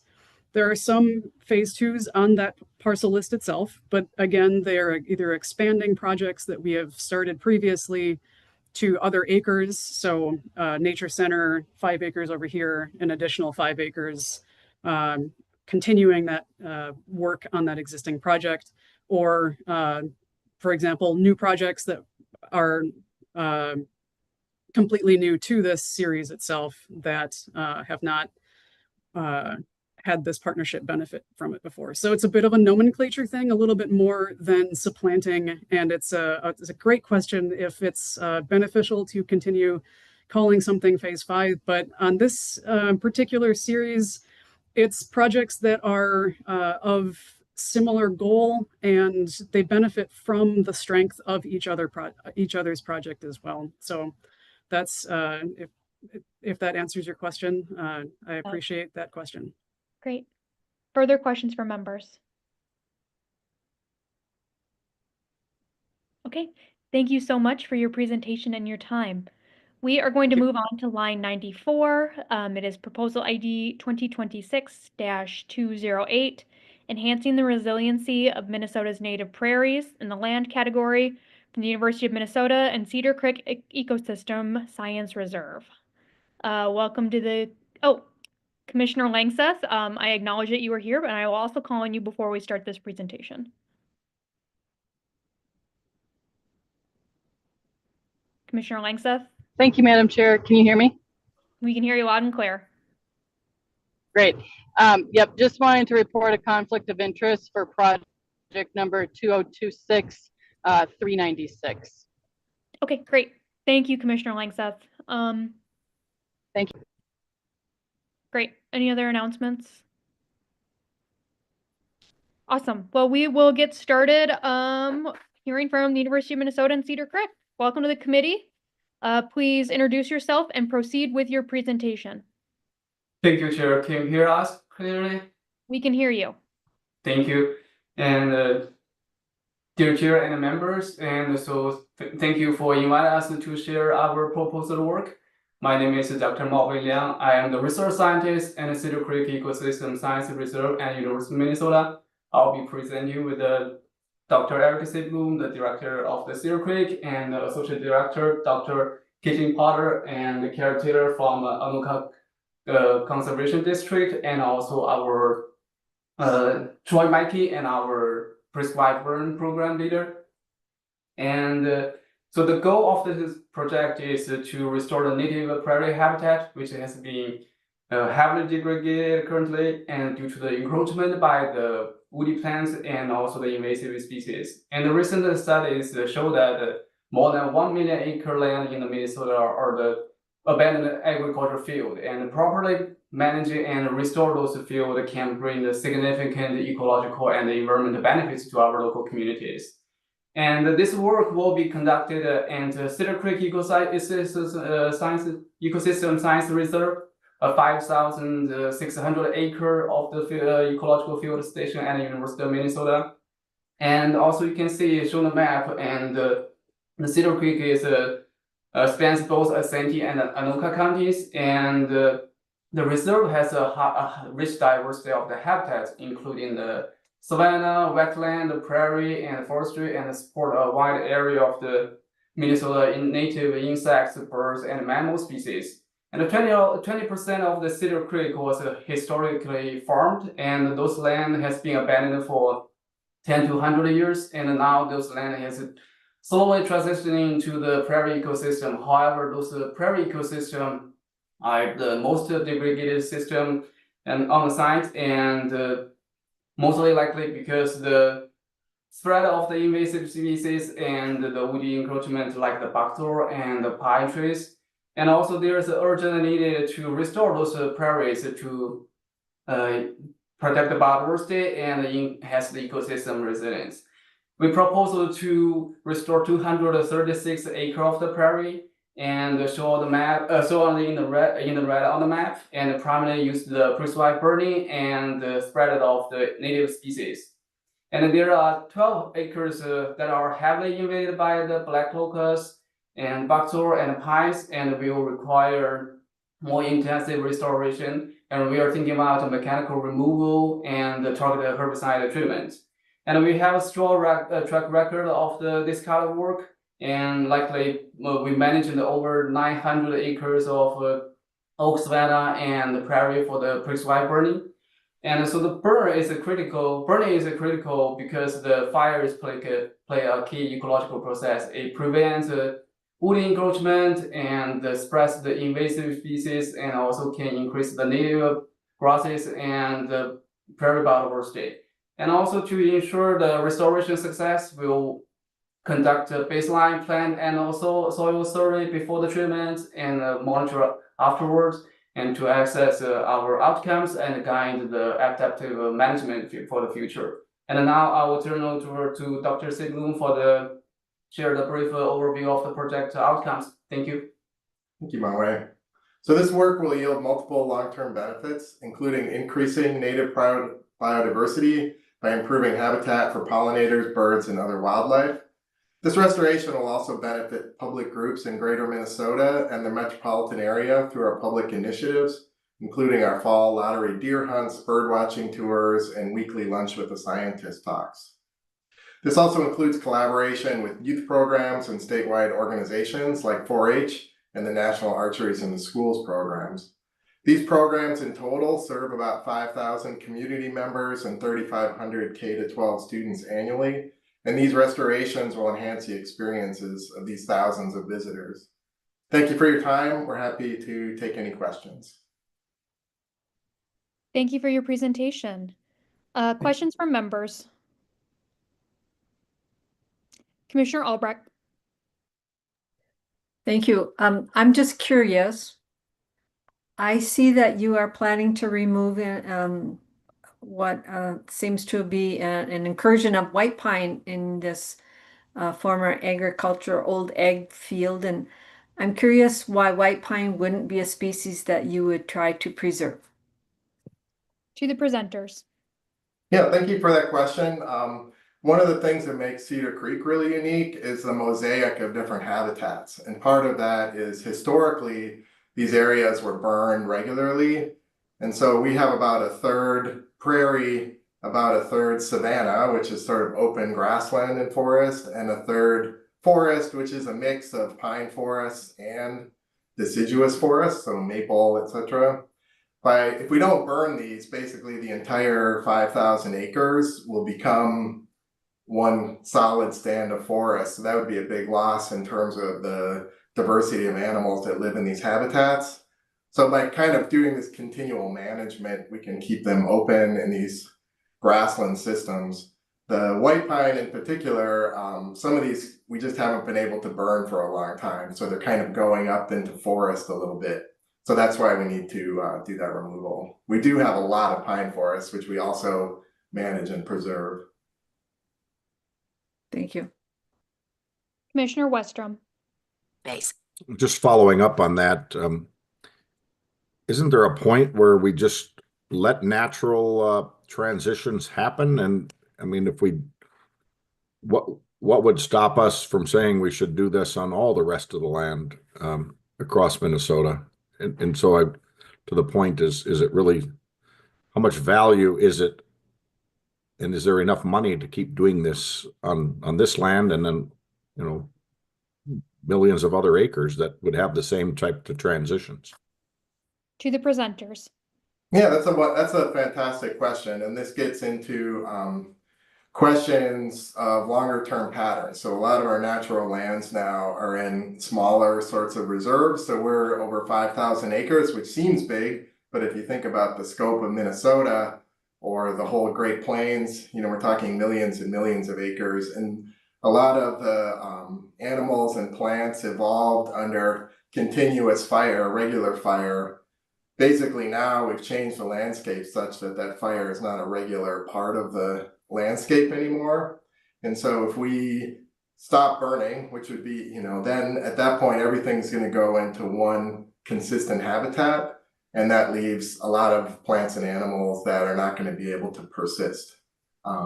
So this is one of these, it's an artifact in a sense of the fact that our native habitats are sort of isolated and no longer part of sort of these longer cycles of burning and fire and other kinds of activities because of their isolation. So it's, in order to manage that diversity, it's incumbent on us to kind of keep those natural disturbances going. May I add one additional piece to your very good question, Commissioner, about how much money do we put into this and what is the long-term projection? Here at Cedar Creek, we manage already about 900 acres that don't include this proposed acreage with fire and other land management techniques. And our hope is to invest some upfront money with the support of the LCCMR to get these 236 acres into a state where we can continue to manage them with our own funds, where we have a long-term prescribed burning and management program that these would be incorporated into. We just need some help up front to get them into that kind of continual maintenance mode, which they're not in at the moment. Commissioner Westrom, follow-up? Thank you. Just remind us, where is this located approximately in Minnesota? What's kind Yeah, of Cedar Creek is about 30 miles north of the Twin Cities, and it's sort of up on 65 near Isanti or Bethel, and it spans the boundary between Anoka County and Isanti County. Nice. Thank you. Further questions from members? Okay, thank you so much for your time and your presentation. We are going to move on to. Thank you, Chair and members. We are going to move on to line 95. It is proposal ID 2026-223, Oak Savanna Restoration for Living Landscapes from Bowser. This is in the land category. Welcome to the committee. Please identify yourself for us and then proceed with your presentation. Chair Jordan and Commission members, my name is Dan Shaw with the Minnesota Board of Water and Soil Resources. Thank you for this opportunity to present this project that will build momentum for oak savanna restoration in Minnesota. This application resulted from interest from over 100 conservation professionals helping to prioritize state efforts related to native vegetation and biodiversity. Oak savanna systems are a priority for conservation professionals for three key reasons. First, they host high biodiversity, including over 90 species of greatest conservation need in Minnesota, including species like the red-headed woodpecker, rusty patch bumblebee, and regal fritillary butterfly. Second, historically, oak savannas covered vast areas of the state. Today, they are considered one of the most threatened plant communities, with less than 1.1% remaining in Minnesota. Third, oak savanna captures high amounts of carbon and are climate resilient as they withstand drought and intense weather, and can be part of working land through conservation grazing efforts. There are three key challenges we are working to address through this project. First, there is a need for a state initiative focused on the prioritization and restoration of oak savanna in Minnesota that brings together many partners from across the state.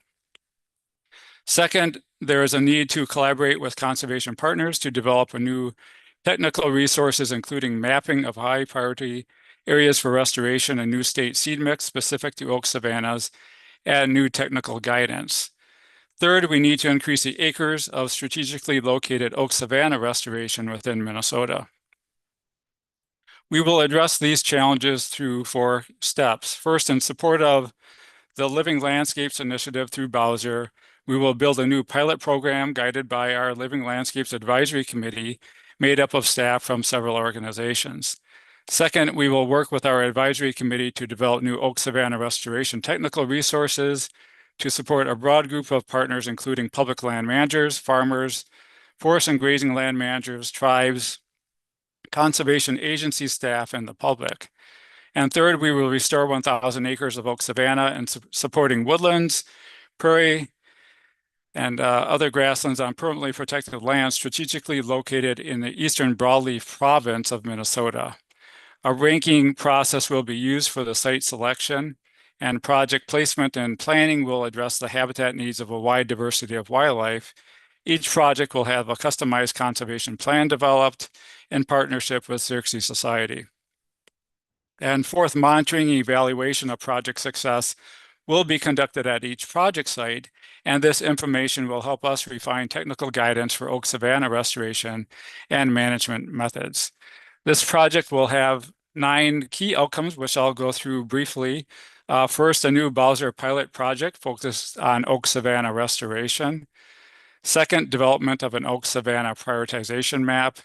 Third, development of a conservation plan template and 8 to 15 project conservation plans. Development of a new state oak savanna seed mix and fact sheet. 5 oak savanna restoration guidance incorporated into Bowser's native vegetation establishment and enhancement guidelines. 6 restoration enhancement of 1,000 acres of oak savanna. 7 development of a long-term monitoring protocol for program participants. 8 case study descriptions of 4 projects to be included on Bowser's website. 9 conducting 3 regional workshops focused on oak savanna restoration and reconstruction. In conclusion, this project will have a long-term impact as a new program, and its many outcomes will build a foundation of resources and collaboration for oak savanna restoration. Once the new program is established, Bowser and partners will pursue other funding sources for the program, such as federal grants and foundation funding. Thank you, and I would be happy to answer any questions. Thank you so much for your time. We'll go to questions from members. And I actually had one. Can you tell me a little bit more about the Xerxes Society? I'm less familiar with their work. Madam Chair and members, that's a good question. The Xerxes Society is a nonprofit organization that works on invertebrate conservation. They've been a really key partner for us with our pollinator efforts in the state. They have a lot of technical knowledge with that organization, which will be very beneficial for this work. They work in the state working with farmers and other landowners currently, and just have a lot of expertise on oak savanna and different types of ecosystems. Thank you. Other questions from members? Okay, thank you to Bowser. Thank you. We are going to move on to project 96. We're going to move on to line 96, project proposal ID 2026-235, Metropolitan Regional Park System Land Acquisition Phase 9 from the Met Council. This is in the land category. Welcome to the committee.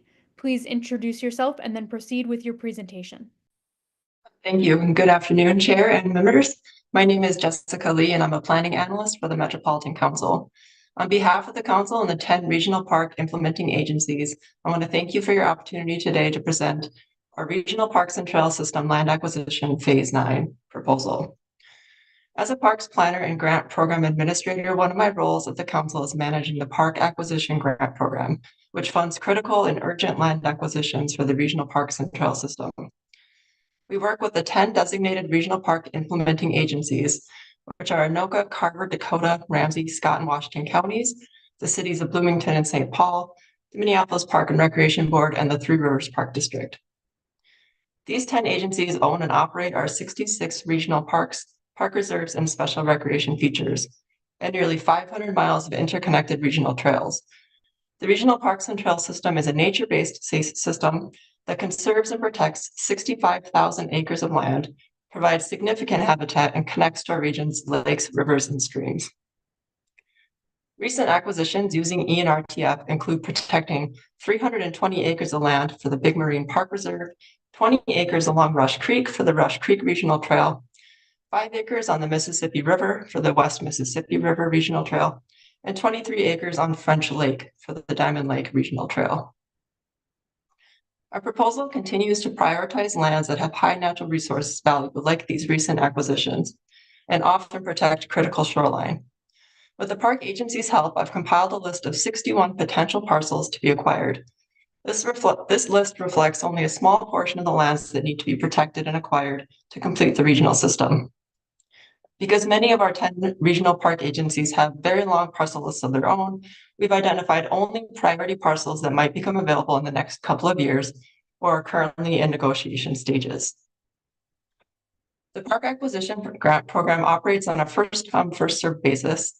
The Council accepts applications from the 10 agencies on a rolling basis, and with Council approval, awards eligible acquisitions as funding is available. Our list of priority parcels includes lands that risk becoming developed if not permanently protected. In addition, these lands are identified as Park or Trail inholdings, meaning they are already included in park boundaries. Acquiring these lands is crucial to completing the regional system and will make managing park and trail units more efficient, as well as help provide contiguous habitat corridors. 100% of our requested ENRTF dollars will go to acquiring land.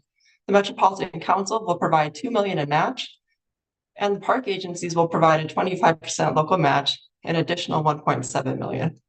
So in total, our $3 million request will result in $6.67 million in leveraged funds for the regional parks and trail system.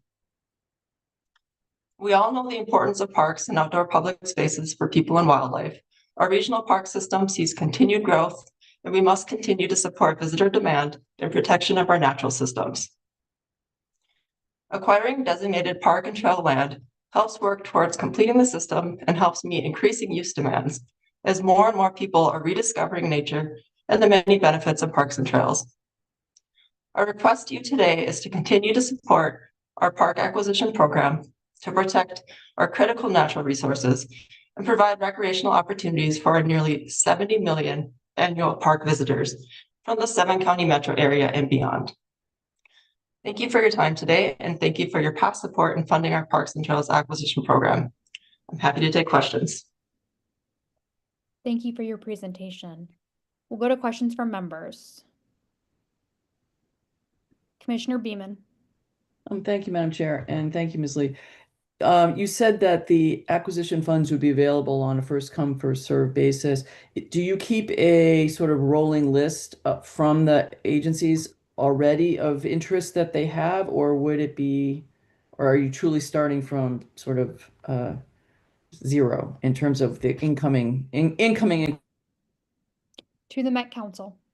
Thank you for your question, Chair and member. I work very closely with the agencies, and so I typically have an idea of what's coming up. And we usually work a few months out to allow for the council process. And I should add too that each agency does have an annual limit so that not one agency is using up all the funds. So we do try to distribute them fairly. Further questions from members?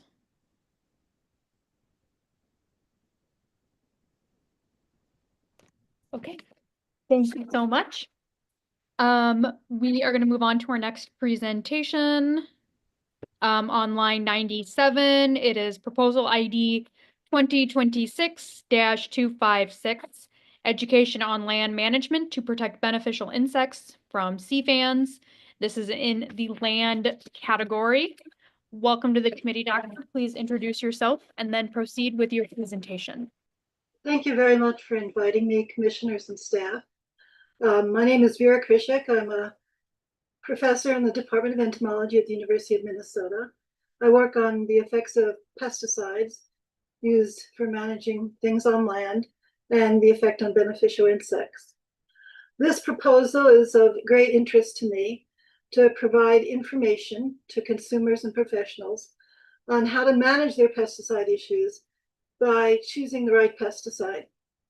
I was giving a talk this morning at the North American Monarch meeting here in Minneapolis, and we had a panel with EPA speakers, and their chemical company was there, and some NGOs, and there is a lot of interest on people from both professionals and consumers how to mitigate good bug mortality by using the proper pesticide when they have to manage a pest.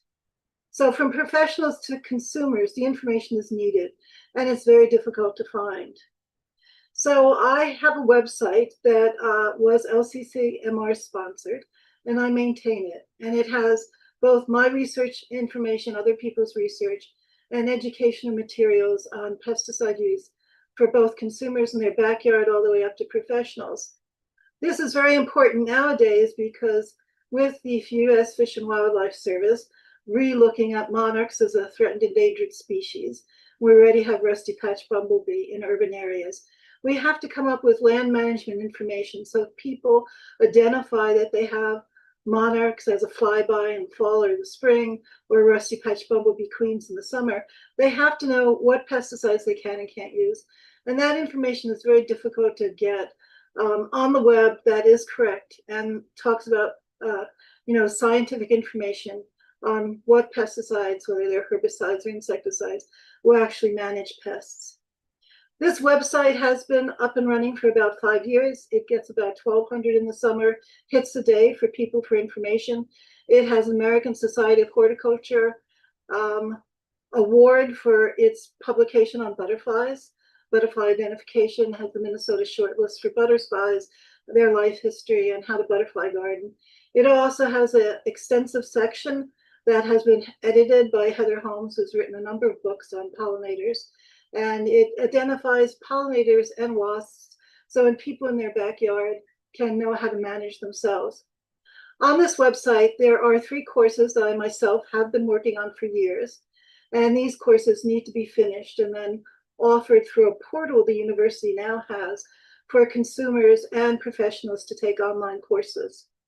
There is a book that was produced by myself and another author in 2004. It's called an IPM Manual for Midwest Landscapes.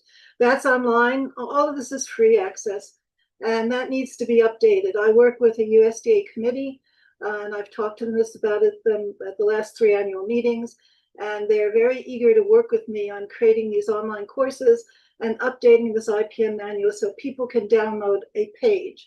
So there's a page on, there's about 200 different pests on there right now. We're going to add some new ones, and they can download a page, and now it's going to prominently say how to manage your pests while also conserving beneficial insects. So the website is very important because nowadays there's not a lot of information available to consumers. When they have a problem, they go to the web, and a lot of that information is older, or it's been promoted by different groups. It's not scientifically based information. So that's what we want to develop with the funds, is to create, finish these 3 online courses. One's on pollinator conservation and IPM, one's on tree and turf IPM, and one's on greenhouse IPM. And the greenhouse IPM is very important because that's where you have people putting neonicotinoids into landscape plants before they sell them. Those chemicals can stay in the plant for 6-7 months. And a number of people for years have noticed the impact on queen bumblebees. When there's not much native vegetation out there, they go to these bedding plants. And so there are very good alternative pesticides to use in production in greenhouses that need somebody to push them so the greenhouse managers understand what to use. Thank you very much for listening to me, and I would really like to hear any questions you have. We'll go to questions now. Thank you for your presentation. Members, questions? Okay. Thank you so much for your time. We will go to our next presentation, which is on line 98 of your evaluation form. It is project ID number 2026-276, SNA Habitat Enhancement, Public Engagement, and Biodiversity Protection. This is from the Minnesota DNR in the land subcategory. Welcome to the committee. Please introduce yourself and then proceed with your presentation.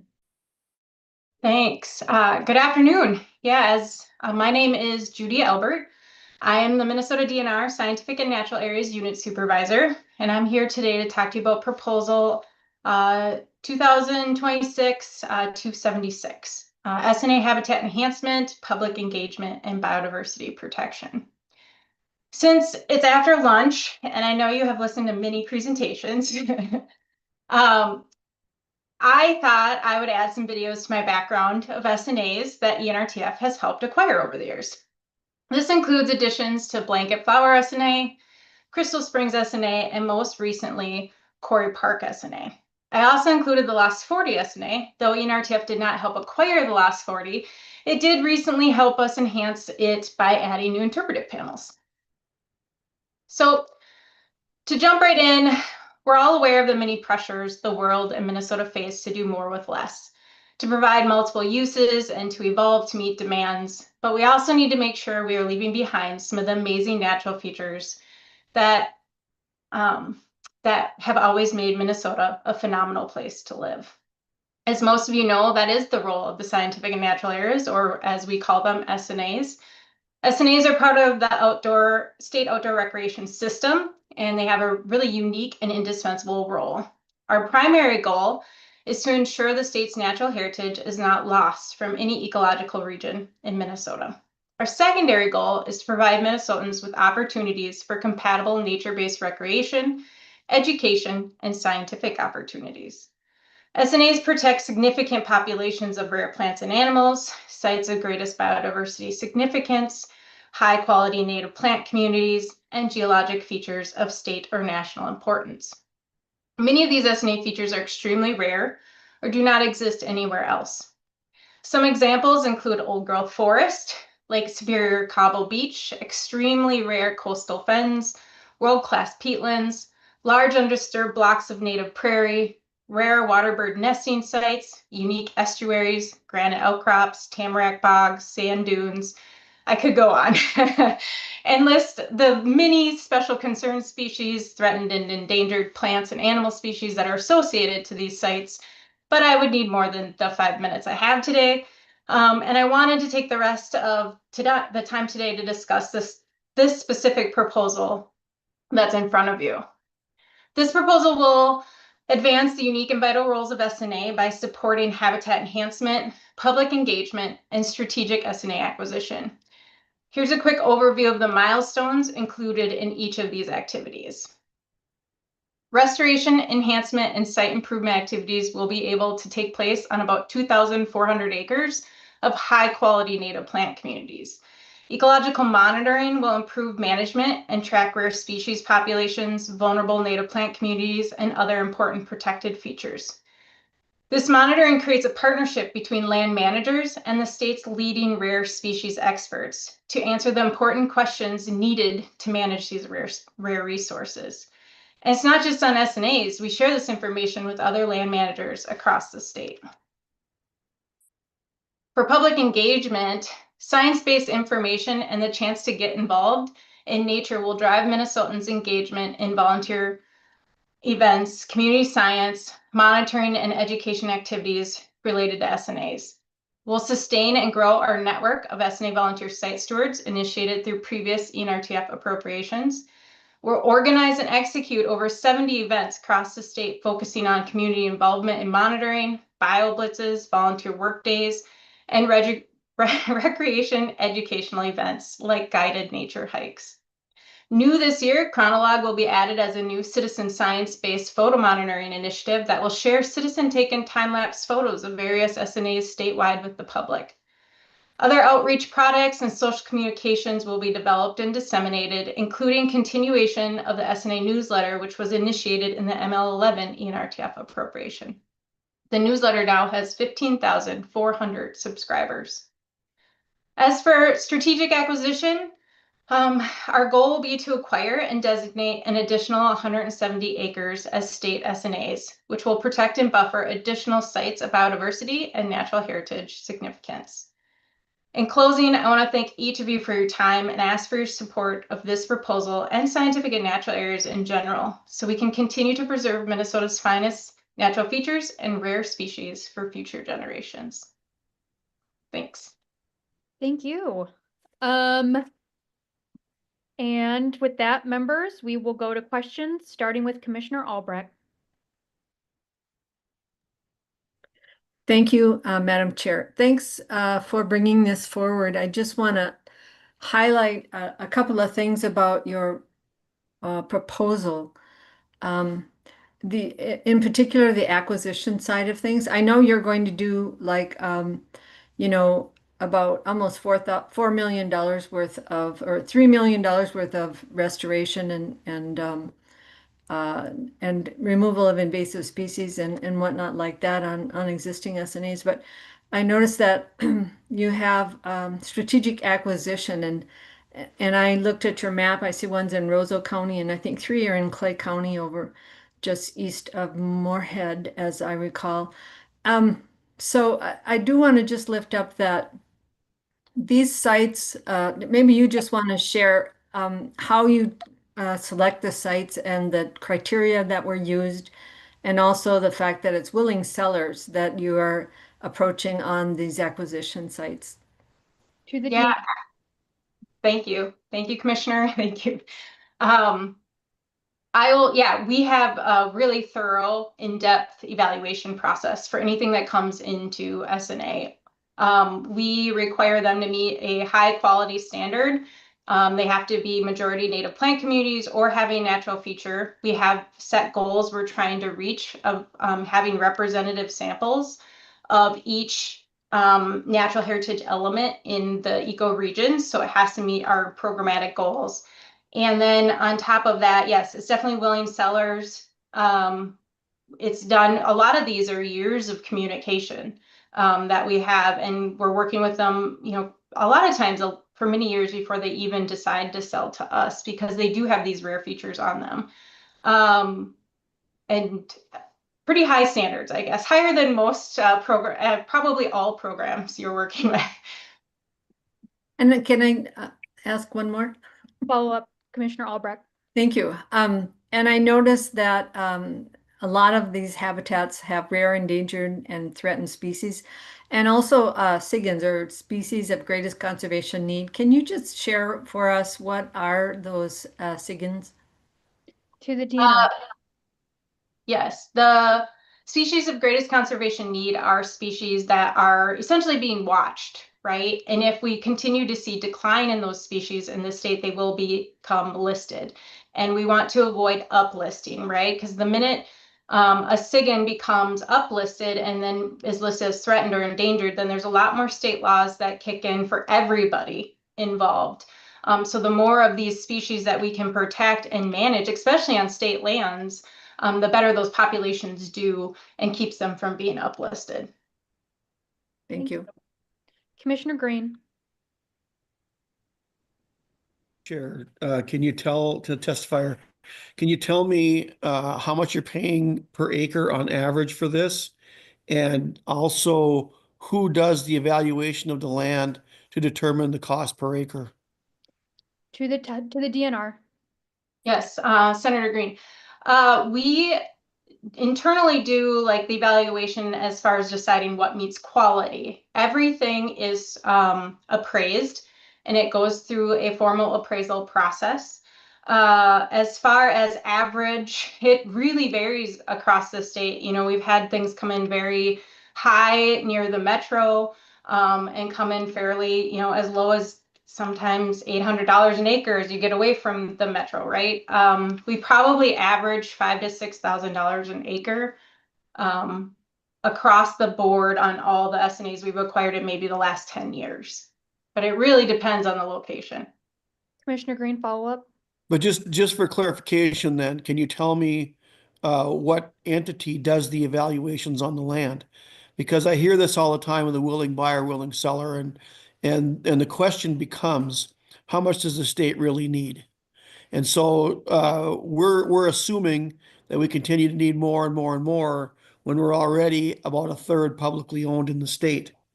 And so And then also, if you're going to go out there and the state can offer more than your private sector can, then obviously, if someone wants to sell, they're going to sell to the highest amount.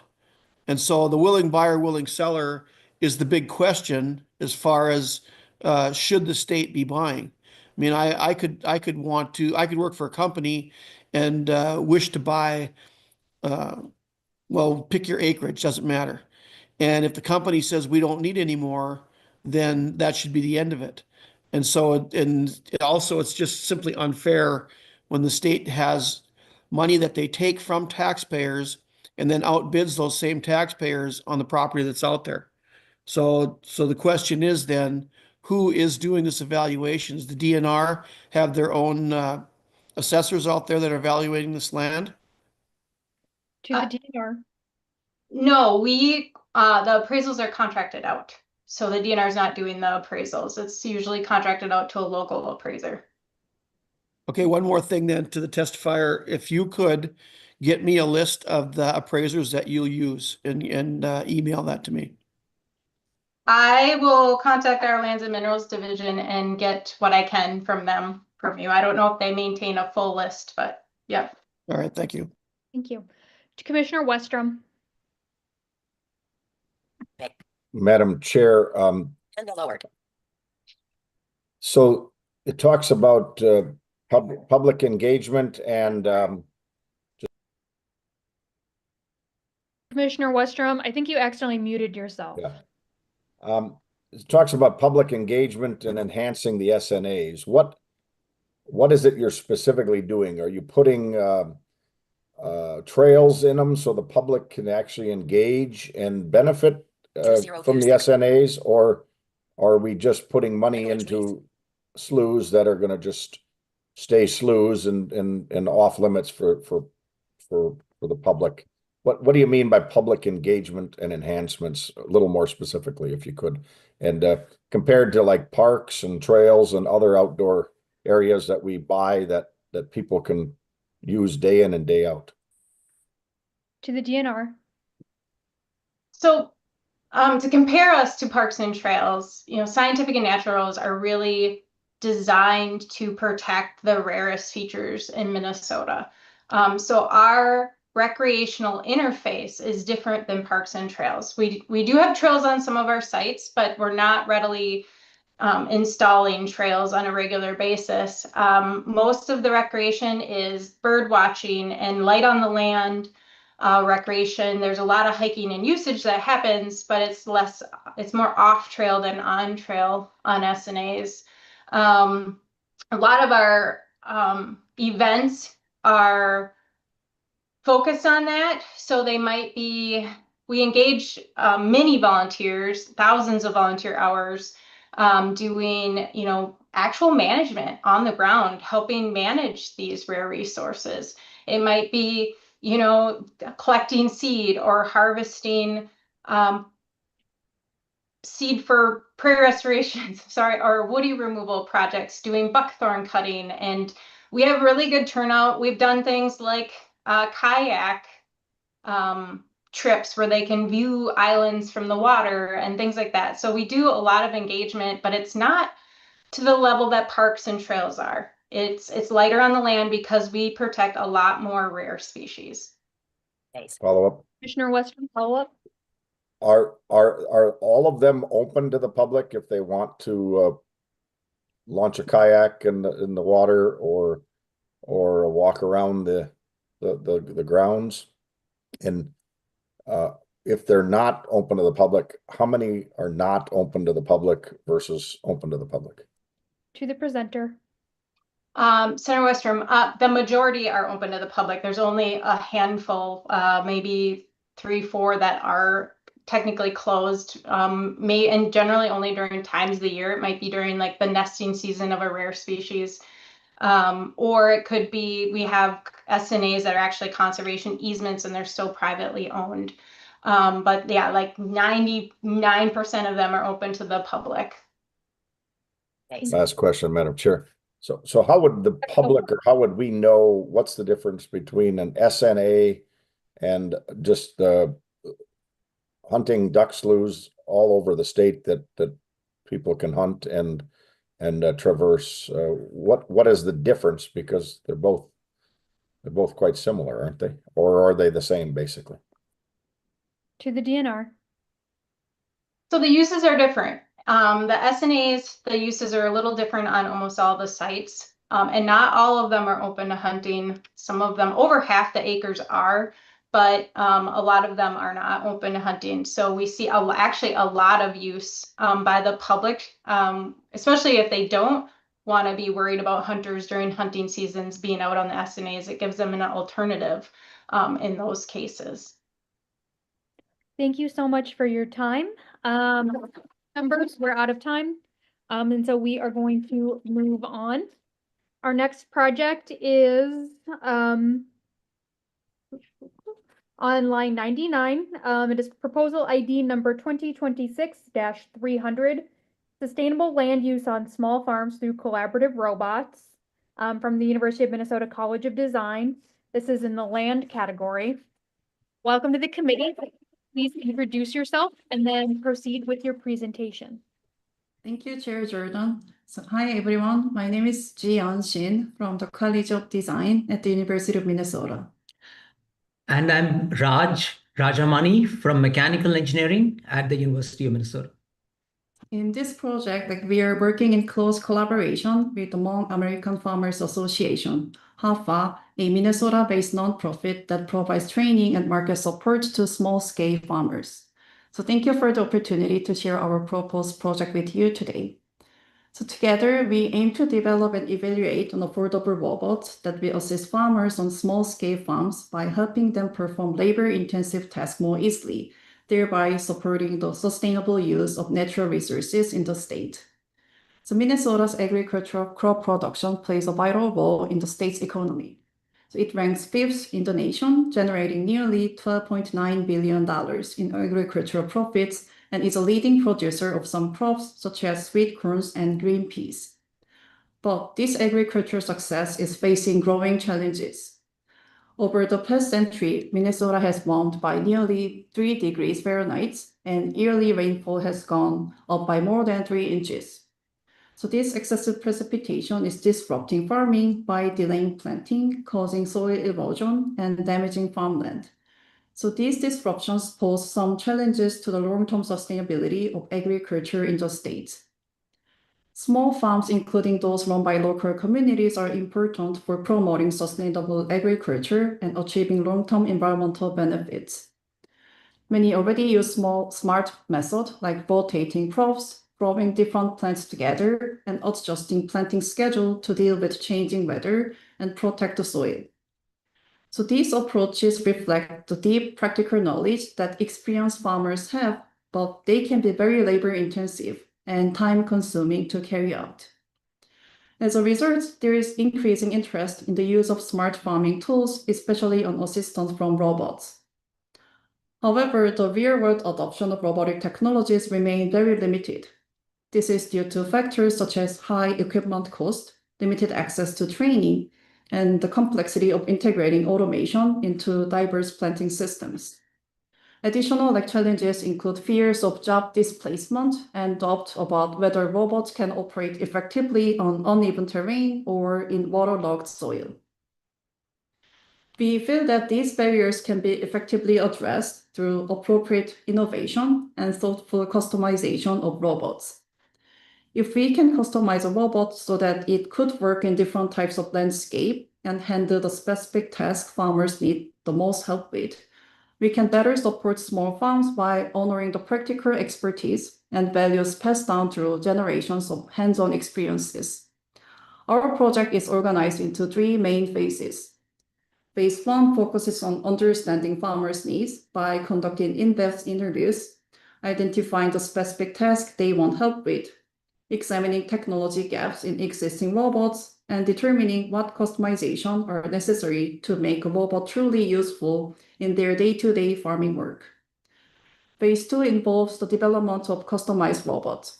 The robot prototype will be developed based on feedback from farmers in Phase 1 of this project. We anticipate that the robots will be designed to operate in narrow crop alleys, navigate rough and wet terrain, and perform tasks such as weight monitoring, video recording, targeted treatment, and fertilizer application. Phase 3 emphasizes farmer training and long-term adoption through field deployment. Our goal is to ensure that farmers can independently operate and maintain the developed robots beyond this research phase.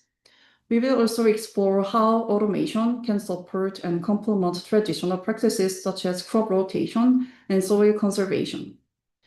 So together with our partners at the Hmong American Farmers Association, we aim to deliver a comprehensive robotic service package that includes the robot itself, farming training, and also ongoing maintenance support. So with the goal of enabling broader adoption across many small farms in Minnesota and beyond. So in closing, this project is about much more than developing technology. So it is about ensuring that the benefits of our innovation are accessible to all farmers while honoring the principles of sustainability and community-based agriculture. So above all, this is a true collaboration between academia and the local community, grounded in teamwork and guided by the experiential knowledge of farmers, not research conducted in isolation. So we hope this project will serve as a foundation for continued support and long-term partnership with the farming community, one that remains closely connected to their real needs and experiences well beyond the grant period. Thank you for listening. Thank you for your presentation. Next, we'll go to member questions, starting with Commissioner Green. Yes, Madam Chair. I got 3 questions actually. The first one would be, can you define for me small farm in that, what is the average acreage and what is the average income in that farm? To the presenters. Yeah, thank you for the question. So we define like small farms like under like 50 acres, like farms like under 50 acres. So in Minnesota, there are like about 22,000 like farms like under 50 acres. And also like Hafa owns like 155 acres of the farm. And then like they produce like annual sales of like 250 million approximately. And they lend like this land to like each farmer, like Hmong farmer, like who want to like lend the like farmland and then like produce the crops annually. Commissioner Green. Thank you. I think you may have answered the other question, but not that I was going to do. So you mentioned 215 million, and that would be the total for the small farms that you have? No, it's like farms associated with the Hmong Farmers like Association. Yeah. Okay, and so what is the average income of each of the 50-acre farm? So yeah, sorry. Thank you for the question. And it depends on the farm size of each farmers. But like usually like 25,000 to like 100,000 per like each like farm, depending on like their like ability to like produce the crops and then family size. So each farmer, like each Hmong farmer can like lend the farmland annually if they wanna like work with the Hafa. Commissioner Green. So I'll just the comment then, and you can correct me if I'm wrong. So the minimum income is 25,000 and the maximum is 100,000. Is that what you're saying? Yeah, that's how I like researched. All right, thank you. Further questions from members?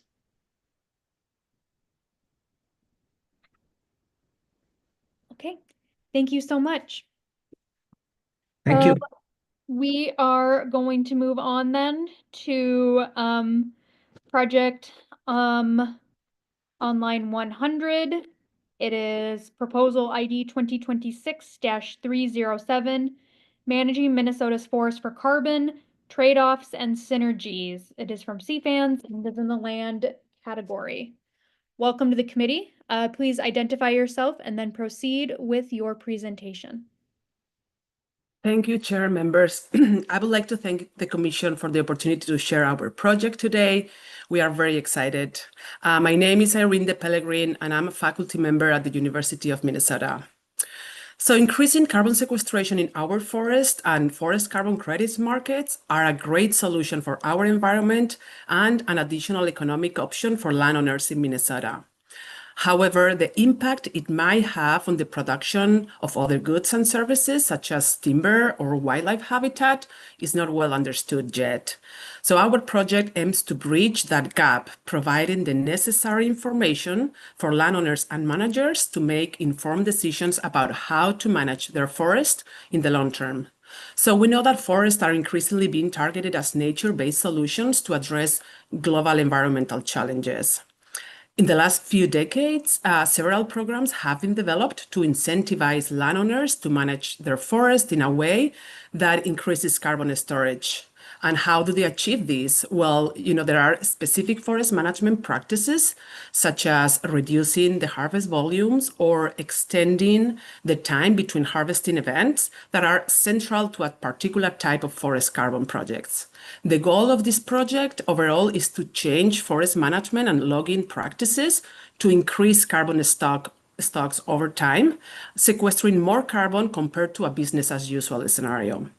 So forest landowners implementing these projects might be able to generate carbon offsets, which can be sold to either organizations or individuals interested in offsetting their carbon footprint. But sometimes these programs even require the landowner to commit to these predefined management strategies for several decades. So this raises many questions. So first, how do we even define a baseline scenario for carbon storage in Minnesota? An accurate business as usual scenario is needed to determine how much additional carbon is being sequestered and stored in trees over time, and this truly can be very subjective. Additionally, forest landowners in Minnesota often manage their land to achieve a broad range of objectives, such as biodiversity, water quality, timber production, or recreation. And these objectives might require a specific balanced H-class structure in the forest that promotes a sustainable supply of all the goals. However, implementing this type of carbon projects and these specific management strategies for, let's say, 100 years may conflict with other forest management goals, such as forest health or timber production. So our project will identify potential long-term trade-offs across forest management objectives. During this project, we will deliver the following benefits. First, an assessment on the current forest timber supply potential across Minnesota, simulating the forest management strategies that are commonly associated with these forest carbon offset projects across the landscape and ownerships. We will assess the potential short and long-term implications of these projects on timber production and the impact on the wood supply for local industries. And the last one, understanding the trade-offs and opportunities associated with implementing these management strategies to satisfy the local demand of timber products. So I personally believe that academic research should have outlets beyond peer-reviewed publications. So we will engage with the stakeholders such as county land departments in northern Minnesota, the Minnesota Forest Resources Council, the Minnesota Forest Resources Partnership, and the Minnesota forest industry from the beginning of the project. The University of Minnesota Extension is also a partner in this project, providing its expertise in outreach to forest managers and landowners. We will also include the perspective of private landowners to ensure that that baseline scenario truly reflects actions that are commonly taken by forest landowners in Minnesota. So in summary, forest carbon offsets are a new forest-based market. The potential impact of this new market on the supply of other goods and services that the state of Minnesota also needs is not well understood. And currently, more landowners are inclined to take advantage of that short-term financial incentive that carbon markets often provide without truly fully understanding the long-term implications of developing these projects on their land. So our intent with this proposal is to be proactive and look into trade-offs and opportunities across forest management objectives and take advantage of them during the decision-making process rather than using a more reactive or simplistic approach.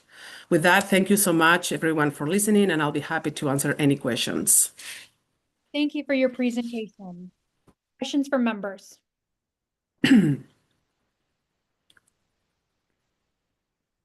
Okay. Thank you so much. We are going to move on to line 101. It is proposal ID 2026-339, Native Prairie Bank, Private Native Prairie Conservation and Outreach from the Minnesota DNR in the lands category. Welcome to the committee. Please introduce yourself and then proceed with your presentation. Good afternoon. My name is Heidi Wolf. I'm the Ecosystem Management and Protection Section Manager for the DNR's Division of Ecological and Water Resources. As mentioned, I'm here to discuss Proposal 2026-339, Native Prairie Bank, Private Native Prairie Conservation and Outreach. This proposal aims to continue our work with private landowners to permanently protect and manage remnant native prairies across Minnesota, as well as provide outreach and guidance to all citizens managing prairie. Native prairies, also often referred to as virgin or remnant prairie, are grasslands dominated by original native prairie vegetation, usually occurring where the sod has never been broken. Native prairies are fragile, unique ecosystems that consist of thousands of different species of plants, animals, fungi, and other microorganisms. These complex interactions allow native prairies to support a disproportionate number of rare species. 41% of Minnesota's rare species are associated with native prairies, even though native prairies comprise less than 0.5% of the state's land area. Even though native prairie has been a conservation priority for decades, approximately half of Minnesota's existing native prairie remains unprotected and lacking the management needed to keep them healthy. Since very few remnant native prairies remain, it's essential that these prairies are protected and kept as high functioning and diverse as possible. That is what this proposal aims to do. I want to go over what we plan to accomplish through this proposal, but I also want to highlight some of our past successes. What better way to show you what we can do than showing you what we've done? In July of 2020, we launched a Facebook group for the Minnesota Prairie Landowner Network, which was funded through our ML18 ENTRF appropriation. As of today, we have more than 1,200 members, with new members joining every few days. Prairie conservation partners from across the state are active in the group. This allows members to get timely answers to their questions from other landowners and prairie experts. Since not everyone engages best online, the network is also designed to connect offline and in person. The 2025 edition of the Minnesota Prairie Landowner Network newsletter is expected to be mailed to over 6,000 prairie landowners in late September. Also in 2025, we produced a 3-part prairie landowner video series that highlights Minnesota's prairie landowners and lets them share their story in their own words. 2 of those are playing in my background today.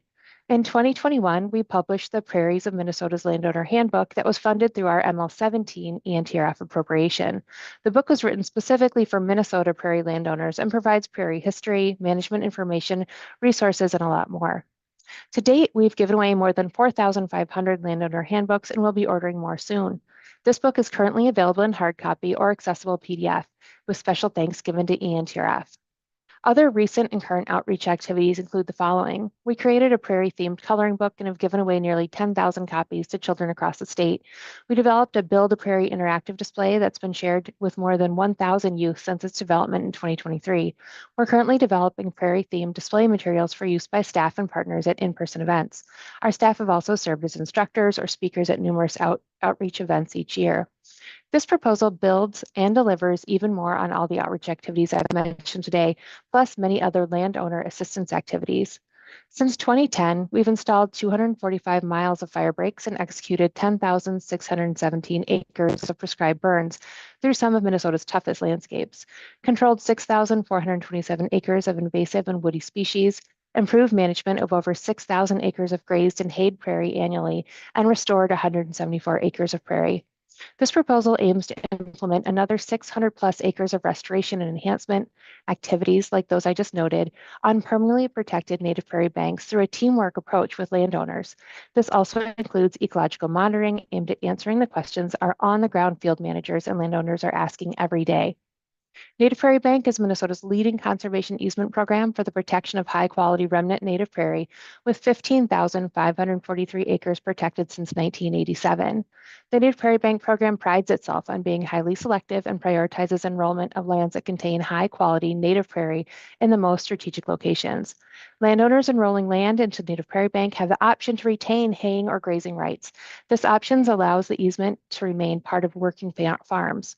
The proposal would fund the protection of an additional 140 acres through permanent conservation easements focused on the best native prairie that still exists in Minnesota. With that, I thank you for your time, and I'd like to take any questions you have. Thank you for your presentation. Question from members. Commissioner Albrecht. Thank you, Madam Chair, and thanks, Heidi, for your presentation. Unlike the previous DNR proposal, which talks about acquisition, as I understand it, native prairie rank are just conservation easement acquisitions. Is that correct? Correct. Thanks. Further questions from members?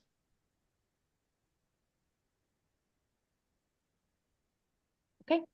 Thank you to the DNR for your presentation. Thank you. Next, we will move on to line 102, proposal ID number 2026-396, Southeast Minnesota Groundwater Protection and Soil Health Initiative from Olmsted County. This is in the land category. It looks like Olmsted County is here. Welcome to the LCCMR. Please introduce yourself and proceed with your presentation. Hi, good afternoon. My name is Skip Langer. I'm the soil conservation manager with Olmsted Soil and Water Conservation District. In Olmsted County, we have had the opportunity through some county funding to create a program we call the Groundwater Protection and Soil Health Initiative. It was precipitated by some information through one of our county commissioners' involvement in a family business where they drill private wells and found that there was a need to drill deeper wells to find lower nitrate levels.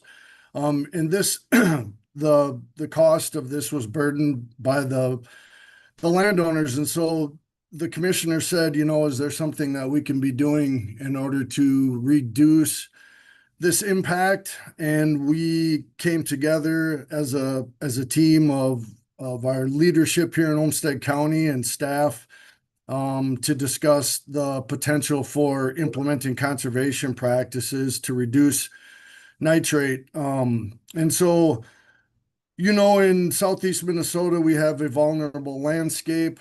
It has a karsted geology, and there's quick delivery into the underground aquifers of contaminants from land uses on the surface. We were fortunate to have funding available through dollars left in local pandemic to start the program. It's a soil health program focused on a menu for farmers to select from, consisting of cover crops, alternative crops, haying and grazing. We wanted an easy and flexible program. It was farmer vetted. We had over 6,000 acres enrolled by 52 farmers back in the fall of 2023. In the third year now, we're seeing increasing numbers of acres, producers, and new producers coming to the program. One of the components of the program is the requirement for education. So we have learning events for these farmers to attend, conducted by experts in the field. One of the keys is the peer discussions that we have in our farmer-led panels that convey experience that they are having to each other. I think that's been one of our leading positive connections there is the personal stories and experiences. We've been collecting data now for many years to support the practice implementation. We have a network of lysimeters. We're testing tile water samples. We're collecting spring samples. We have collected cave drips underneath both permanent vegetation as well as under conventional tillage. Some of the true impact over time we see as a reduction of nitrate delivery to the aquifers. We're working on the tap-in program now with dollars through MDA and MDH to reduce using reverse osmosis systems that nitrate consumption and provide a safe drinking water source. we feel like long-term, a program like this where we're using soil health, incentivize soil health to producers can impact over 150,000 acres across the region and begin this work that the EPA has tasked the state with to reduce nitrate in groundwater. So some of the benefits that we'll see out of this program and that we're currently seeing is a reduction of nitrate, as well as nitrate crediting that farmers can use from nitrate that gets trapped within the biomass of the growing cover crop. There's a green manure available. We're seeing erosion control benefits from roots in the ground. We're seeing increased microbiology. We're seeing a push toward reduced and no-till across the region. What we really want to do is expand our local Olmsted County program to the region. We feel like because of the sensitive geology down here, this is needed. We're looking at a cultural shift in agriculture, and we would appreciate support from the LCCMR to continue and expand this program to the region. Thank you for your time, and I'd be happy to answer questions. Thank you for your presentation. First on my list of questions is Commissioner Green. Yes, Madam Chair. Just a couple of questions. It's pretty good sum of money, and thank you for the explanation. When you explain it rather than read it, it sounds more like farming that used to happen before we went too modern, and we would plant crops to plow down to put the stuff back in the soil. And if I'm wrong on that, you can correct that. But I would like to know with this program, what limitations or what provisions are put on the farmers if they go into this program, if any. Yeah, thanks for bringing that up. So, one of the keys to our program is that it's outcome based. You must, in order to get an incentive payment, grow that cover crop to 12 inches. We know that underground we have 2 to 3 times or more root growth. So that comes, along with that soil health, the soil erosion protection, and that increased organic matter that we're building into the soil.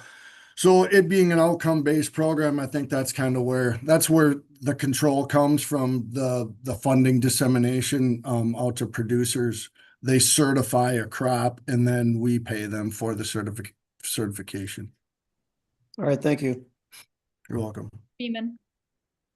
Thank you, Madam Chair. Mr. Leonard, to sort of build on that, so this is $8 million of this request to give to farmers, private property, private farming, to do helpful things on the land for just one growing season. I wanted to get to how long do they have to commit to doing this? How long are those outcomes actually required in order to be given this extremely large amount of money? Yeah, it is. I'm sorry. It is an annual program. So each year a producer signs up the acres that they want to enroll. We don't have a limitation in the number of acres, just that they meet the outcome expectations. So one of the things is that with the flexibility, you may as a farmer say, I think I can enroll and grow cover crops to 12 inches over 100 acres. If they cannot do that, there's nothing that holds them to it. We just wouldn't pay them in that given year if they couldn't reach that outcome, or if they could only reach it in part, we would only provide a partial payment. So each year they enroll into the program and they can receive an incentive. I think what we're hoping and what we're trying to demonstrate here is that farming with cover crops using soil health methodology is possible, and that we feel it's something that eventually farmers will find works for their systems, and that it moves them into somewhat of a new cultural shift toward regenerative agriculture, more sustainability, protection of that productivity on the farm. Commissioner Albrecht. Thank you, Madam Chair. Thanks for this presentation and the answers to those questions. Some of the same questions I had to spend $8.4 million over 3 years to pay farmers to do what we already know is right, which is I think that it's been proven that cover crops do increase soil health, that they reduce the use of nitrates, they lower the amount of fertilizer that farmers have to put on the field, and thereby probably lowers the number of the amount of drainage into the karst topography. So I'm just, how would we as commission members justify paying 8.4 million out of the Environmental Natural Resource Trust Fund to pay for a cultural shift for farmers, which it doesn't make sense to me that that's our role, but let me have you have an opportunity to answer that. Yeah, I believe that this is an opportunity to expand on a wider network and be more impactful. I think in Minnesota and beyond, I feel like we're leaders in agriculture, and I think we want to demonstrate that this can be done. I know it's done on a smaller scale. We've had farmers that have been no-tilling, for instance, for years and years. This isn't just a cover crop program, though. There's an alternative crop and small grains component to this too, and the oats, for instance, provide an opportunity to have an alternative crop go in the ground that doesn't need as much nitrogen and things like that to grow as, say, corn, which really is one of the leakiest crops that we have. So we're trying to get that into a mix. We're expanding markets right now. We've had some very good success with that. There's interest in buying oats out of southern Minnesota. We're growing thousands of acres currently. And then we also have a haying and grazing component to that, which puts more perennial vegetation on the land, managed perennial vegetation. It's got to be new haying and new grazing acres. And then we're working on, there's endorsements that provide some management options for them. And so I think that what we're doing is we're expanding the opportunities where I think probably the Farm Bill today through USDA pushes the old way of doing things. It's more of a conventional farming system, and that we see the value as conservationists to implementing this soil health methodology and pushing toward regenerative agriculture. And I think we can get there, but we feel that we need to incentivize it for the time being. It helps them, for instance, with small grains to get past that insurance risk. There's a 3-year gap in insurance for cropping insurance through the federal government, and it helps them kind of get over the hump on that and reduces their risk to jump into some new ventures within cropping. Thank you. Commissioner Putnam. Thanks, folks. I just want to chime in just very briefly as Senate Ag Chair and provide a little context. We've been investing in this work for a long time already. Still to this day, there's $3 million every year from the state that provides incentives for farmers to buy no-till products, no-till implements. So getting into this different kind of agriculture is fairly expensive initially, but we already have lots of resources going to this kind of work. So, and that's just one program. And I know that the karst region has a very specific agronomy, but it is not the only space where we have problems with the excessive nitrate use. So I guess if I had a question, it would be to the presenter, how does the work that you want to do dovetail with, build on with what we have already been doing for several years with tremendous resources? Yeah, I think those resources are very important. I think I appreciate you bringing that up. The funding that's been available that allows folks to move from more of a conventional style of farming into a regenerative style of farming has been very popular. There's not enough dollars to go around for those that want to to move to different styles of implements to promote that no-till, reduced-till. I think the dollars, there are a fair amount of funds. I think where like USDA has funded cover crops, and what we've seen with USDA's program is that we get a little bit of fuzz of growth out there, and then we're seeing tillage and the plowing of that cover crop under. There's no real soil health benefit there. With this outcome-based program, we feel we have a model that we can share with the rest of the state of Minnesota, and we hope beyond as it catches on. We're also speaking with our U.S. representatives and senators to demonstrate what we have here, and we feel that with the additional funding, we can broaden it across the landscape beyond Olmsted County. This is an 11-county venture that we feel can really have some massive impacts and be a huge demonstration, geographically speaking, to farming in the U.S. and Midwest.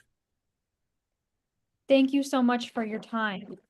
Not seeing more questions. We will move on to project proposal on line 103, project ID 2026-547, Windermere Bluff Park from the city of Shakopee in the land category. Welcome to the committee. Please introduce yourself and then proceed with your presentation. We need you to unmute yourself though. Thank you. Good afternoon, Chair and members, and thank you for the opportunity to talk about the Windermere Bluff in Shakopee. My name is Michael Kursky. I'm the Planning and Development Director for the City of Shakopee. I'm excited to be speaking to you today about the city's request for funding to acquire the Windermere Bluff and open space in the west end of Shakopee. The goal of this project is to preserve in perpetuity this incredibly largely intact bluff and old-growth woods, along with providing habitat for the existing wildlife. This preservation was identified in the city's 2040 comprehensive plan. Envisioned Shakopee when over 3,000 residents weighed in on their most important issues, and we worked with our consultants and the Met Council to designate this area for future land use of parks and open space. 5 years ago, the city completed an alternative urban area-wide review for this area, and it identified Minnesota threatened and endangered species, including the lark sparrow, the purple martin, and a large bat population, including the northern long-eared bat, along with the rusty patch bumblebee. Also, this forest is host to deer, fox, and other smaller animals. 2 of the properties we want to acquire have deer stands, since large herds travel through this area on their way to the Minnesota River since they can't safely cross Highway 169. We have already acquired 31 acres of the bluff and adjacent lands, and there are still more than 40 acres that need to be acquired. The city is preserving the acquired areas and worked already with Xcel Energy to restore the adjacent lower bluff to a native prairie in cooperation with the Scott Soil Water Conservation District.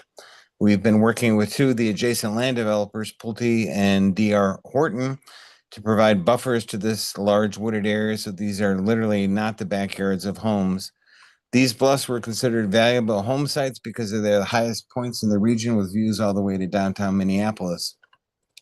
The city council worked with the developers and landowners to not propose developments of these sensitive areas and use the adjacency to the bluff and woods as a development amenity, and we have the adjacent developers building trails along the bluff without any impact to the wooded areas. The city will be providing a dollar-for-dollar match to the state funds through our park development fees paid for by the adjacent housing developments, preserving this area forever. Thank you very much for your time and consideration, and I'm happy to answer any questions. Thank you for your proposal. Members, questions?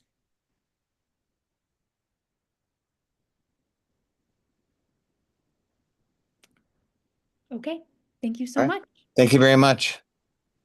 Okay, last in our large scale projects for lands, we are on line 104, project ID number 2026-581, Living with Fire in Minnesota's Forests from the Nature Conservancy. And do we have our presenter here from TNC? Mr. Bale, I think you're presenting. Are you here with us right now?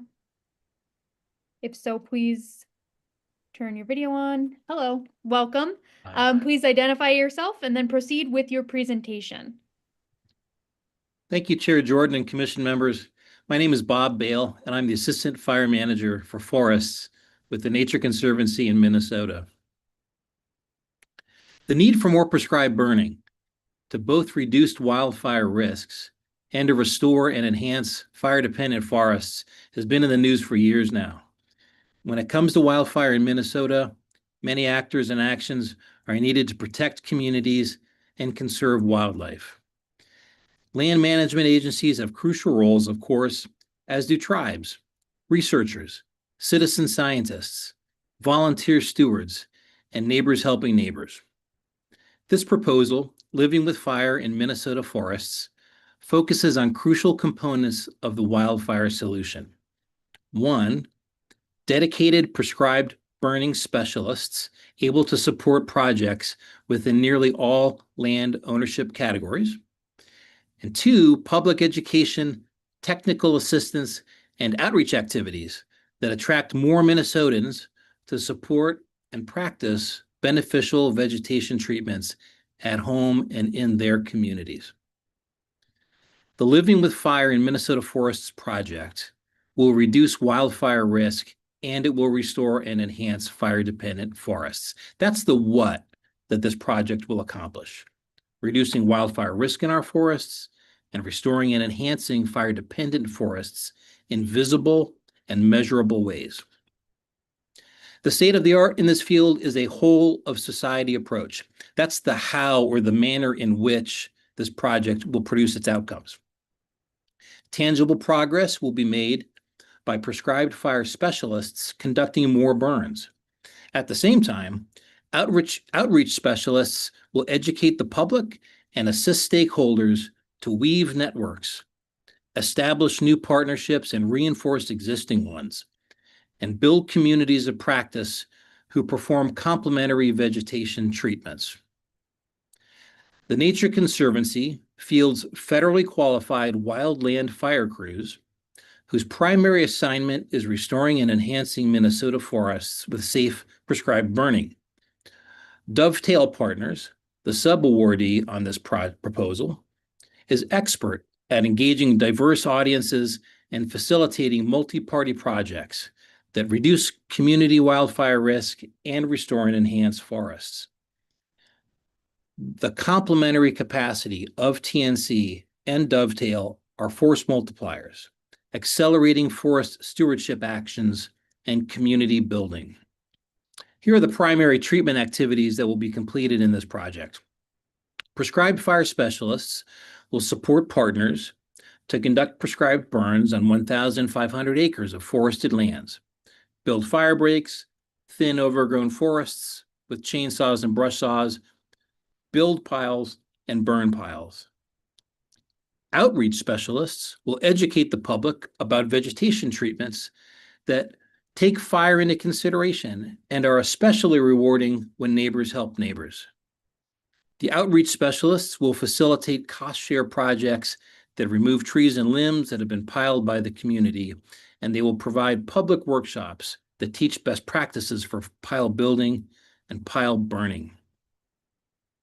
A key aspect of this project is that it is intentionally designed to produce meaningful and exemplary near-term restoration and enhancement, while at the same time investing in community capacity that in its various forms will accrue to produce much greater future impacts than could be produced by relying on specialists alone. This whole of society approach is fitting and necessary because wildfire cannot be eliminated entirely, nor are agency prescribed burns and contractor treatments able to meet restoration and enhancement needs of communities located between and within public lands.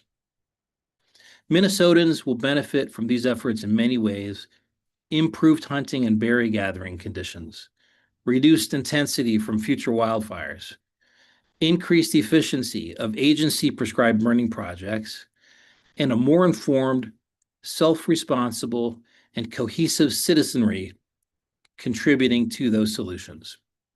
Thank you for the time to share about this project with you, and I look forward to answering any questions you may have. Thank you so much for your time. We will go to questions from members, starting with Commissioner Green. Yes, Madam Chair, I got a couple of questions. One is to testify, are you going to do any actual burning here with this project? Yes, sir. Thank you, Chair Jordan and Commissioner Green. Yes, the intent is we've identified over 20,000 acres of potential sites for which plans are in place to burn, and those are on various agency and tribal properties. And of those, we expect within the time frame of this project for our prescribed fire specialists to support burning of 1,500 acres at least out of those 20+ thousand sites identified. Commissioner Green. I'm looking through the project, and I did before too, and I'll be right up front when I didn't choose it to begin with, and one of the reasons is if you look at this project, you got $105,000 going into tools and supplies, another $79,000 for capital expenditures, then travel, and the actual boots on the ground. I don't see much of that, but there is what is it? $635,000 for the planners and the leaders. And it reminds me of the old saying, those who can do and those who don't teach. I don't see a lot of benefit to this. When you think about the $1 million, how much could we actually go out and do with that $1 million as opposed to just paying people to stand around and tell other people what to do? So yeah, that's all I have on this one. To the presenter. Thank you, Chair Jordan and Commissioner Green. I certainly appreciate your observations, and they're within a context. This proposal is for really a part of a broader suite of funding sources, and this only provides funding for part of it. So leadership for prescribed fire operations is indispensable on account of the risk that needs to be managed. So maintaining highly experienced and qualified leaders is a necessity. Other funding sources for which are either already available and in hand or have been applied for that would co-occur with the lifespan of this grant would provide for other boots on the ground and for other needs of the project to be successful.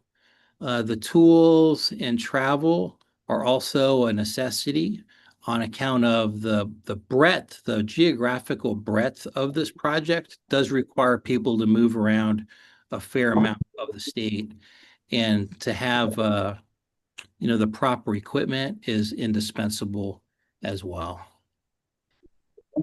Commissioner Moore. Thank you, Chair Jordan, and thank you, Mr. Bale.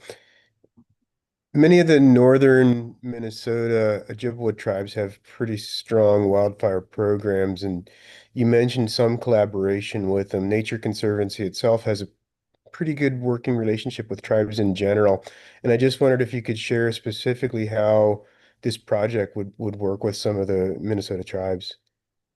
To the presenter. Thank you, Chair Jordan and Commissioner Moore. Yes, I guess a quick background for all the commissioners is that effectively what we're trying to do with prescribed fire in the modern context is to try to recreate conditions that indigenous people maintained safely and in a very harmonious way with the forest for thousands of years. And it's a more complicated process now because of all the different land ownerships and the liabilities involved. So we look to our indigenous fellows for direction on the many things that we don't really know yet, despite decades of fire ecology science trying to catch up to indigenous knowledge.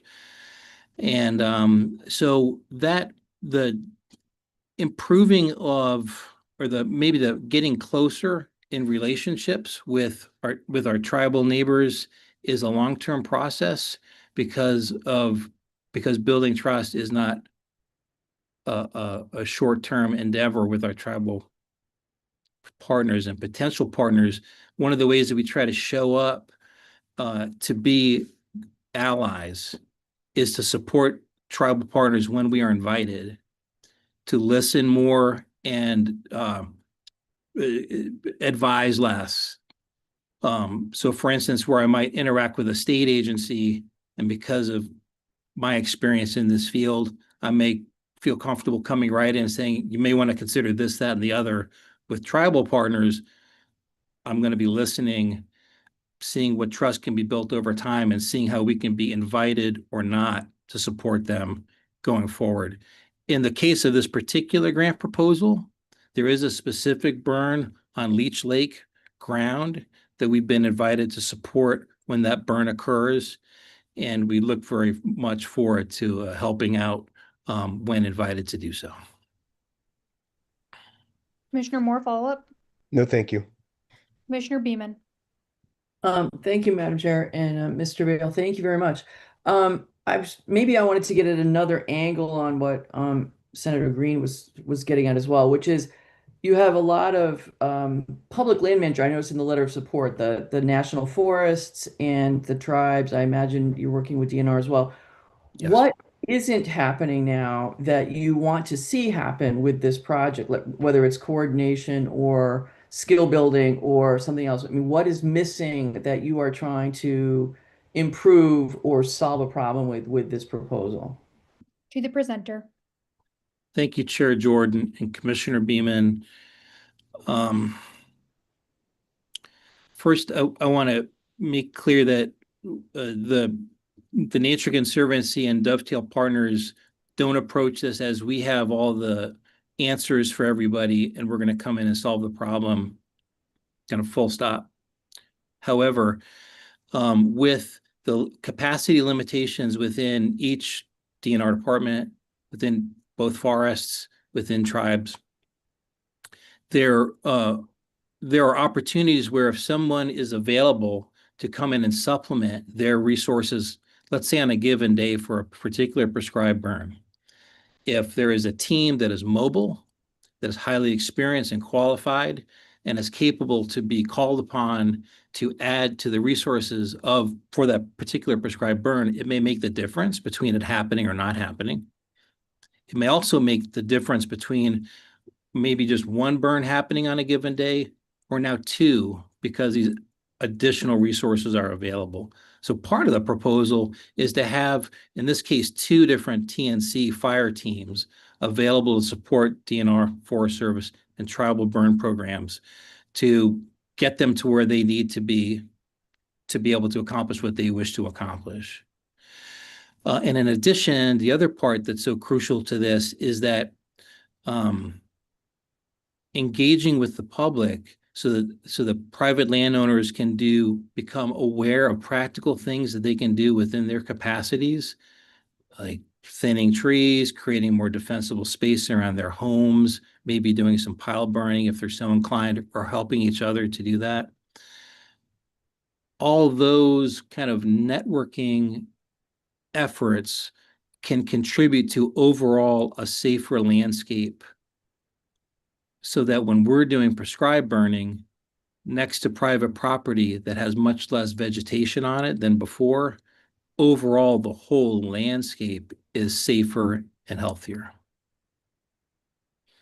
Thank you.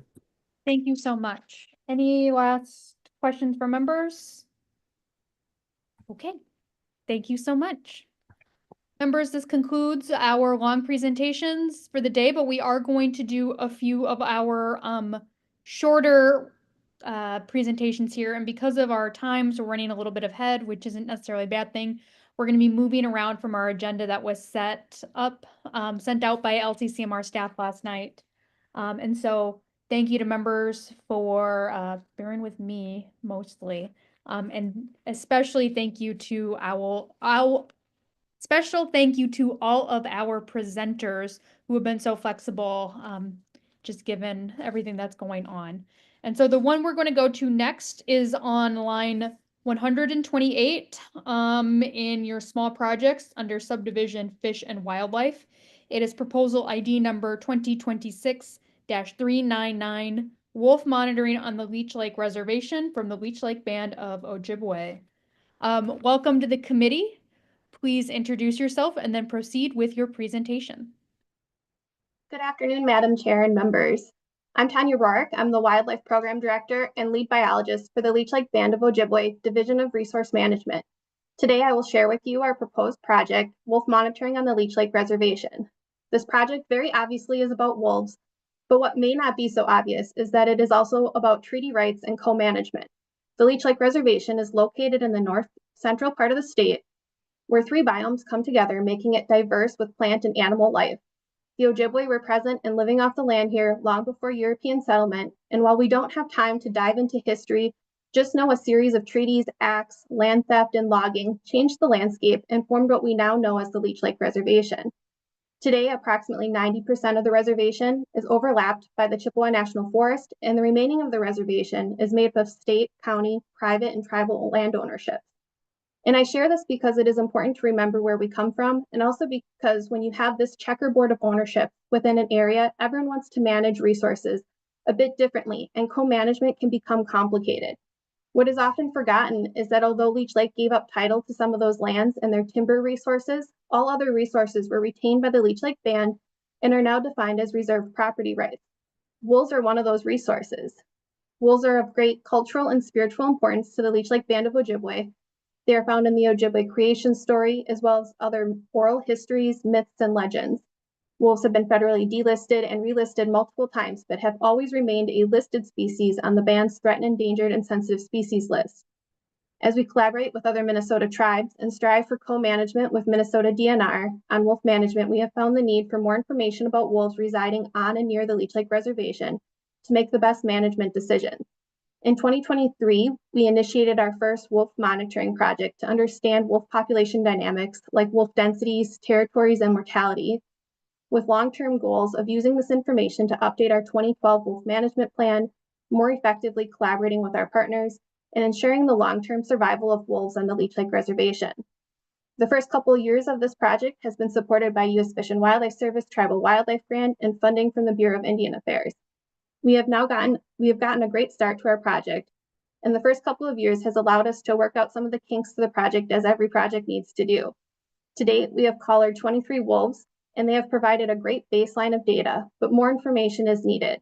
We are now looking to continue and expand the project further, and LCCMR funding would help us do just that. With this project, we are proposing to continue wolf monitoring by continuing to collar wolves to assess wolf population dynamics, such as wolf territories, mortalities, and spatial use. These collars will be GPS collars and will send locations to us via satellite daily so we can see where wolves are located in real time. We can then use this location data to identify areas of interest like den and rendezvous sites. When a den is identified, pups will be collared with expandable VHF collars and monitored through these collars for mortality. Very little is known about wolf pup survival and mortality causes in their first few months of life, so this data will be very valuable and hopefully contribute to a larger project with the Fond du Lac Band and 1854 Treaty Authority. Additionally, we will use den and rendezvous site locations to guide forest management activities. This includes avoiding and buffering these sites during critical times of the year when they are being used by wolves and their pups. To further expand our project, we will use trail cameras throughout leaf-off time periods and conduct aerial surveys in winter to determine pack sizes. GPS collars can tell us so much about an animal that I would expect there's so much more that we will learn. Just in the first couple of years of this project, we knew we would learn a lot about wolf movements, but we did not know we would be working with the Chippewa National Forest, setting den and rendezvous protection measures to help protect active dens and rendezvous sites from forest management activities, or learn that heartworm will be found in several of the wolves during necropsies, prompting us to look into this further. Collectively, all of this data will help us assess wolf densities, pack sizes, den and rendezvous sites, survival, mortality, and many other aspects of wolf population dynamics. Funding for this project will help us to collect this data for another 3 years, collaborate more effectively with Minnesota DNR and other tribes, stakeholders, update our wolf management plan, contribute towards the wolf conservation in the state, and ensure long-term existence of wolves on the Leech Lake Reservation. Madam Chair and members, thank you for this opportunity and consideration of our project. I would be happy to answer any questions you may have. Thank you so much for your presentation. Members, questions? Commissioner Moore. Thank you, Chair Jordan, and thank you, Ms. Rorick, for excellent presentation. This is another of the very few tribally led proposals that we've seen in all of history of LCCMR, and so I'm supportive of it for that reason, and also because it's a good project. Your presentation was very comprehensive, but the one thing I didn't hear was whether you intend to engage with, Leech Lake Community College or Fond du Lac Community College, or your own tribe's environmental education programming to do some educational work associated with this. Yes, thank you. Go ahead. Thank you for your question, Commissioner Moore. Yes, we plan on having engagement with our community. It won't be supported with this funding through LCCMR. We actually are planning on applying for other funding. Right now we have funding out for Bureau of Indian Affairs, and it'll likely be where we keep requesting funding for this type of work. But just for examples of what we've done in the past, we have an event called Mayingan in the Moonlight, where we take youth between the ages of 12 and 17 over to Ely, Minnesota, to the International Wolf Center. They get to do an overnight trip there, spend time with International Wolf Center staff, stay in the auditorium overnight, and get to learn about wolves and learn from their staff, and hopefully, not just learn about wolves, but get immersed in natural resources, maybe encourage them to get a career in natural resources as well. Another event that we do with our community is a howling safari in the fall, and we're hoping to continue that this year. And it's really neat to have people go out. They get to howl with us, and it's really neat when they get to have a wolf respond to their howls too. One follow-up, Chair Jordan. I'm just wondering if we could request such a howl from our presenter. I was actually going to ask that as well. So totally optional. Oh, that's great. Any other questions for our presenter? Seeing none, thank you for your presentation. Thank you. And members, we are going to go to line 130, also in the fish and wildlife category for small projects. It is line 130, project proposal ID 2026-506, incidence of avian influenza in Minnesota forest birds from UMD. It looks like we have our presenter here. Welcome to the committee. Please tell us a little bit about yourself and your project. Hi, my name is Mark Clark, and I'm a faculty member at University of Minnesota Duluth. And our proposal is to monitor for incidents of avian influenza in forest birds. Avian influenza has been costly to Minnesota farmers. It continues to infect many birds, including wild birds. Those infected birds can come in contact with humans. So this is potentially something that will also affect human health as well as our farm economy.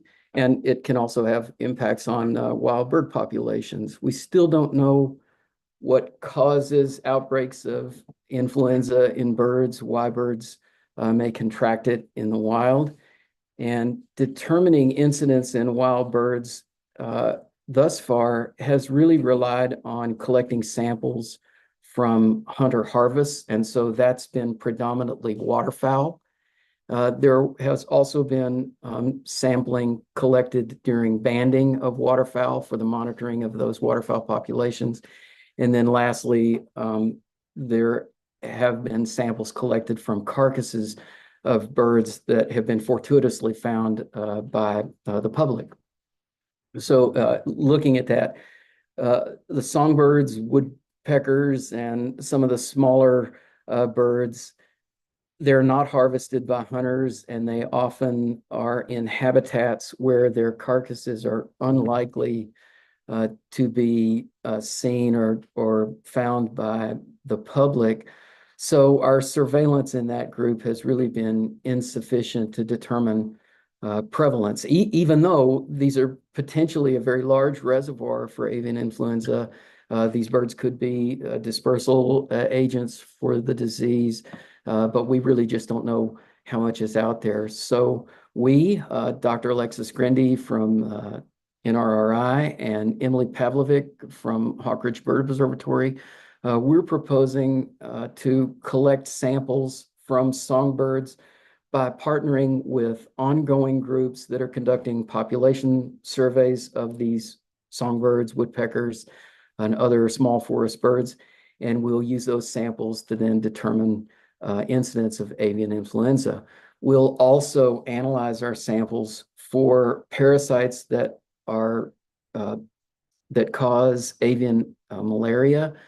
Avian malaria has been spreading in the north temperate areas, and we were wondering if there could be co-infections. So birds that are already infected with another disease or parasite, are they more likely to also carry avian influenza? We'll also collect information to give us kind of just a general idea of the condition of those birds to, again, see if there are factors that are correlated with the likelihood that an individual bird is infected with avian influenza. Because again, we really don't know what factors are leading to these outbreaks, particularly in wild birds. With that, I'm happy to answer or try to answer any questions or comments that you have. Thank you. Questions from members?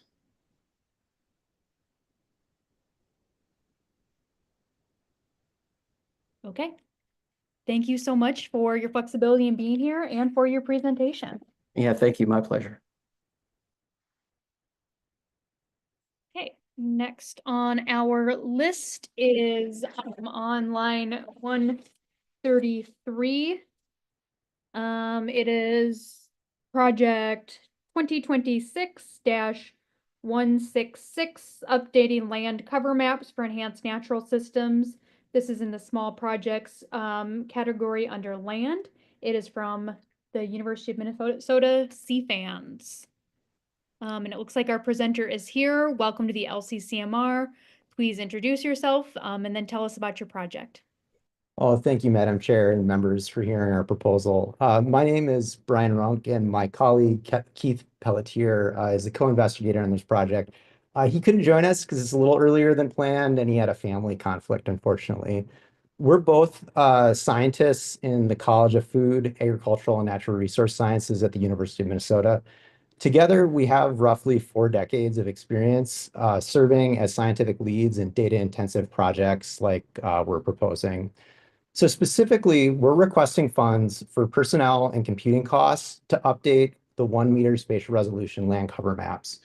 These maps will cover the 7-county metropolitan region, Mankato, St. Cloud, Duluth, and Rochester.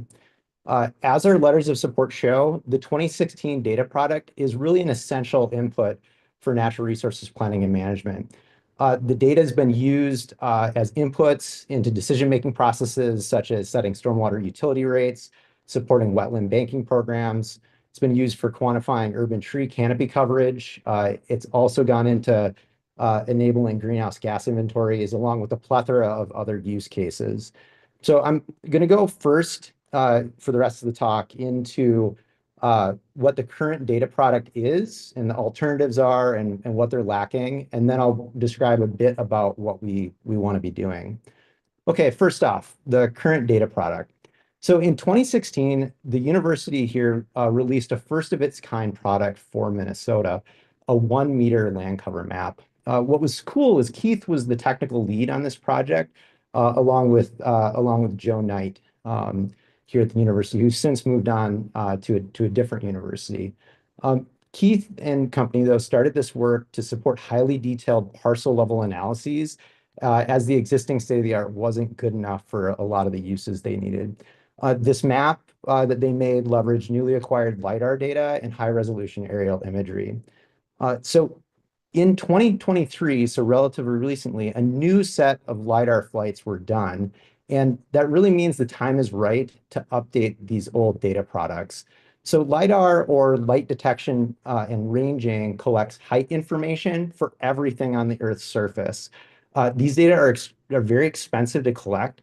And so this new data, from these new LiDAR flights, it really provides a unique opportunity for us to now update these high-resolution land cover maps. This data product from 2016 really is essential for local and regional governments and planning and management.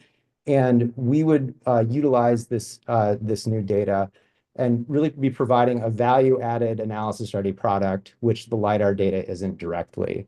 The current alternatives to the 2016 product really all fall short, and so the National Land Cover database, as well as the Minnesota Land Cover Classification System, they have limitations both on the resolution front, so they're spatially not as high resolution, or temporally they're out of date.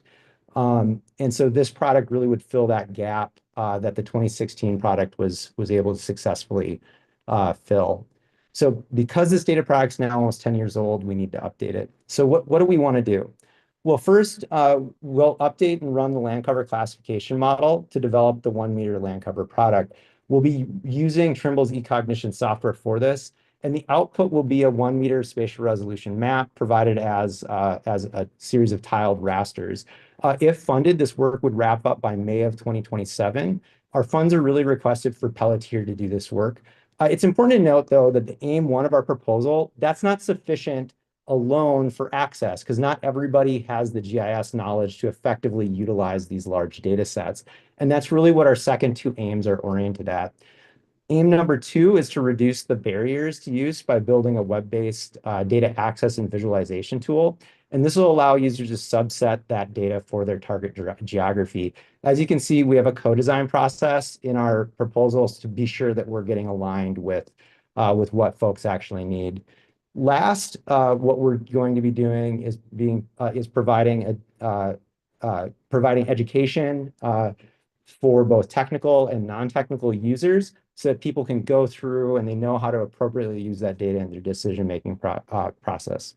So in conclusion, we're seeking funding to generate a 1 meter land cover product. We want to do that, provide access to it through an online web portal, and we want to provide training materials to support planning and management of natural systems. So I really thank you to the committee for considering our proposal and this foundational data product, and we're happy to take questions now. Thank you so much for your presentation. Members, questions?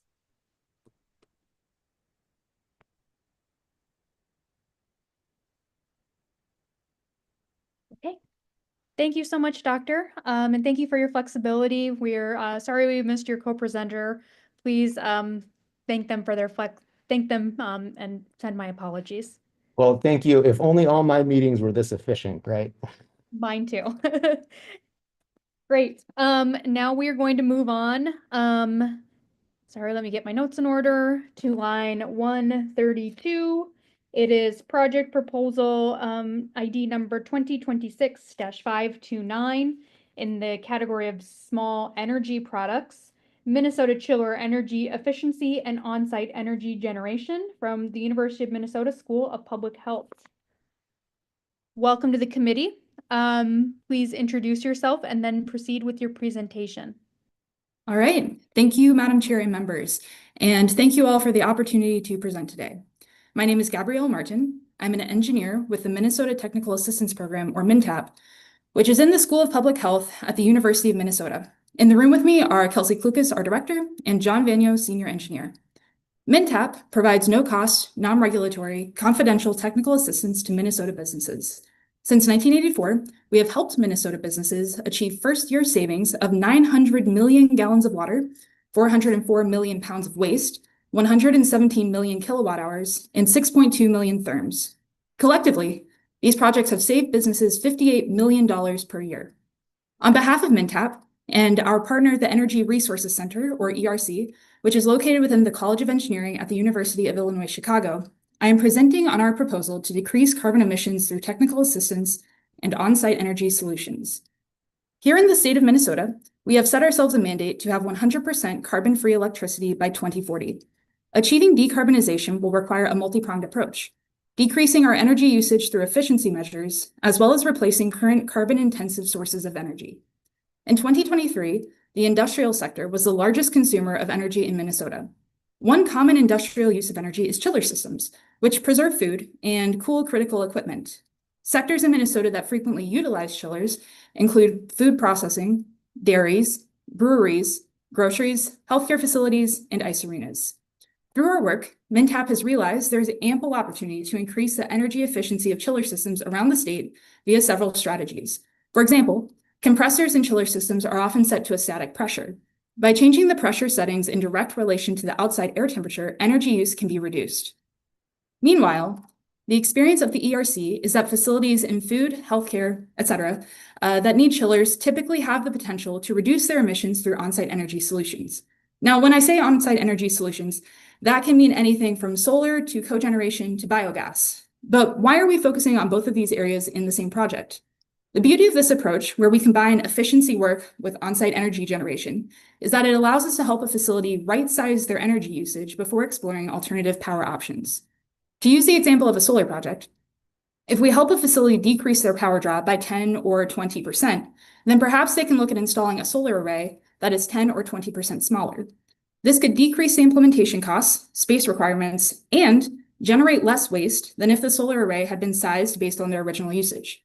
So how do we plan to do this? Our process will have 4 main steps. First, we will conduct outreach to engage businesses. We will begin our outreach in counties with the most carbon-intensive energy generation. Initial analysis demonstrates there is at least 1 county in each region of the state with an emissions rate higher than the average, suggesting this project will be beneficial throughout Minnesota.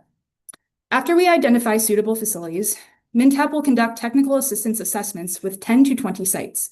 We will go to the facilities and talk with the people working there about their goals and pain points and collect data. We will then use that information to craft efficiency recommendations customized to each facility's unique needs. 2 to 3 sites with highly complex systems will participate in our intern program. College students will work full-time at those facilities to develop efficiency recommendations and help jumpstart implementation.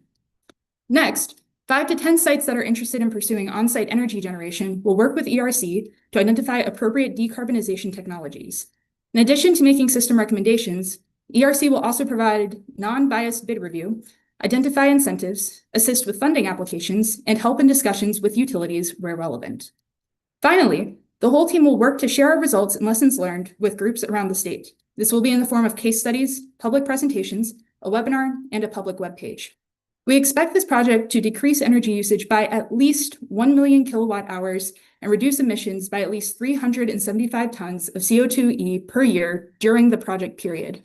In doing so, this project will help the state of Minnesota advance its goals in decarbonization. We are grateful for the opportunity to present today and will now ask if there are any questions. Thank you so much for your presentation. Members, questions? Commissioner Beeman. Thank you, Madam Chair. And thank you, Ms. Lucas. I just wanted to say, ever since I, way back, have found out about MnTAP and the work that is done, I just think it's an amazing program. I think it's a wonderful resource for the businesses that are helped. And this particular project, combining what you're combining with both the energy savings and the chiller efficiency, makes total sense. And I just want to say thank you. I think it's a great project. I think MnTAP in general does great work. So. Thank you. Further questions from members? Okay. Thank you so much for your presentation. I really do want to extend a special thank you to these last 5 presenters for your flexibility. It means a lot to me personally as somebody who wants to take time to mourn my friend and speaker tomorrow to be able to do that. So it means a lot. I know it's stressful to do these presentations, and to be especially flexible is a big service to our state. So thank you to all of our presenters who have been so flexible and understanding and needing to move things around. Commissioner Lilly, are you seeking recognition?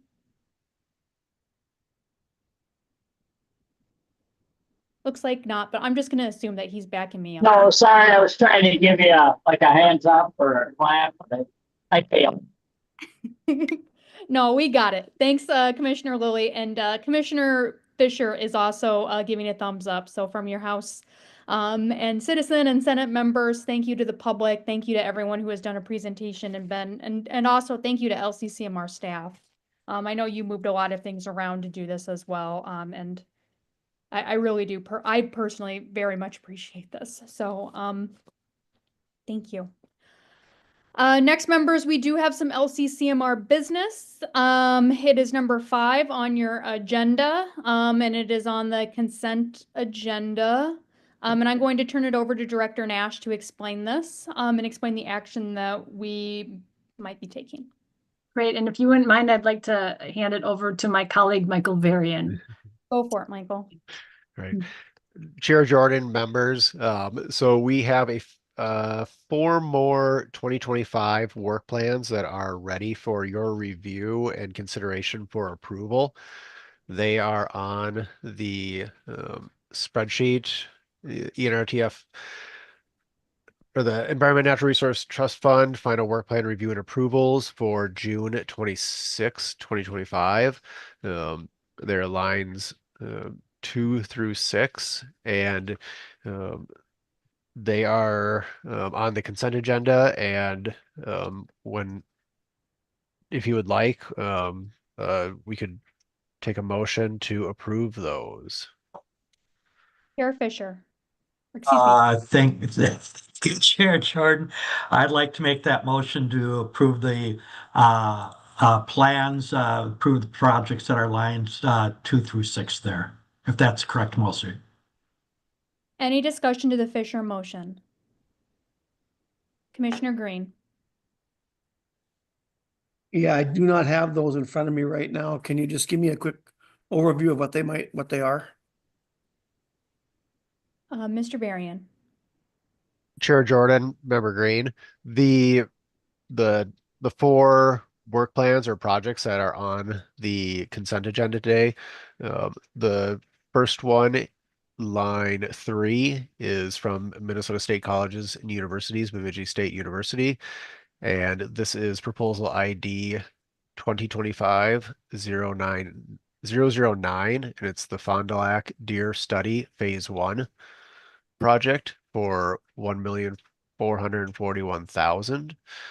The second one, line 4, is from the U of M College of Food and Agricultural and Natural Resource Sciences, and this is proposal ID 2025-053, deer survival within Minnesota's densest wolf population, for $809,000. The fourth one is on line 5, and this is the Lower Phelan Creek project. It is proposal ID 2025-232, restoration of Wakan Teepee and Bruce Vento Nature Sanctuary for $669,000. And the fourth one on line 6 is the Phyllis Wheatley Community Center, proposal ID 2025-134. And this is Camp Parsons, Mississippi Summer for $225,000. Thank you. And Commissioner Green, I did put a link to it in the chat if you would like to, if you or any other member would like to peruse that. Thank you. Further discussion to the Fisher motion.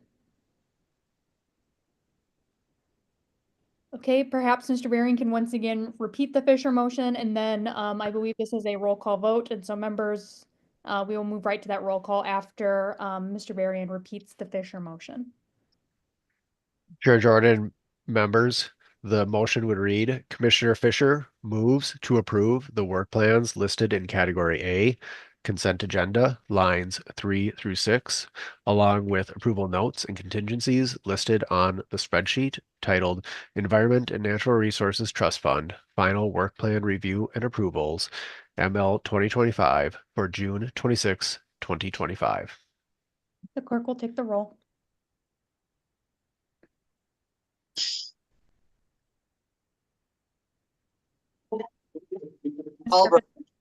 Albright, yes. Albrecht, yes. Per. Jordan. Jordan, I. Jordan, yes. Beeman. Beeman, yes. Beeman, yes. Favor is excused. Fisher. Sure, aye. Fisher, yes. Green. No. Green, no. Hedstrom. Hedstrom, yes. Hedstrom, yes. Heinzman. Langseth. Langseth, yes. Langseth, yes. Lilly. Lily, aye. Lilly, yes. McEwen. McEwen. Moore. More yes.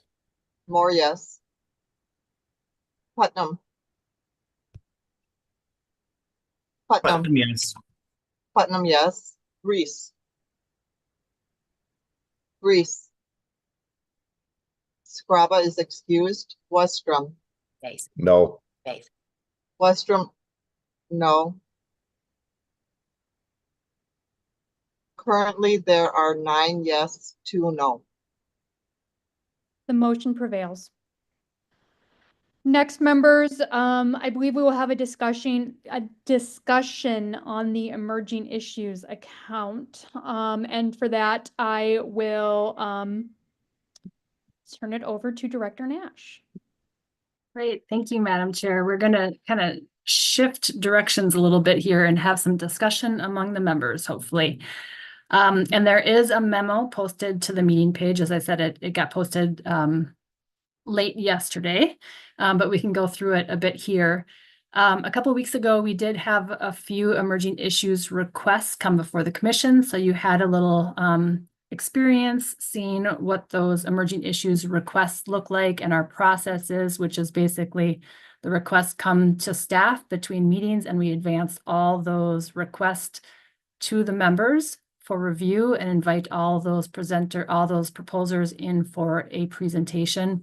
And then the members make a decision at that same meeting about whether they would like to support funding for those projects or not. So a staff memo went out at that time, and it provided a little bit of background information about the emerging issues account, including the need for the emerging issues account funding to adhere to the LCCMR's strategic plan. That strategic plan did include a goal specifically related to emerging issues, emerging environmental and natural resources issues. That's on page 9 of the strategic plan. And then the goal included 7 strategies for emerging issues funding and 1 operational strategy of exploring a revised process for requesting, evaluating, and awarding funds for emerging issues.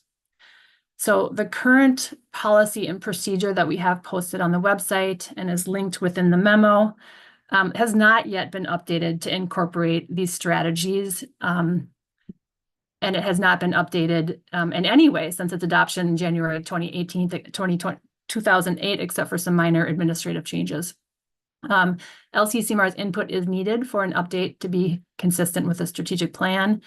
Ideally, this work can be done before the next round of emerging issues requests come to LCCMR. And as a reminder, the deadline for those requests this year is November 19th.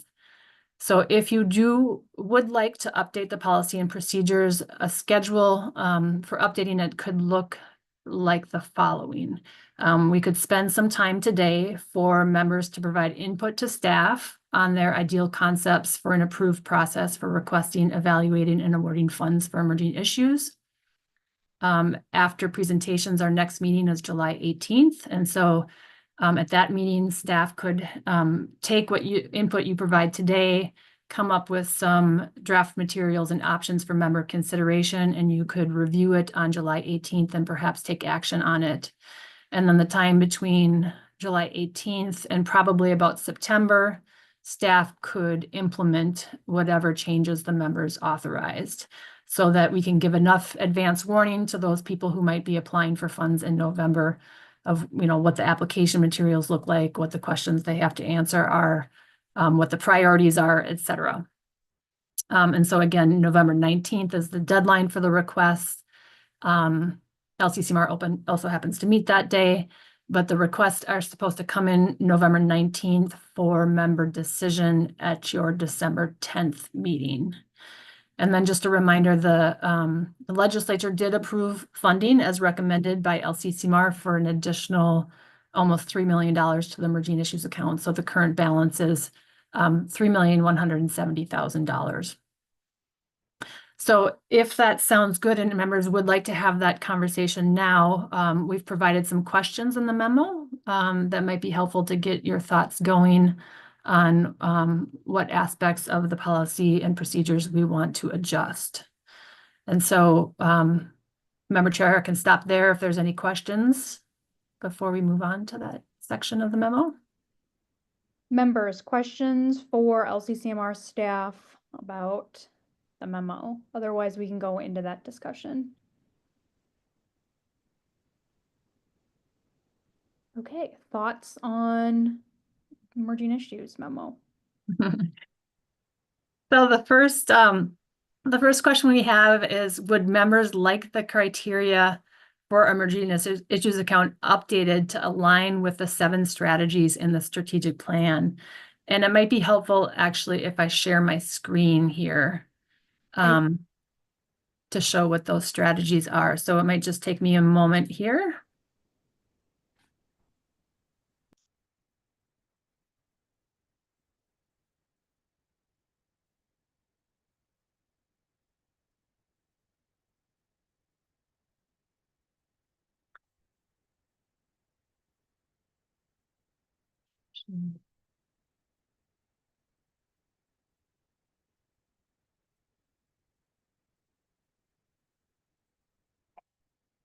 Okay, let's see if I can get the right screen to share.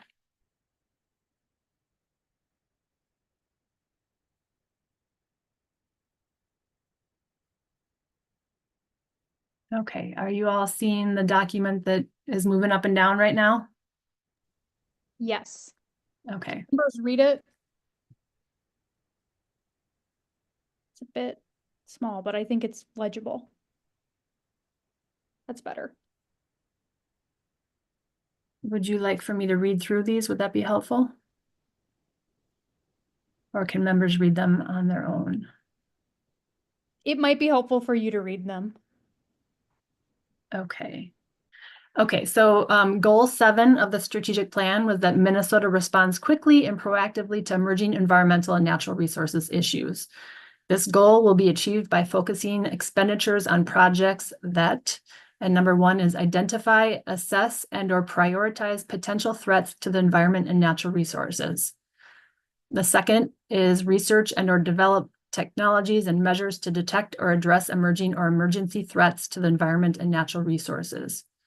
Number 3 is projects that create collaborations and build partnerships among all parties, including academic institutions, government agencies, non-government organizations, communities, and the private sector to foster innovation and leverage resources and expertise to better address emerging threats to the environment and natural resources. Number 4 is projects that enhance coordination and interagency collaboration among federal, state, tribal, and local governments to ensure a unified response. Number 5 is projects that implement proactive measures to prevent or minimize the impacts from emerging environmental or natural resource issues. Number 6 is projects that implement natural resource corrective actions where delay will be detrimental to the environment and natural resources. Number 7 is projects that restore impacted ecosystems to minimize the loss of benefits provided by these systems to people, fish, plants, and wildlife.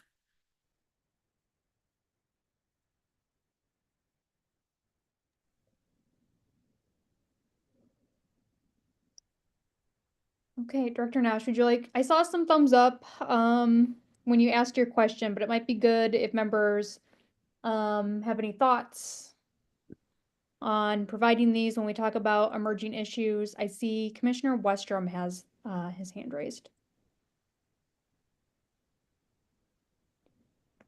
Commissioner Westrom, if you're speaking, we cannot hear you as you are muted. So, Madam Chair, just kind of overarching comments. I think we had a lot of sentiments on this last meeting with the emerging issues I think we disapproved or didn't approve any of the 4 items. Reviewing that strategic plan or criteria, I think this area is just ripe for abuse if we don't severely tighten it up or just get rid of it. If you look through those 7 criterias, half or more of the projects we have that we've been reviewing for the last 3 days and the 400 we reviewed a few weeks ago probably could make an argument that they fit into some of that criteria. And so I think broadly, I think we should probably either get rid of the emerging issues, kind of as supplanting the legislative process. And the fact that we saw this soon into this emerging issues phase that we've been in for just a few years really gives me concern. And so I think it needs to be severely tightened up. I don't know if we can give it ample time right now, but I'd be open to other people's thoughts. But I guess I'd just kick it off by giving that overarching concern that I think initially when we thought about it, I think we thought 1 or 2 here and there, but this idea, I think it's too broad, and we're gonna just see this grow, and it's gonna be there's many sophisticated lobbyists and groups that have an eye on this fund, and if they can find this as an easier way, water will always find the easiest path, and I think that's what we're facing right now. So I think it needs severely to be tightened up. Thank you for your perspective, Commissioner Westrom. Commissioner Fisher. Thank you, Chair Jordan. And I hear what Senator Westrom is saying on it is we don't want to just have people trying to use this as another way of getting around the current process. I would say in terms of tightening it up, as I can see the need for this. And what I would say is there needs to be something on an urgency type thing, is where this would be for projects that would not be able to wait for the next round coming through. And while this is not a real good example because it did not fit real well, is the erosion where all of a sudden the bodies came out. You've got to address something like that now. While that may not quite fit what our other guidelines are, that kind of gives me, this sense of urgency out there. I know a number of years ago up in my area, they had water issues that came up right away, and we were missing the processes to be able to get things going quickly, to get the models developed that could figure out what's going on in the groundwater areas there. I could see something like that if all of a sudden you had some kind of crisis where unexpected water issues came up and they needed to get new models or something, the research done to make sure that we could get the science to get the right solutions out there.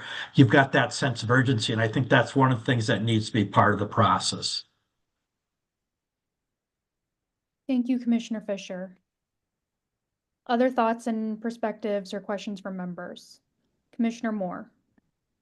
Thank you, Chair Jordan, and I think both of the other 2 speakers on this. I definitely agree that there is risk of this being taken advantage of, and I don't know that I have a perfect solution, but something I do think is maybe worth consideration is having LCCMR itself request projects on specific emerging issues. It's sort of having LCCMR drive the process rather than having the proposers drive the process.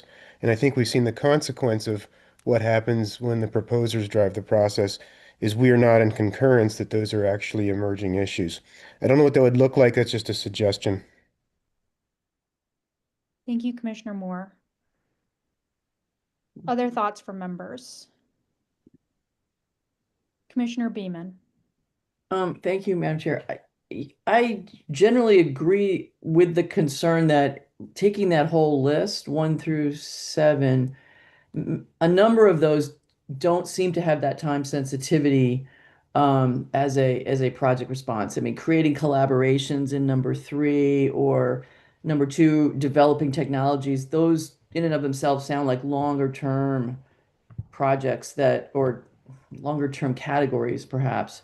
Whereas and the word emerging too versus emergency or some other truly time sensitive thing can create whether you call them loopholes or just some confusion as to what this money should be used for. So again, I don't know if today it can solve all this, and this is sort of a first impression, but I agree it could at a minimum be tightened up or focused more precisely on what we think this money should be used for.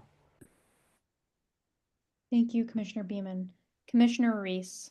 My apologies. Thank you, Madam Chair. My apologies. I'm coming in back in late to this discussion, but I think the committee that put together the strategic plan put a lot of time and effort into it, and so that these are the bullets that we came up with. I think it's important to have the emerging issues count, but perhaps there could be a process where the executive committee reviews proposals prior to them being introduced to the entire commission, or a subcommittee could take a look at them just to ensure that we didn't waste staff time and the entire commission's time. Thank you, Commissioner Reese. Thank you. I suppose my thoughts on this are, I think an emerging is very much kind of what I've been thinking about two things. I had some similar thoughts to what Commissioner Beaman said around emerging is different from urgent. And I think, yeah, I guess when I think of an emerging issue, it's different from an urgent issue. An urgent issue would say something needs to happen now. It's timely. There's no time to wait. An emerging issue is sort of a new issue. I would think we've been hearing a lot about microplastics as sort of an emerging environmental issue, as an example. And so I think when we think of these emerging issues, we're actually thinking of more urgent issues. And so maybe there needs to be some sort of timeliness check. Or maybe we just need to reevaluate what we consider an emerging issue to be. But another thought I've had, this isn't necessarily related to the emerging issues, but it's something that's been kind of bothering me as a newer member of LCCMR and as a legislator, has been the strong lobbying that certain projects had. And that's something that Commissioner Westrom brought up, that there's a lot of lobbying that happens at the Capitol. And it feels like it's not as appropriate for some of these projects to have, professional lobbyists pushing these projects when these are many times very small grants. So I'm not really sure. That might be something else to discuss in the future is the sort of preponderance of lobbying and professional lobbyists that are pushing some of these projects when, obviously, well, you get to petition your government, but I think there's some of this that was a little inappropriate that I experienced, not that anyone did anything necessarily bad. It's good to get your, point of view across, but it seems odd that there are some projects that can afford to have a lobbyist and many others that can't. And I don't necessarily like that maybe the existence of or having a professional lobbyist gets you better consideration from the LCCMR. And so that would be something to maybe think about as an emerging issue for the LCCMR. Other thoughts from members? Commissioner Langseth. Yeah, thank you, Madam Chair. I'll just say, from my perspective, one that's kind of come up really recently that we've talked about has been like the avian flu and its impact on wildlife, because like we have been talking about, it's got that timely piece. It's coming around quickly, and action needs to be taken. So I would just throw that out as a kind of a prime example. I would see as an emerging issue that I would support for using those funds on. Thank you. Commissioner Albrecht. There we go. Thank you, Madam Chair. I agree with a lot of the comments that have been made, and including two about the list. Commissioner Beaman recognized that some of those bullet points don't necessarily point to an emergency or an emerging issue, and Commissioner Reese mentioned the process to get here, and certainly a strategic plan is not perfect, and so I think the subcommittee did a really good job of laying out a framework for our work, and I appreciate the work they did on that. As I read these, it looks to me like numbers 7.1, 7.5, 6, and 7 are maybe the four things that really do point to, if the application can point to one of those, it does seem to really make sense that it's an emerging issue. Or one of those, or three of those, or two of them, or whatever. I also like the idea that Commissioner Moore suggested, and that is, does the commission drive the bus here? The challenge with that is we would have to rely on subject matter experts to inform us if there is an emergent issue that they see. So it's sort of a catch-22 there for that. But to the questions that were posed, the first question was, would members like the criteria updated to align with the 7 strategies in the strategic plan? So these are the 7 strategies in the strategic plan.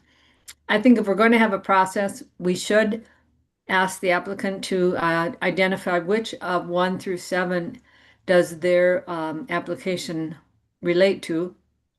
And then secondly, are there additional and/or minimum criteria that need to be met for the EIA proposal?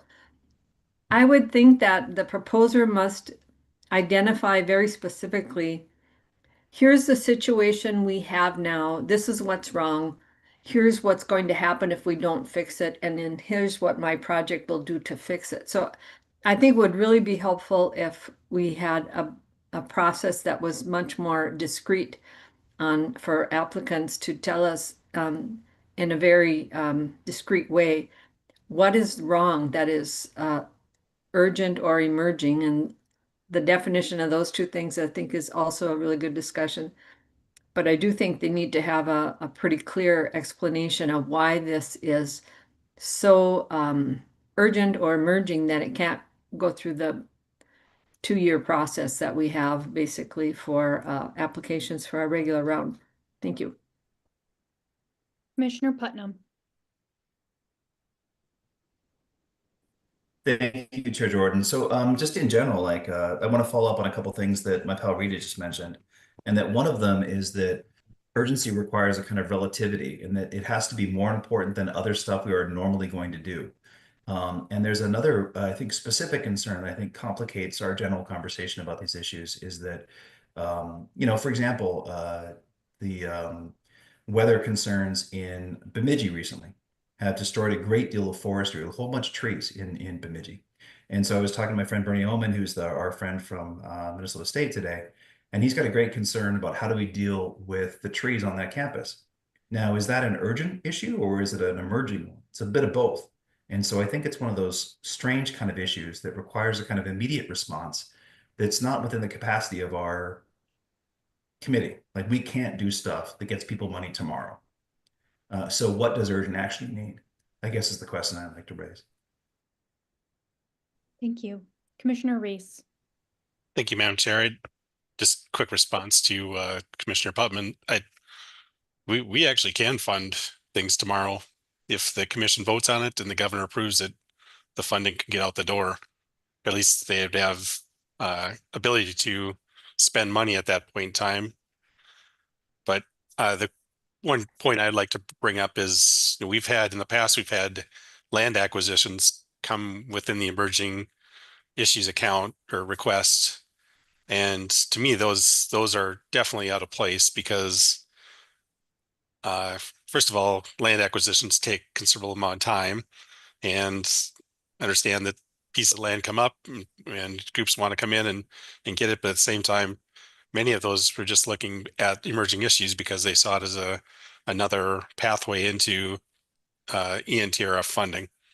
So perhaps we should take land acquisition off the table for emerging issues account.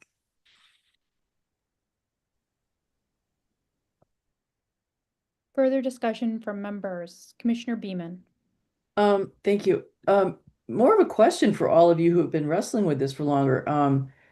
So besides avian flu, is there another example of an issue that has come up that you think really did fit, that sort of was driving this? Is there some, for those of us who didn't sit through those debates or have that experience, is there something that would be a good model of an example of something? This is what it fits, and then language could get worked around that.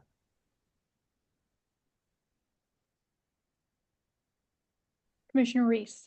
But thank you, Madam Chair. I can't answer the question directly, but just getting back to understanding how the process works, and perhaps Chair or Director Nash would be the best able to let new members become more aware of this. But the process is that we vote on approving this, and then it goes to the governor, directly to the governor for his approval. So the timeline can be very short, is the point, if we want it to be. And I think that's the key, is if it is an emergency issue and an emerging issue at the same time, can act very quickly to make this work out. So just wanted to make you aware, the commission members aware, or at least my point of view, how this works. Perhaps Director Nash could fill in a little bit more on those details. Director Nash.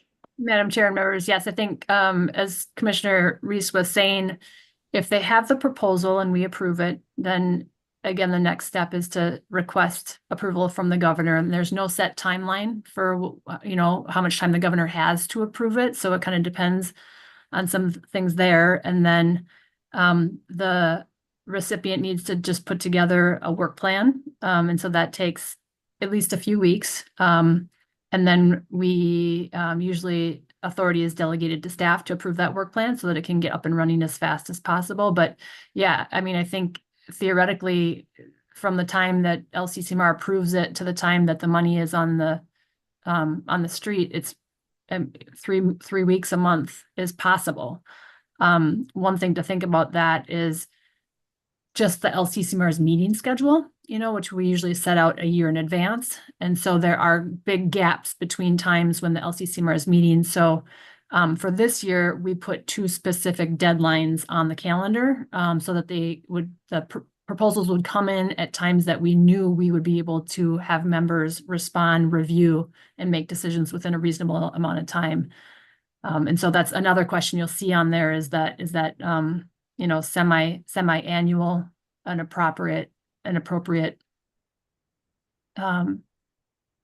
time for receiving requests. So, it could be 6 months plus the time for reviewing, approving, and getting the money processed. Commissioner Albrecht.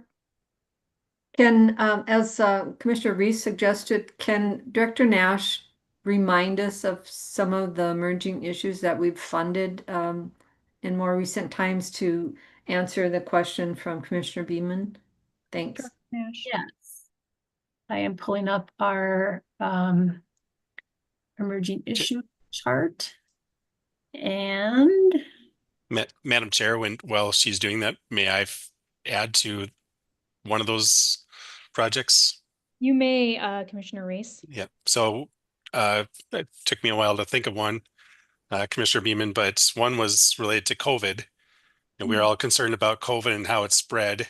And there was concern that it was could be transmitted through essentially the septic system and brought into the waterways, which then where we get our water from. So there's concern that it may end up coming through the drinking water. And that was one of the projects that came through and we funded it. So to, test both drinking water as well as wastewater, see if COVID was being transmitted or could be transmitted in that manner. Director Nash, do you have some other examples? Sure. I just are you able to see the spreadsheet on the screen, or is it still okay? So I'll just list these off. So several on avian influenza, Palmer amaranth, when that was detected to be it was detected to be in seeds that was affecting farm fields, but also natural environments. So there was some fast money that went towards the direct detection and eradication of Palmer amaranth.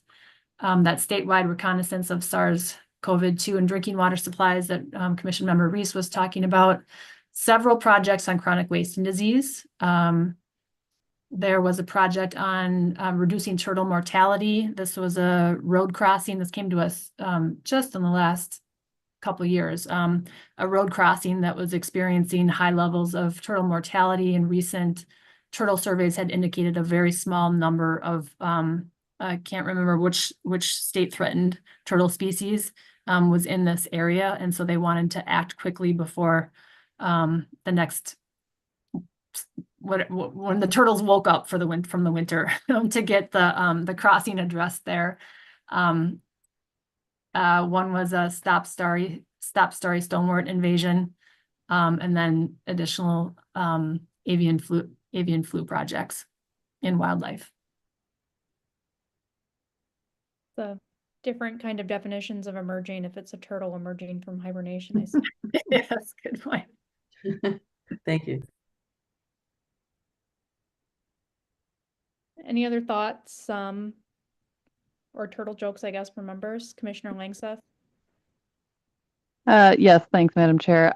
I would also be in support of Commissioner Moore's idea of having a subcommittee to kind of hash through whether it fits this definition or not before coming to the full committee, and spending a lot of staff time on it. So I don't know if there can be a smaller proposal just to get the subcommittee thinking about that, and then yeah.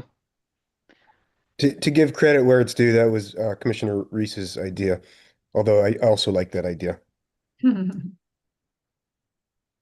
Thank you to Commissioners Reese, Moore, and Langseth for your ideas on this. I think that is also a good idea. I don't know if that requires any motions. I'm seeing some head nod. Director Nash, you can provide some feedback on whether that requires a motion. You know, Madam Chair and members, I think if you just want to talk freely, we'll get a sense of where there's consensus, and then staff can put together some thoughts and try to tighten up and look at some of the details to bring something back for your consideration. So if that's something that is of interest and we're seeing a bunch of nods, then we'll know that's something that we should work with. Commissioner Moore? Yeah, I support that idea in general. Of course, we'd have to think about who that subcommittee is comprised of. Is it people that volunteer? Is it people that are chosen to do so by the rest of the commission? I don't see it as being a deal breaker, just something we'll have to think about. Commissioner Reese?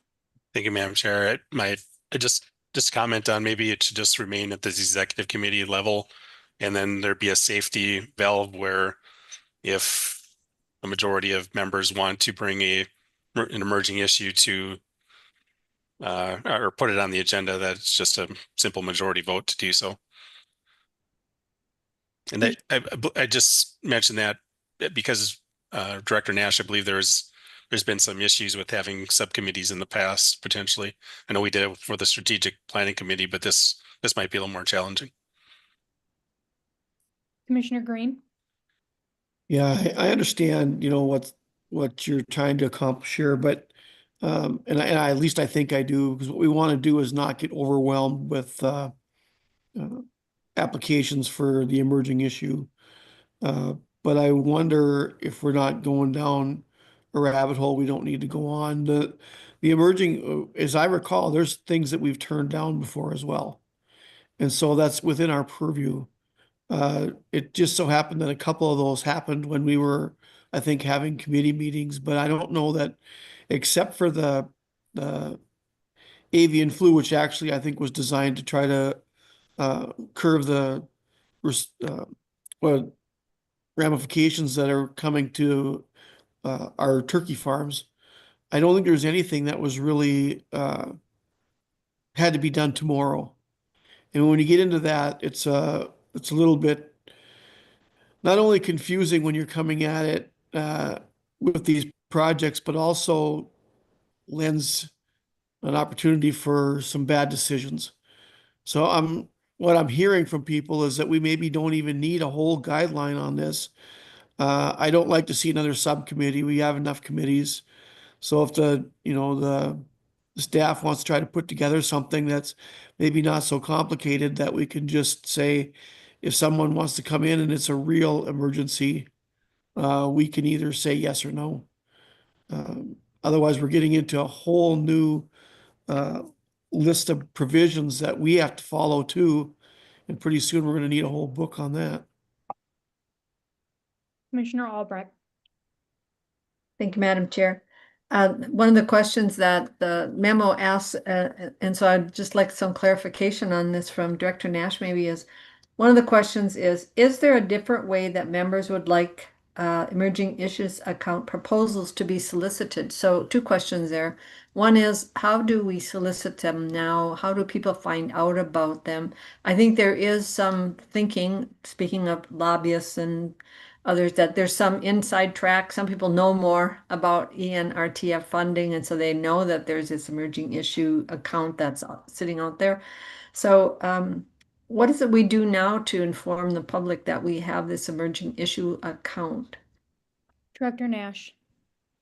Madam Chair and members, and I will say that we have not broadcast it broadly, and part of that is because we haven't had the staff capacity to be able to respond to it. So even the fact that we're having this discussion now is reflective of the fact that we have a few more staff and we're getting things under control and have a little bit more room to breathe and think about this. Also, the amount of funding that has been going up has been, members have been recommending to the emerging issues account has been getting bigger. And so it seems as if there needs to be seemed like there needed to be a system set up that was fair, where people were aware of it, and perhaps that there was a deadline, so it wasn't just a first come, first serve for those in the know. So this is the first year that we actually put it on our calendar for the year with two different deadlines and 2 different days specifically on the calendar that LCCMR members would be reviewing and making decisions. Otherwise, it is just posted on our funding process page. There's a link to it on our main landing page, and then there's a whole page dedicated to the emerging issues and how to apply and what the criteria are. And I would say normally we do ask that people contact staff first before submitting a proposal, so that at least we can talk with them and get a sense of where we are in the process when members are meeting, how much time it might be until they go forward. And so, yeah, right now it's just on the website and on the calendar page. Madam Chair, just for the benefit of those new members, part of the reason this is on our agenda is because in the past, there's been some frustration and consternation by commission members that emerging issue account applications have, because of a lack of staff and being understaffed at LCCMR, maybe sat and didn't get acted upon. And so, the question was, is it really an emerging issue if the application comes in and we don't look at it for 6 months at the commission level? So that's part of the reason we're having this discussion and why the staff is asking for our assistance and helping them understand what is it that we want to do with the emerging issues account, and how is it that we want to take those solicitations or those applications and review them and provide funding for them. And I personally like the idea that we do it twice a year now, but others, that's what we can weigh in on and help staff understand what we would really like to see. Commissioner Reese. Thank you, Madam Chair. Director Nash has her hand up, so perhaps she was going to respond. Director Nash. Thank you. I was just going to say, Member Albrecht, I appreciate that. And I would also say the flip of that, in that emerging issues is time intensive and it's time sensitive. And so we have other things that staff is working on. And so what kind of projects do you want us to really put at the front of the line before we are helping and responding to everybody else who may have been waiting for a while to hear back from us on other things, or have gone through the whole process and are waiting for the process to play out? So what is urgent enough that you would like to take staff off of other things to put on to make sure that it happens in a fast way? Commissioner Reese. Thank you, Madam Chair. And I was going to comment something similar, that perhaps the staff and the executive committee could triage, assigning risks, high risk, high risk, medium risk, low risk, and then if it's low risk, they can wait till, or medium or low risk, they can wait till a scheduled period of whether it's twice a year or whenever. But if it's high risk, then they could proceed perhaps even to a special meeting, because there's very few issues that would reach it into that high risk category. like COVID or rapidly, spreading avian flu or something along those lines. A novel virus. Commissioner Beaman.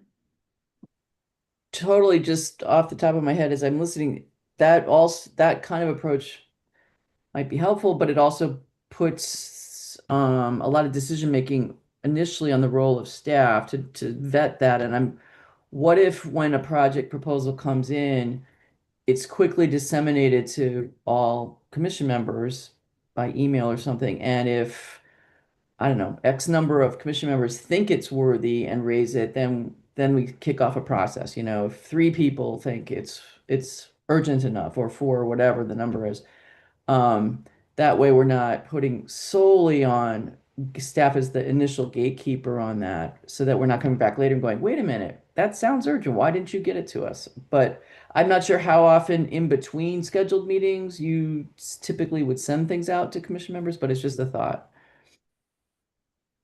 Commissioner Reese. Yep. Thank you, Madam Chair. Sorry to jump in again, but just to clarify, I think the executive committee would be the ultimate group that would triage with staff's recommendations. So Okay. it essentially would be a group of 6. Okay, thank you.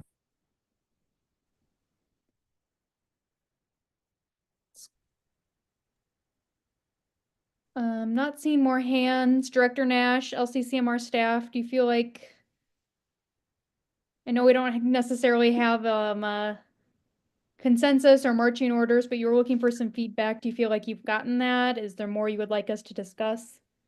I think this is really helpful. Just looking at the other questions on the memo. Oops, then I can stop sharing here too. But are there other questions on the memo that stick out that people want to have any discussion about? We've got questions about kind of the length of the proposal, the format of the proposal, how frequently we should consider requests. I heard some feedback on that.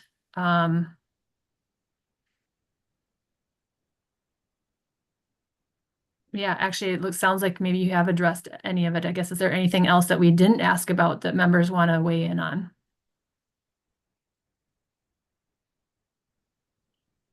And Mike, I feel free to weigh in here too if you can think of anything.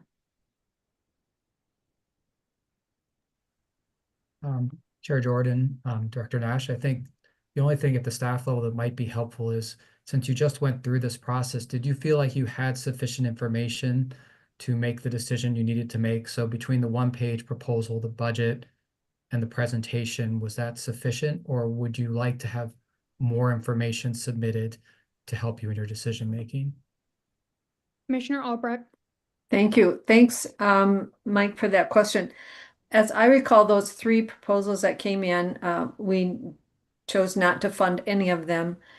And the big question I recall during the discussion is, what is it that makes this an emerging issue that can't come through the process? And so answering that question, I think, is important, that the application should actually ask the question, why is this an emerging issue that needs to be addressed outside of the regular application process, maybe, or something like that anyway. Thanks. Yeah, thumbs up from Commissioner Fisher. I would add to that. Thumbs up from Commissioner Beaman. I think that's a great idea to just have that sort of question, Commissioner Albrecht. Commissioner Putnam. I think to that issue, it's important to disarticulate the sort of urgency of the concern from the imperative of the particular solution.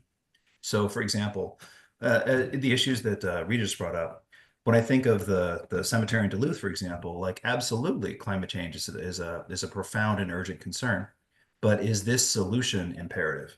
And in that case, I don't think that was established. So some idea of the urgency of the issue as a whole, but the imperative of the immediate intervention, those aren't the same issue. And so I think that acknowledging that second concern would be just as important. To maybe tease that out a bit, if I may. I would say, maybe some of these bird flu examples, it might not be a cure or a testing for bird flu, but if it's a way to safeguard Minnesota, just using this as an example, but to safeguard Minnesota's bird population from an emerging issue too, I think would be a way. That's my point. Sorry, Commissioner Jordan, but that's my point, is that like, yes, bird flu is a really big problem, but how is this specific intervention going to solve the immediate urgency of this concern? Those aren't the same question. And so having, I think, some sort of thoughtfulness about the relationship between those two questions, I think is important. Commissioner Albrecht. Just one final thought on that. Good points, Senator Putnam, is that sometimes it's the seasonality of the issue that has arisen. And I think Director Nash mentioned one with the turtles and their hibernation pattern and the ability to fix the problem before they came out of hibernation. So that would have been one where they did identify this is a concern and here's why it's a concern and this is why we can't go through the process because of all that. So thanks. Commissioner Reese. Thank you, Madam Chair. Just a quick comment that lobbyists were brought up earlier, and we're to some extent it's the commission's fault, including myself, because we've funded projects in the past that may or may not have met the criteria for emerging issue, and that's just a comment. But the lobbyists were just following that lead, and so what the action that was taken at a June 11th meeting, I believe it was, where all three of the requests were turned down, they will also take that lead. So to some extent, we're already correcting the issue.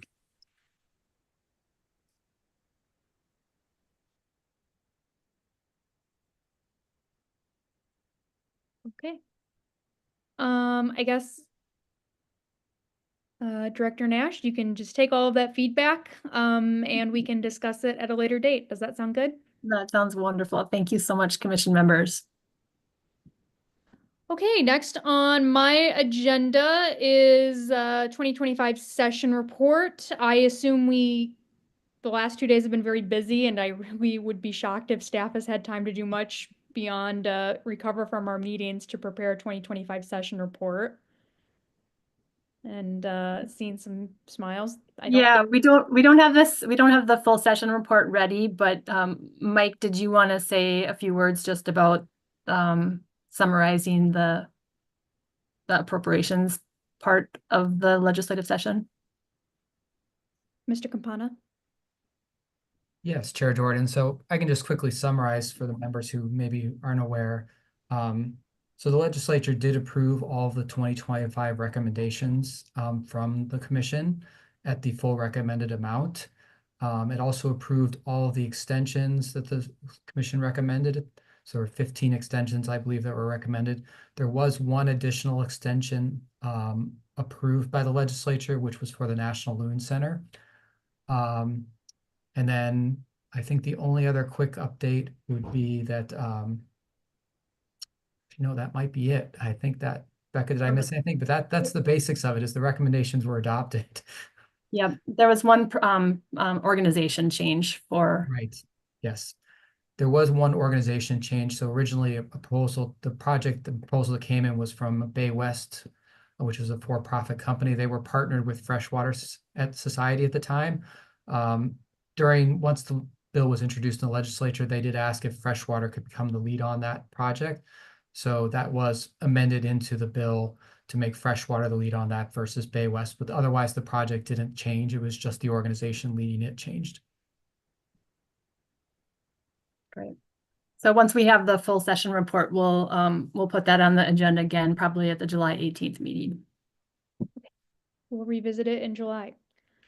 Last on my agenda, I believe, is discussion of the North Central Minnesota site visit in September. Commissioner Nash or Director Nash. Madam Chair, and I'd like to hand that over to my colleague Noah Fribley, please. To Mr. Fribley. Hello, can you hear me okay? I can hear you great.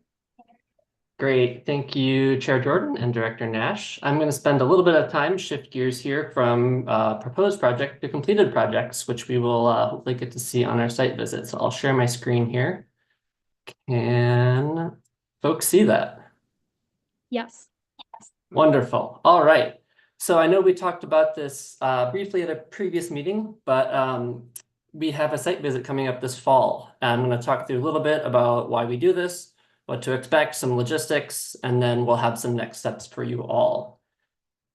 So the purpose of the site visits, this is something that happens every other year. It's an opportunity for LCCMR members to see how ENRTF funds and those projects impact Minnesotans by visiting projects. And we will cover a wide variety of projects types from restoration, environmental ed, research, etc., and different types of funding recipients, for-profits, nonprofits, government entities, tribal entities, local units of government across the board, and a whole different type of activities, we hope. Tours, conversations, interactive experiments, all sorts of fun stuff. So this year it is being held from September 16th to 18th, which is Tuesday to a Thursday. Again, we're going up to the North Central region. And we'll be traveling via coach bus, leaving from and returning to St. Paul. So a couple considerations there is that meals, lodging, and per diem are covered by LCCMR and for citizen members, and according to Senate or House rules for legislative members. And members are allowed to bring one family member and or legislative staff, although their expenses are not reimbursable. Members can also make alternative travel arrangements if they prefer. We understand that for some people, going to St. Paul to travel to the North Central region would be backtracking quite a lot. So if you want to do a different way of getting there, for example, I remember Commissioner Reese during our last site visit met us at the Cloquet Forestry Center. That seemed to work really well. So going forward, we're going to ask that you indicate your participation through RSVPing. Accurate numbers are very important, as we both need to book things like hotels, meals, transportation, but also to give a sense of numbers for certain types of activities, so that if we have a project presenter who is planning some sort of activity, they know who to expect to be present there. As we build out a schedule, myself along with my colleague Tiffany Schaffler are working on that. We'll provide more details about that schedule and travel arrangements. And we really appreciate it if you could let us know ahead of time if you plan to change your RSVP from attending or not to not attending. It just helps us plan the logistics of a 3-day site visit to a different part of the state, which can get a little tricky sometimes. So I just want to give a couple of the highlights from last year to see what you might expect this year. Again, we'll be going to a different region, different set of projects, but these are the types of things we got to do over the 3 days. We got to zip around the Mesabi Trail on bikes. It was super fun. We met a whole bunch of researchers from NRRI and some from UM Twin Cities as well to talk about peatland ecology. Got to mess around in a bog, which was great. Got to go see some restoration work on the Superior Hiking Trail funded by the ENRTF. See some bird banding in action at Hawk Ridge during migration season. It was great fun. Got to meet with local and some national experts about elk reintroduction on the Fond du Lac Reservation. And we got to see some environmental education in action, preparing the next generation of Minnesota conservationists. So again, this is, we'll have a little bit of different suite of activities for you, but this is just some of the things we did over the 3 days. The members that we spoke to about the site visit thought it was a wonderful event and a great chance to see some of those projects kind of on the ground away from some of the formalities of the legislative setting. So I'll leave it there. Director Nash, anything to add? Or if any members want to chime in with their experiences in the last one, that'd be great too. Members, anything to add? Okay. Thank Commissioner Reese. Thank you, Madam Chair. Just, yeah, it was a great experience, and I would encourage people to do it if they're available. You learn a lot about the projects and learn firsthand, and this is kind of the fulfillment of being on the commission, is being able to experience the end of these projects and see the results. So thank you. Thank you.